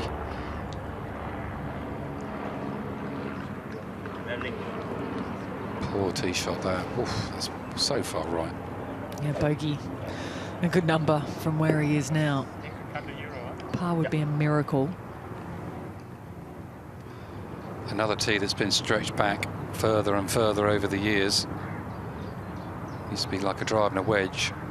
Now 456 into the breeze. It's quite a hole.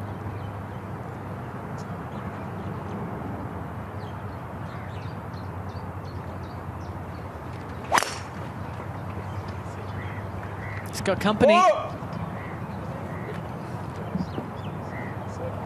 quite as far in.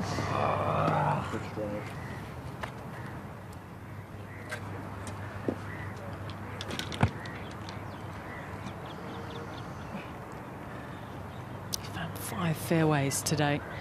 Kieffer. Same 2 Bhatia.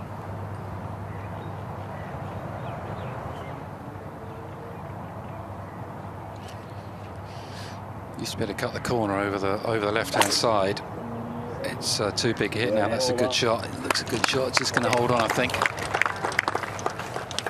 Very good tee shot there, Akshay.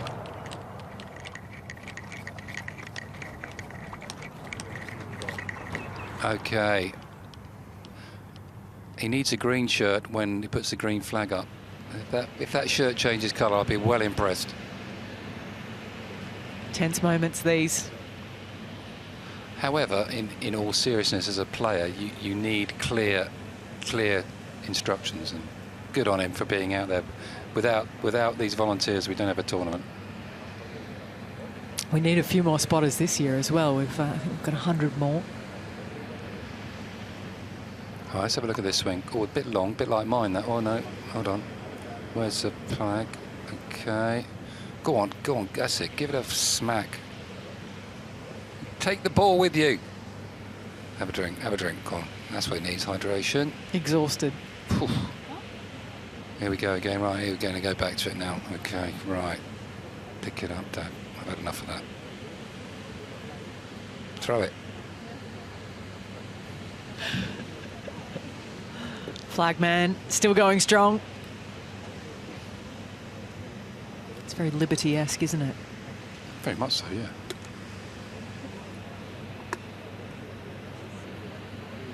.333, the 17th flag, 29 on 3 right, but it's rough all the way in palm trees up that right-hand side. It's you need a bit of luck to get on the green. I've probably knocked it all the way over the back of the green. I think actually go long today. It's probably the play if you can get it there. You've got enough length. So while this has been happening, Daniel Hillier has just made bogey down the 5th. So now it's Hillier and Hatton on top. What do you think is going to win? You asked me earlier. What score would you like to be on? 20 under, obviously, because that'll win by 6. But It's very true, Jamie. I don't know. I'm with you. I don't think it'll be far off something like 14. I think if you offered it to him, they'd take it right now. Yeah, Hatton's got a birdie look at 5. Hatton's got a birdie. Birdie to a bogey. Okay. He's talking to us. Yeah, yes. There we go. Confirmation that Hatton's just rolled it in as well at the 5th. He's saying this feature group coverage is fantastic. That's what he's saying.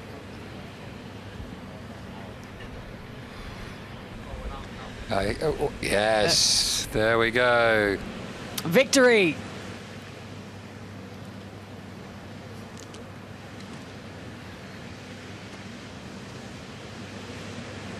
Green flag, green shirt, let's go.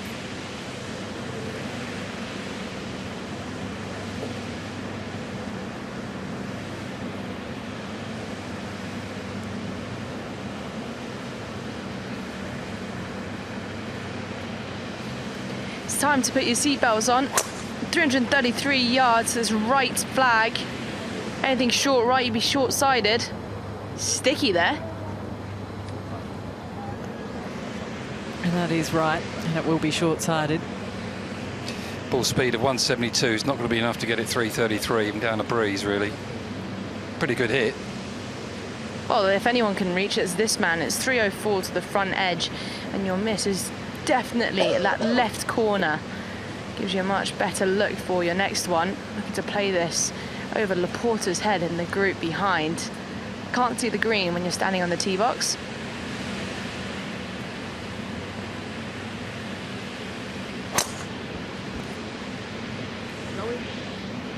Oh, is that 188 ball speed? That's right up there.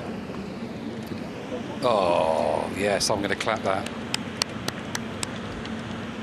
Have some of that. You could sell that later. I think he clipped the tree as well, I think.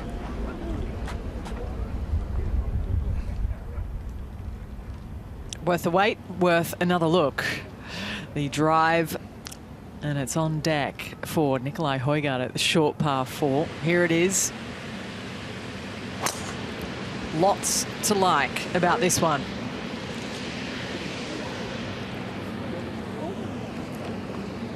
Yeah, you'll get that ball speed up to 188. That's up there with the elite, really. That's quite a skill to have. That equals about a 128 clubhead speed, so...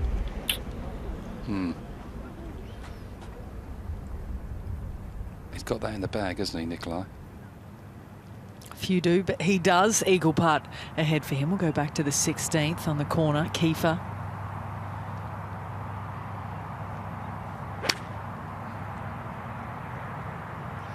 Well, the lie was all right, but it just looks like he's tugged it left. Yeah, that's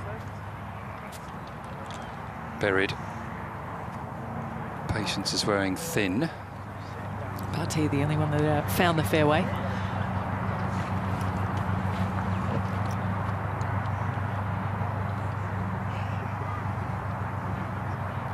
That Francesco Laporta's already had a crack trying to just get it back in play. Can't see anything on the fairway.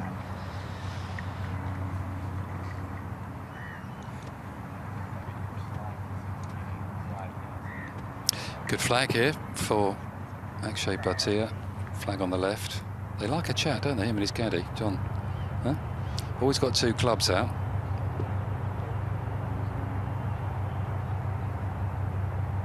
Is that a feel thing or a yardage thing? You know, are they between, or maybe is that something he likes to... I think it's a habit. Yeah, like a process. Routine, yeah, it's part of his routine, I think.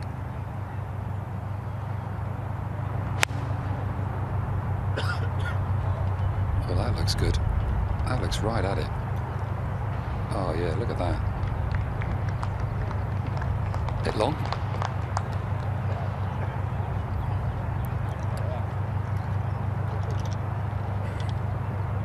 Good follow from Scott out there. He's on the camera. It was a fun view. Yeah, Scott Leakey doing the camera work for us there. They do a great job. How they follow the golf balls out there, I do not know. It's quite a skill.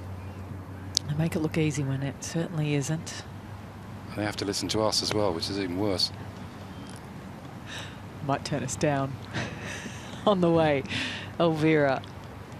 Club on the ground again. That's a poor shot, isn't it, from Nacho? Just hit turf first, bit heavy. 2 under through 8.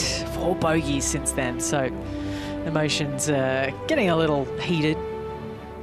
So we take a look at Rasmus Nygaard Pedersen, who has popped up on the front page of the leaderboard. Same to David Micheluzzi, who has found another down 13. He's 6 under. He's got a bogey in there as well, so 7 birdies today. Sean Norris has found another. He's blemish-free to double digits. It is Hatton that leads the way, though, after the exchange that came at the 5th. Bogey from Hillier, birdie from Tyrrell, and he's on top now.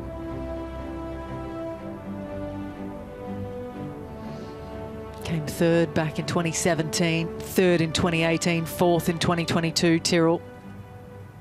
He's challenged here before, but he's never broken through.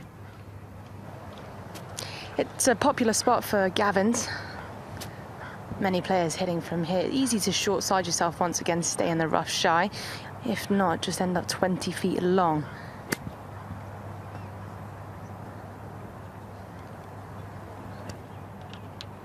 That's what you're talking about, Jamie. There's just nothing to be had from over there, is there?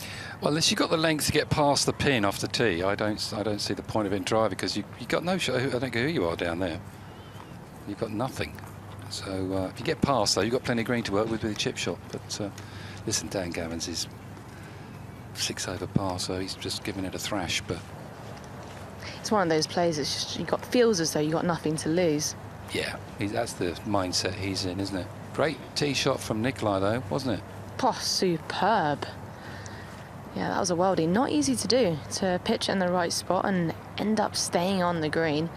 Not sure if you can see the grain changes with this putt.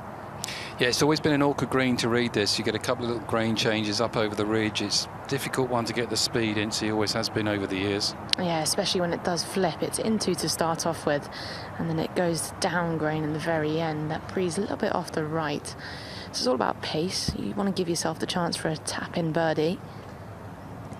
Who knows, could be an eagle. What a day. What a back nine for Nicolai. Adventurous. Scenic. Yes. All of the above, in more ways than one. It can get away from you, this putt, past the hole. If you just got a little bit of speed in the hole, it can kick on.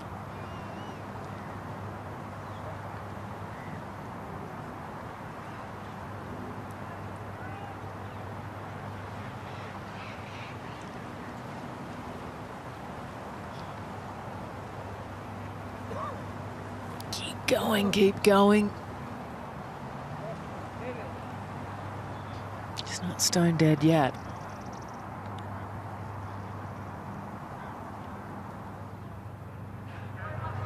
Still a birdie putt for Nicolai. Back to 16, trying to launch it up high. Kieffer.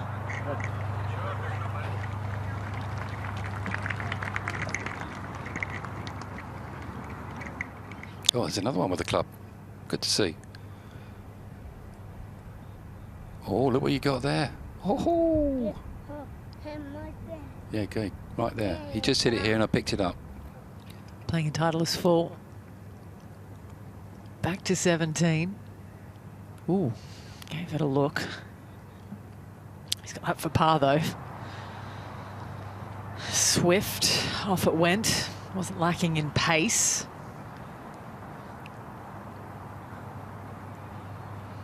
He's kind of in the come out firing camp like Gavins is at the moment, NC. Yeah, definitely would be opting for the wedge here, just to take that first cut of rough out of play. This might have a 2 feet of bobble or so, but putting back into the breeze, into the grain as well.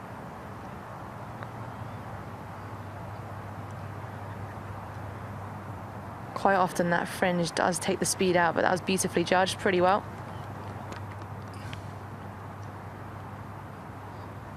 Good view from here of just how the back right edge does fall down to the corner of the green. Well, Laporta has had an adventurous hole, this for par.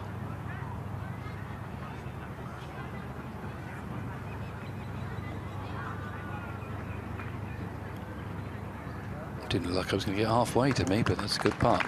Bit bogey though. Never really looked like anything else after the tee shot, so that was hard fought for. Going to tap in bogey, no less. We return to Elvira. Yeah, it's a bit late now, but I don't know about you, Ali and Jamie, back in the day when you used to play. You play the holes in threes when things don't quite go your way. It's a nice way of resetting, isn't it? Yeah, or 6-hole sections, change your goals, whatever you've got left, you know. Try and play 16, 17, 18, 1, 2 under par. Have a little something on the line with your caddy, perhaps. Good mental reset. Still lots to play for. Elvira. Gosh, that's a bit of a horrid bogey, though. After being on the fairway. I told you should have laid up. Told you it was the play. No flies on you, Jamie. Oh, bad second shot, wasn't it? Yeah. Well, a good shot in here for Bhatia. Go, go, go. Come on. Come on. Oh, Akshay. We were all on board. It's the strength of his game, the putting. He's got that touch. It's just natural. Just the par. Deserved better. Okay, Nicolai for a 2-putt birdie. Interestingly, he shot 3 72s. He's 1 over par with the par 5 to play. He could have another 72. What are the odds on that? I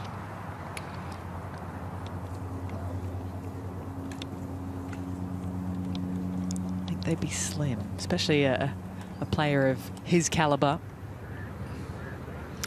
Well, Kieffer, right off the tee, left with his second. Didn't have anything with the chip shot. Did well to get it here, actually, Kieffer. Quick putt down the hill for the 4. He's 1 over par today.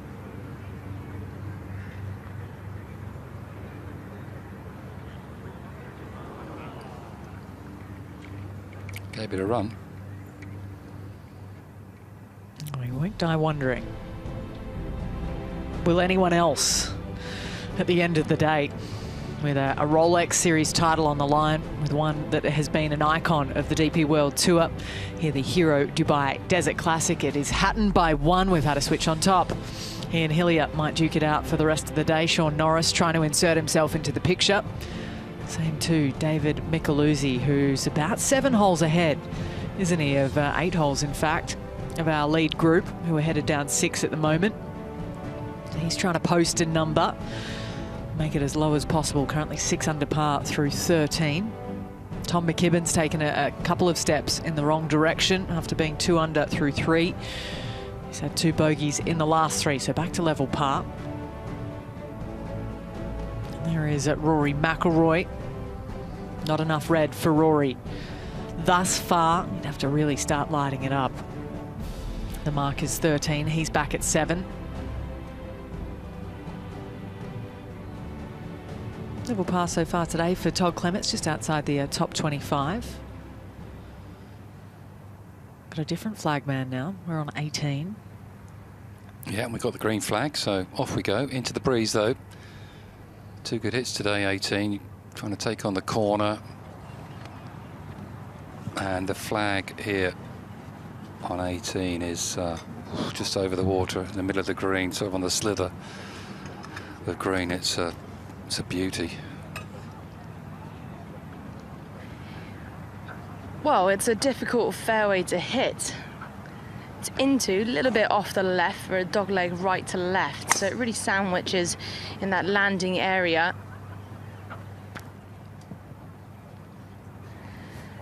Interesting club choice for Højgaard, going for the driver. Trying to stall it into that breeze, I guess. Just got to be watchful for that water, which I don't think's in reach today. As much of a power player he is, the more you take on, the greater your carry of the rough. You just don't want a hot bounce.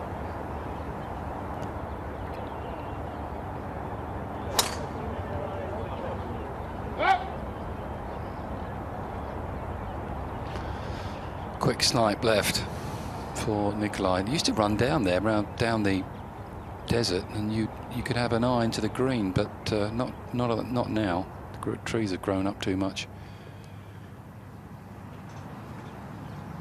He was trying to get that way around the corner then. Yeah, just a little bit out of sync, you would say, for Højgaard. Gavins, can he do slightly better? Tall tree in the distance with the UAE flag. The left edge of that is your line today.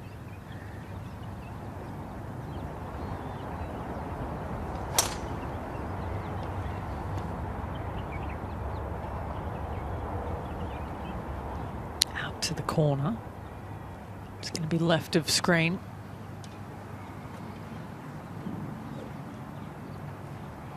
Bit of an unfriendly finish maybe between Højgaard and Gavins. 100 yards at least between the two of them. Driver once again for Elvira. Saw Adam Scott earlier this week taking an incredibly aggressive line where I didn't even see the palm trees in play and ahead of them. Shape it right to left, you'll be holding it against this breeze. Any sort of cut, it's gone.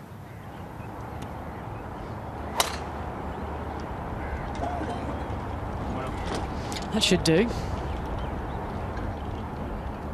Just enough, is it? Yeah, finds the short grass.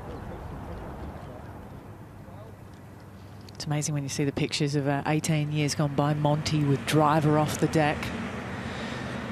Complexion of modern golf keeps on changing. Back to 17, Bhatia. Yeah, just down the wind. He's having to go there, but that's way left. Found the sand. At least it pitched in the sand. Might get lucky there. Might not. Down there somewhere.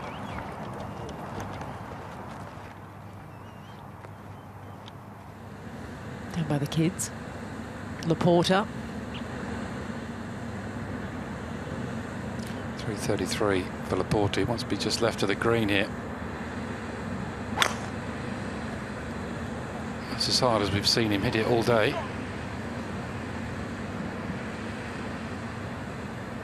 Maybe as good as we've seen him hit it all day. Just down short of the green.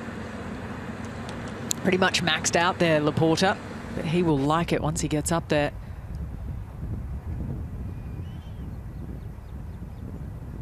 What a place to watch the golf. Little bar stool, snack, cold drink. And Kieffer. Yeah, he hasn't got the power to reach Kieffer, so no choice really for him. That's a good shot. Just a pitch from there.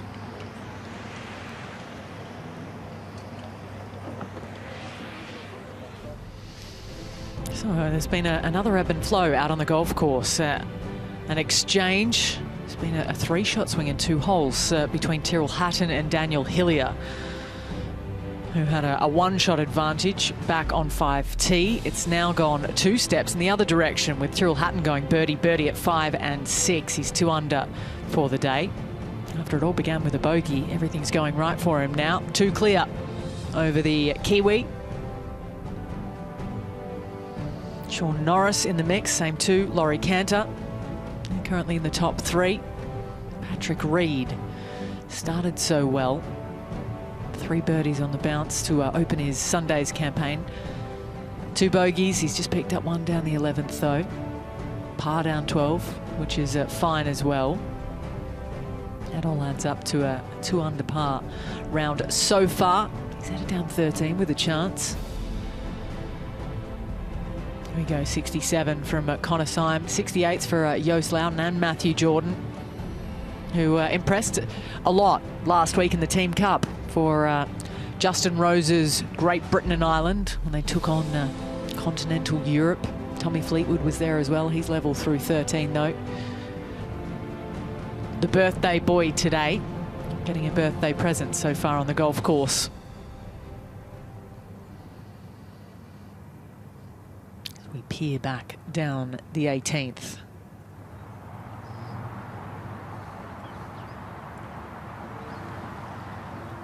Gavins just looking to lay up here. Almost hit it into the compound, which is to the right of this. Can't get complacent. It's still a relatively tight target. Water lurking all the way down the right, straight into the breeze.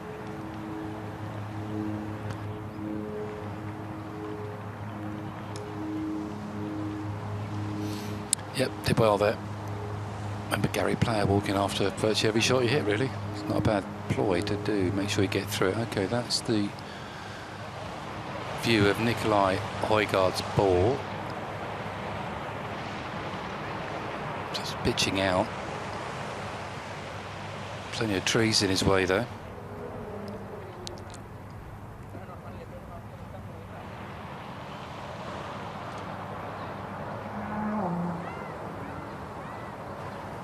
Rose and Elvira to go first, but it looks like Højgaard's going to nip it out. Still not easy. Need to trap this one. You've got a gang of trees ahead. Could technically go for this green, but there's absolutely no point. So going for the percentage shot. Don't go long because water is beyond this fairway.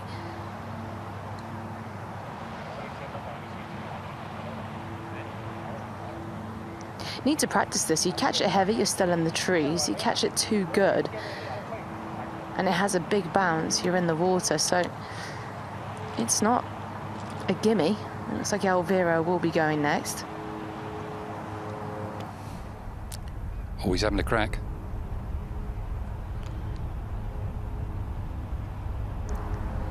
He has to. 241 yards. The lie is way too good. Green light to go. Straight at it.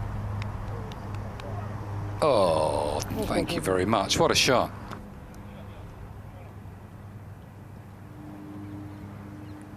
Sensational stuff from Nacho. Yeah, nice note to end on as well.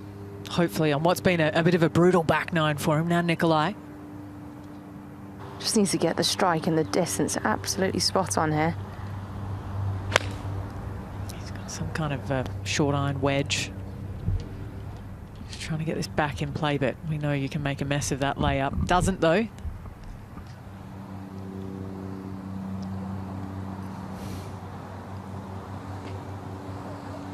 Can't quite say he's playing it the old-fashioned way, but it will be on the green or near on there in 3. Fancy his chances getting it in close.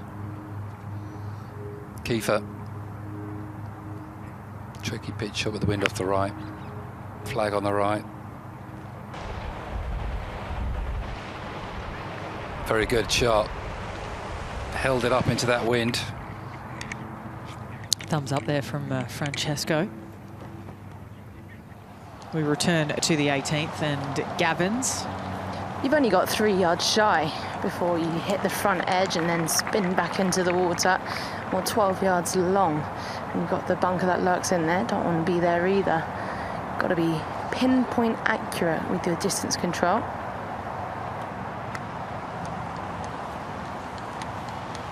Come on, Daniel.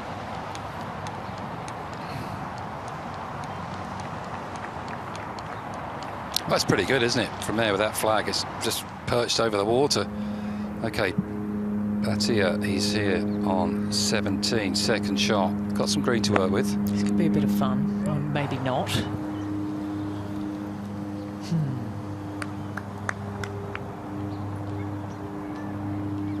It was not even remotely close to straightforward from over there.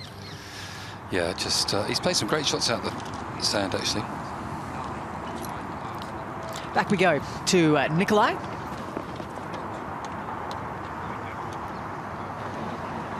.105 yards. It's petrifying. You can't feel the breeze at all. You're sheltered from the 3-tiered hospitality that surrounds this double green. So you lob it up above that, it could stall, and you might be going for a swim, so definitely looking to flight this one down. A bit like Gavins, just pitch it past, a little bit left of the flag. So Adam Scott flight one in nice and low yesterday. It seemed to work better.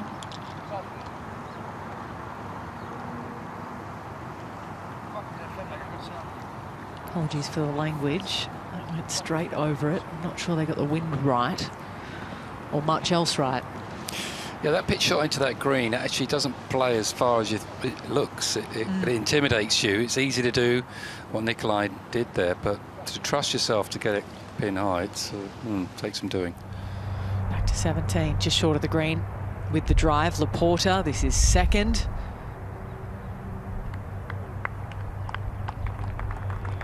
Saving some of his best for last for us there. It's a round that's had 4 birdies in it. As many as anyone out in the feature groups today. Back we go to the 18th. Put your dancing boots on, it's slippy and slidey here. Up into the green, and then you've got a bit of a mound to climb.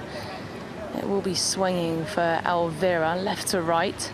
Gained some speed after the halfway point. Look at those crowds up on the 9th. I'm guessing that's McIlroy, Incy, as all our players are looking over there.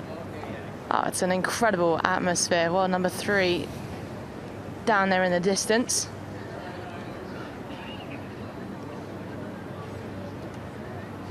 He's 1 under. McIlroy, they seem to like it. He's double green. Polite clap. Got his salmon pink on today for his Sunday. Salmon on Sunday. Yeah. Bhatia, third shot. That looks pretty good. Very good, in fact. Control that distance from there. 35-yarder.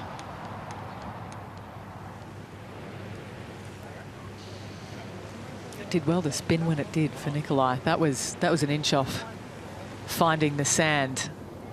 Somehow stopped on the downslope.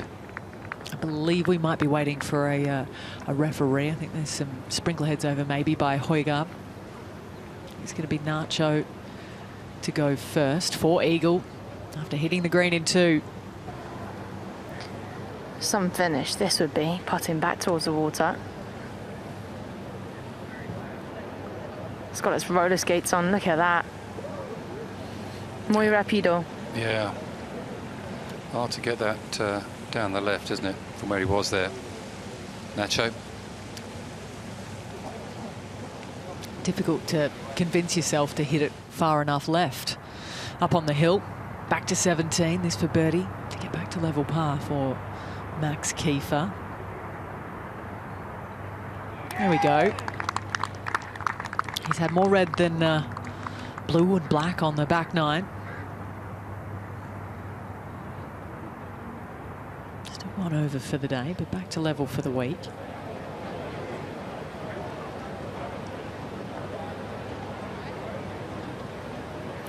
Here comes the referee, Neil Briggs.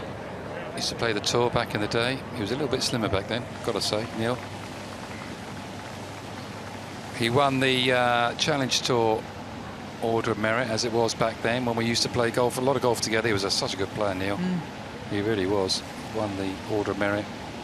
Good player. I think came runner-up in the French Open one year as well. But one of our premier referees now out here.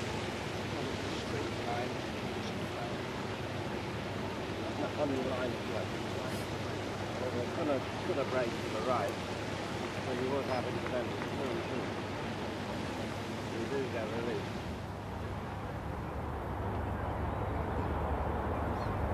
Back on the tee, Laporta. Trying to hook one around the corner. Get out. If it's got a lie, he might have a go at that. Yeah, maybe not under the heat of battle, but given where he is in the field, maybe have a crack. He's just outside the top 30, Laporta. So we go back up to the green. It's a nest of sprinklers, isn't it, that? Really is. I think they're trying to determine which side is the nearest point of relief. As long as it's no nearer to the hole.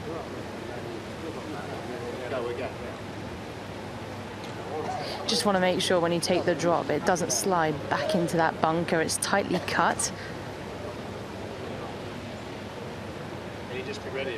And the chances are it would.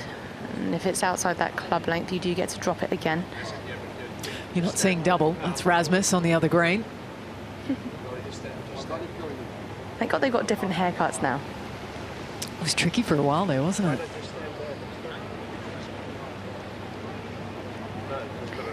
Daniel Gavins will be going meanwhile. For birdie. Slides down hill to the right. Oh, what a finish. And in the heart. Golf, eh? Yeah, it's a silly game.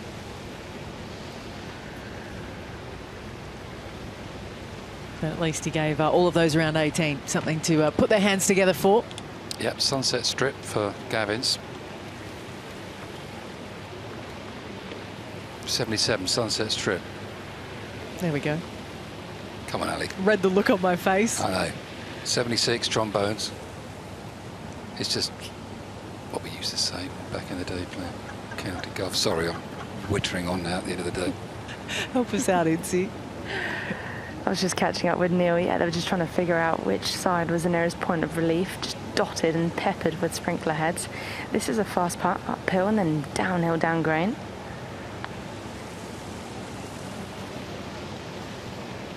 I just got caught up in the sand or the club or something there. It just never came out. Of all the leaves, that's not it. Awkward. Bhatia back on the tee.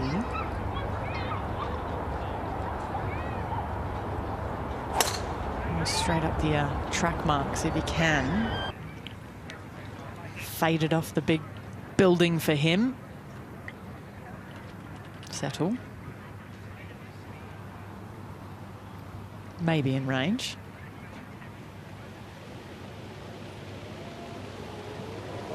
Must be quite distracting with your Tim brother just next door.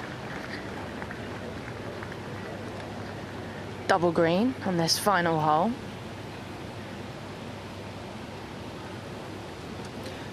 Didn't expect him to leave this one this shy though. Fringe really slowed it down. Hopefully the final putt. Yeah, this for par.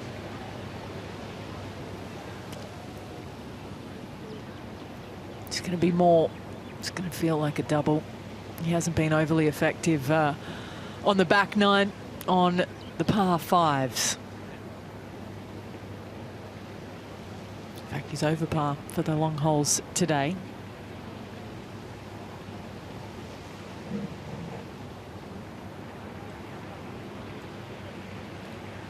So Elvira putting for bird here on 18. He's just missed too many greens really coming in from 9. He's had 5 bogeys since the 9th, and yeah, he's just missed a few greens on the wrong side really. Hit this one in 2. Eagle putt to here. And it is a 2-putt birdie for the Spaniard down the last. The only dash of red he had on the back nine. Round of 74 in the end for Nacho Elvira today.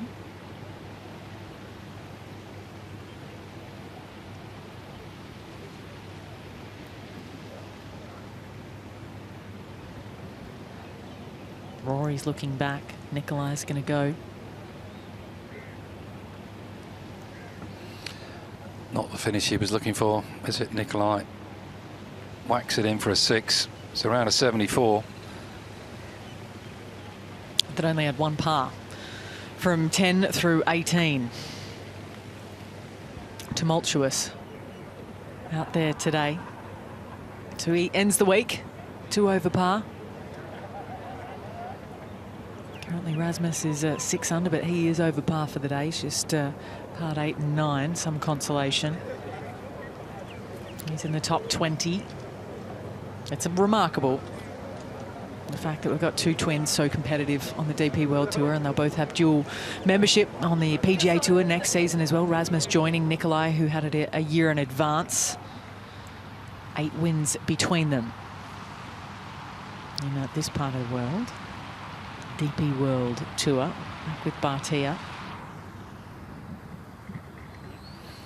Well, he's going to have a go at it. into the wind.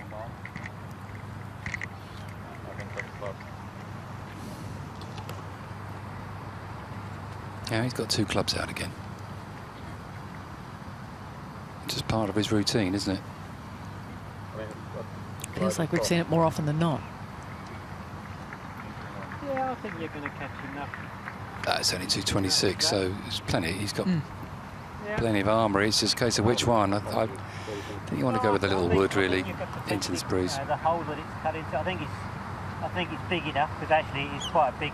It only looked like a small sprinkler. Yeah. I'm happy to give you the benefit of the doubt. I think, you know, as you say, I think probably your nearest point is just here. But anywhere, as long as you're not There's a standing ruling on there, somewhere back there. Yeah. I can hear Mark Litton. I think that's on the 18th. I think I saw him. I think it might be with Laporta down the left there, right next to a sprinkler. There he is. Meanwhile, while they're doing that, Akshay's going to have a crack.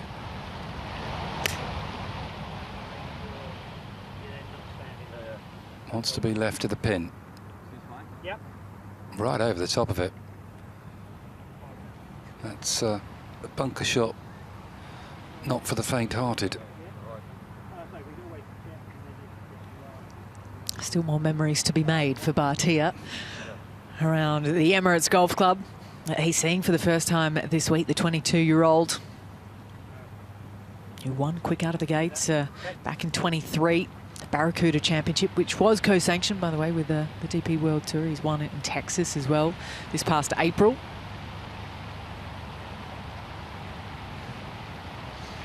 Kieffer's ready to go, whether or not he feels settled enough to do so with the ruling unfolding behind him. He is. Can he make it 2 dashes of red to end the day after making his birdie, down 17. 2:14 left. He's lofted wood. This is plenty of club for Kieffer.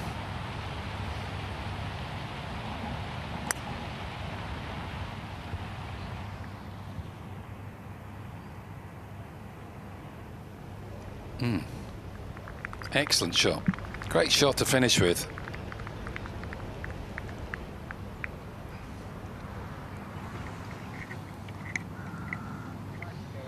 So eagle in play, birdie even more so. Well, he's had a free drop from a sprinkler. Laporta, it's got a good lie, 222. But coming out of the semi, it's going to be tough to get any purchase on this ball.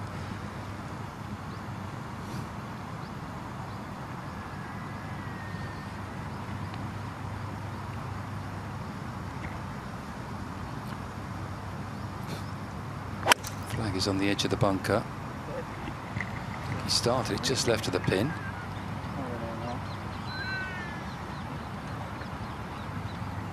Would have looked bang on line with it.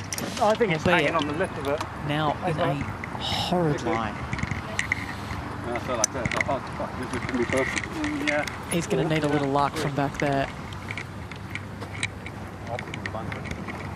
As they march up, we look at the projected Race to Dubai rankings. Pretty much whoever's going to take today will go to #1. Daniel Hillier would go past John Parry, who currently leads. He'd go down to 4th. Same to Sean Norris, who already has a victory himself this year. He's blemish-free, 2 under par for the day.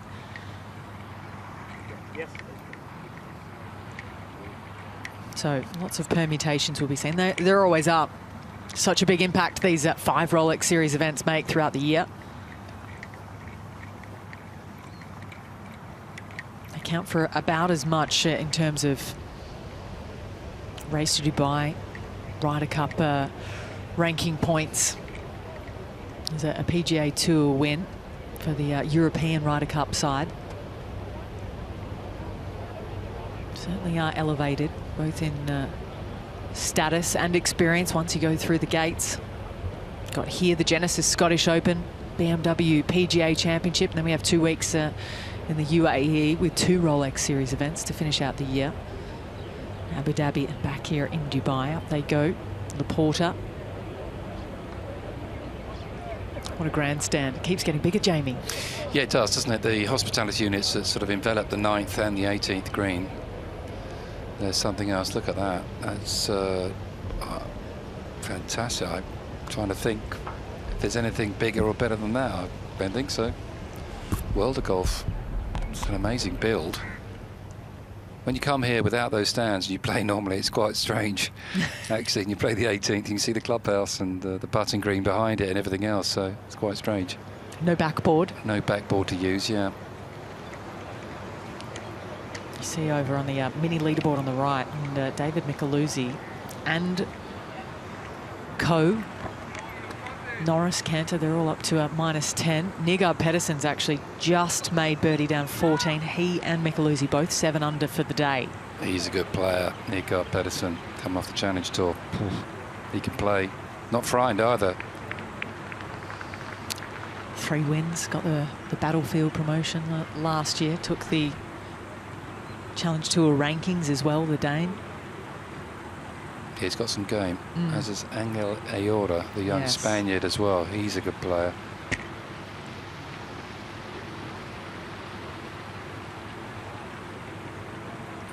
Well, Bhatia.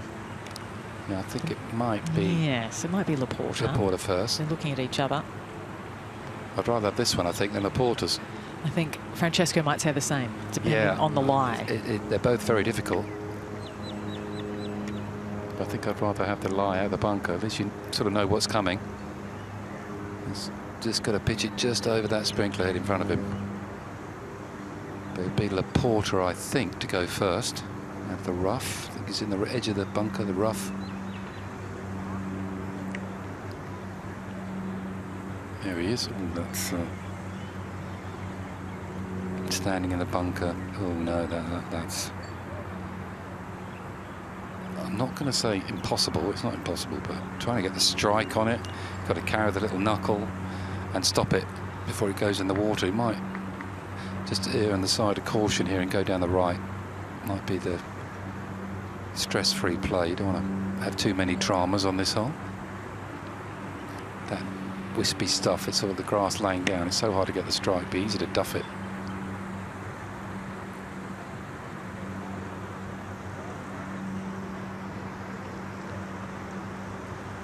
Right down the grip as well. There's nothing easy about this one.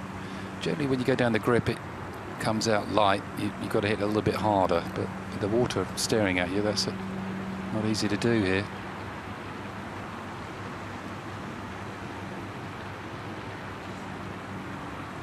Yeah, that's odds on. Done all right, really. Tentatively done, but understandably so. Danger long from up there. He can't believe he's left it short. Maybe came out a little softly from the lie. Never know. Bhatia. Played some good bunker shots this week. Out of the bunkers and out of the waste areas. So just a little chop shot. Be aiming right at the pin here. Just let it feed down.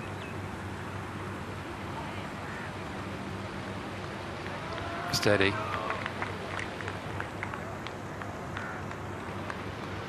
Do it. No, it won't go in the water, I don't think. Just can't get any spin out of the bunkers this week. It's quite firm underneath the base, so just can't get any purchase on it. That did come out a bit hot.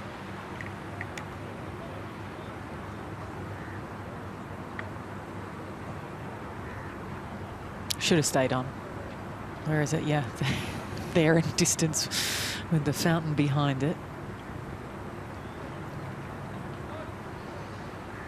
Don't want one of our overseas visitors being punished on the 72nd. Look at it perched there. It wouldn't need a lot more, would it? Would not need a lot more to tumble into the water. A foot extra, and there's nothing to stop it. Oh, yeah. Oh. Kieffer for eagle. Oh, this has got a bit of break, though. Gavins just hold a great putt down. Look how far left he's aiming. 8 or 9 feet left, maybe more.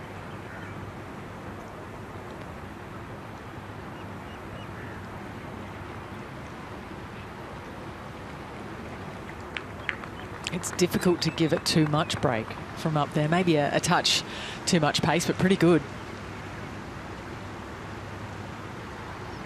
Anything uphill inside 2-3 feet from up there. That's fine. Eagle would have been a bonus. Nonetheless, giving himself a good look at finishing the week under par, Max Kieffer.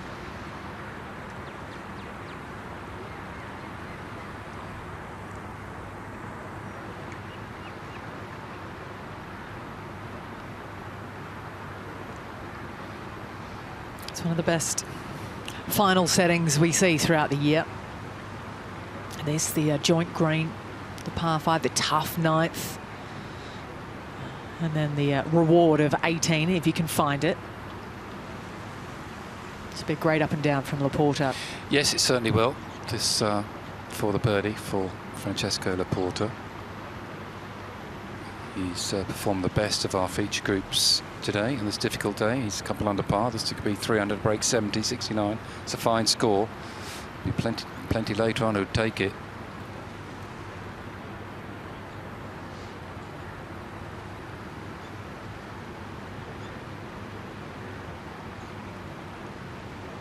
Near on a top 25. Should it drop? Oh. Well, it was a good putt. The order too tall from back where he left himself in the rough at the rear of the green. Still some positives to be taken out of a day that had more red than any other colour. Round of 70 today. And he will end the week at -3. So Bhatia for a birdie. Let's hope this is his last shot of the week. 2 under par total, 1 under for the day. This for a 70. Oh, that was close. Great to have him over here. Number 30 in the world. Taps it in, that'll be a 71. Yeah, it's a bright future ahead of the 22-year-old that's already hoisted 2 trophies on the PGA Tour. We hope he visits more. I'm sure he will. He looks like he wants to travel. So that's good for us, good for everybody, good for him as well. Good for his game to go and play different places. Increase the repertoire of both shots and understanding of what it takes to be a world player. Kieffer's got this for his birdie to break par for the week.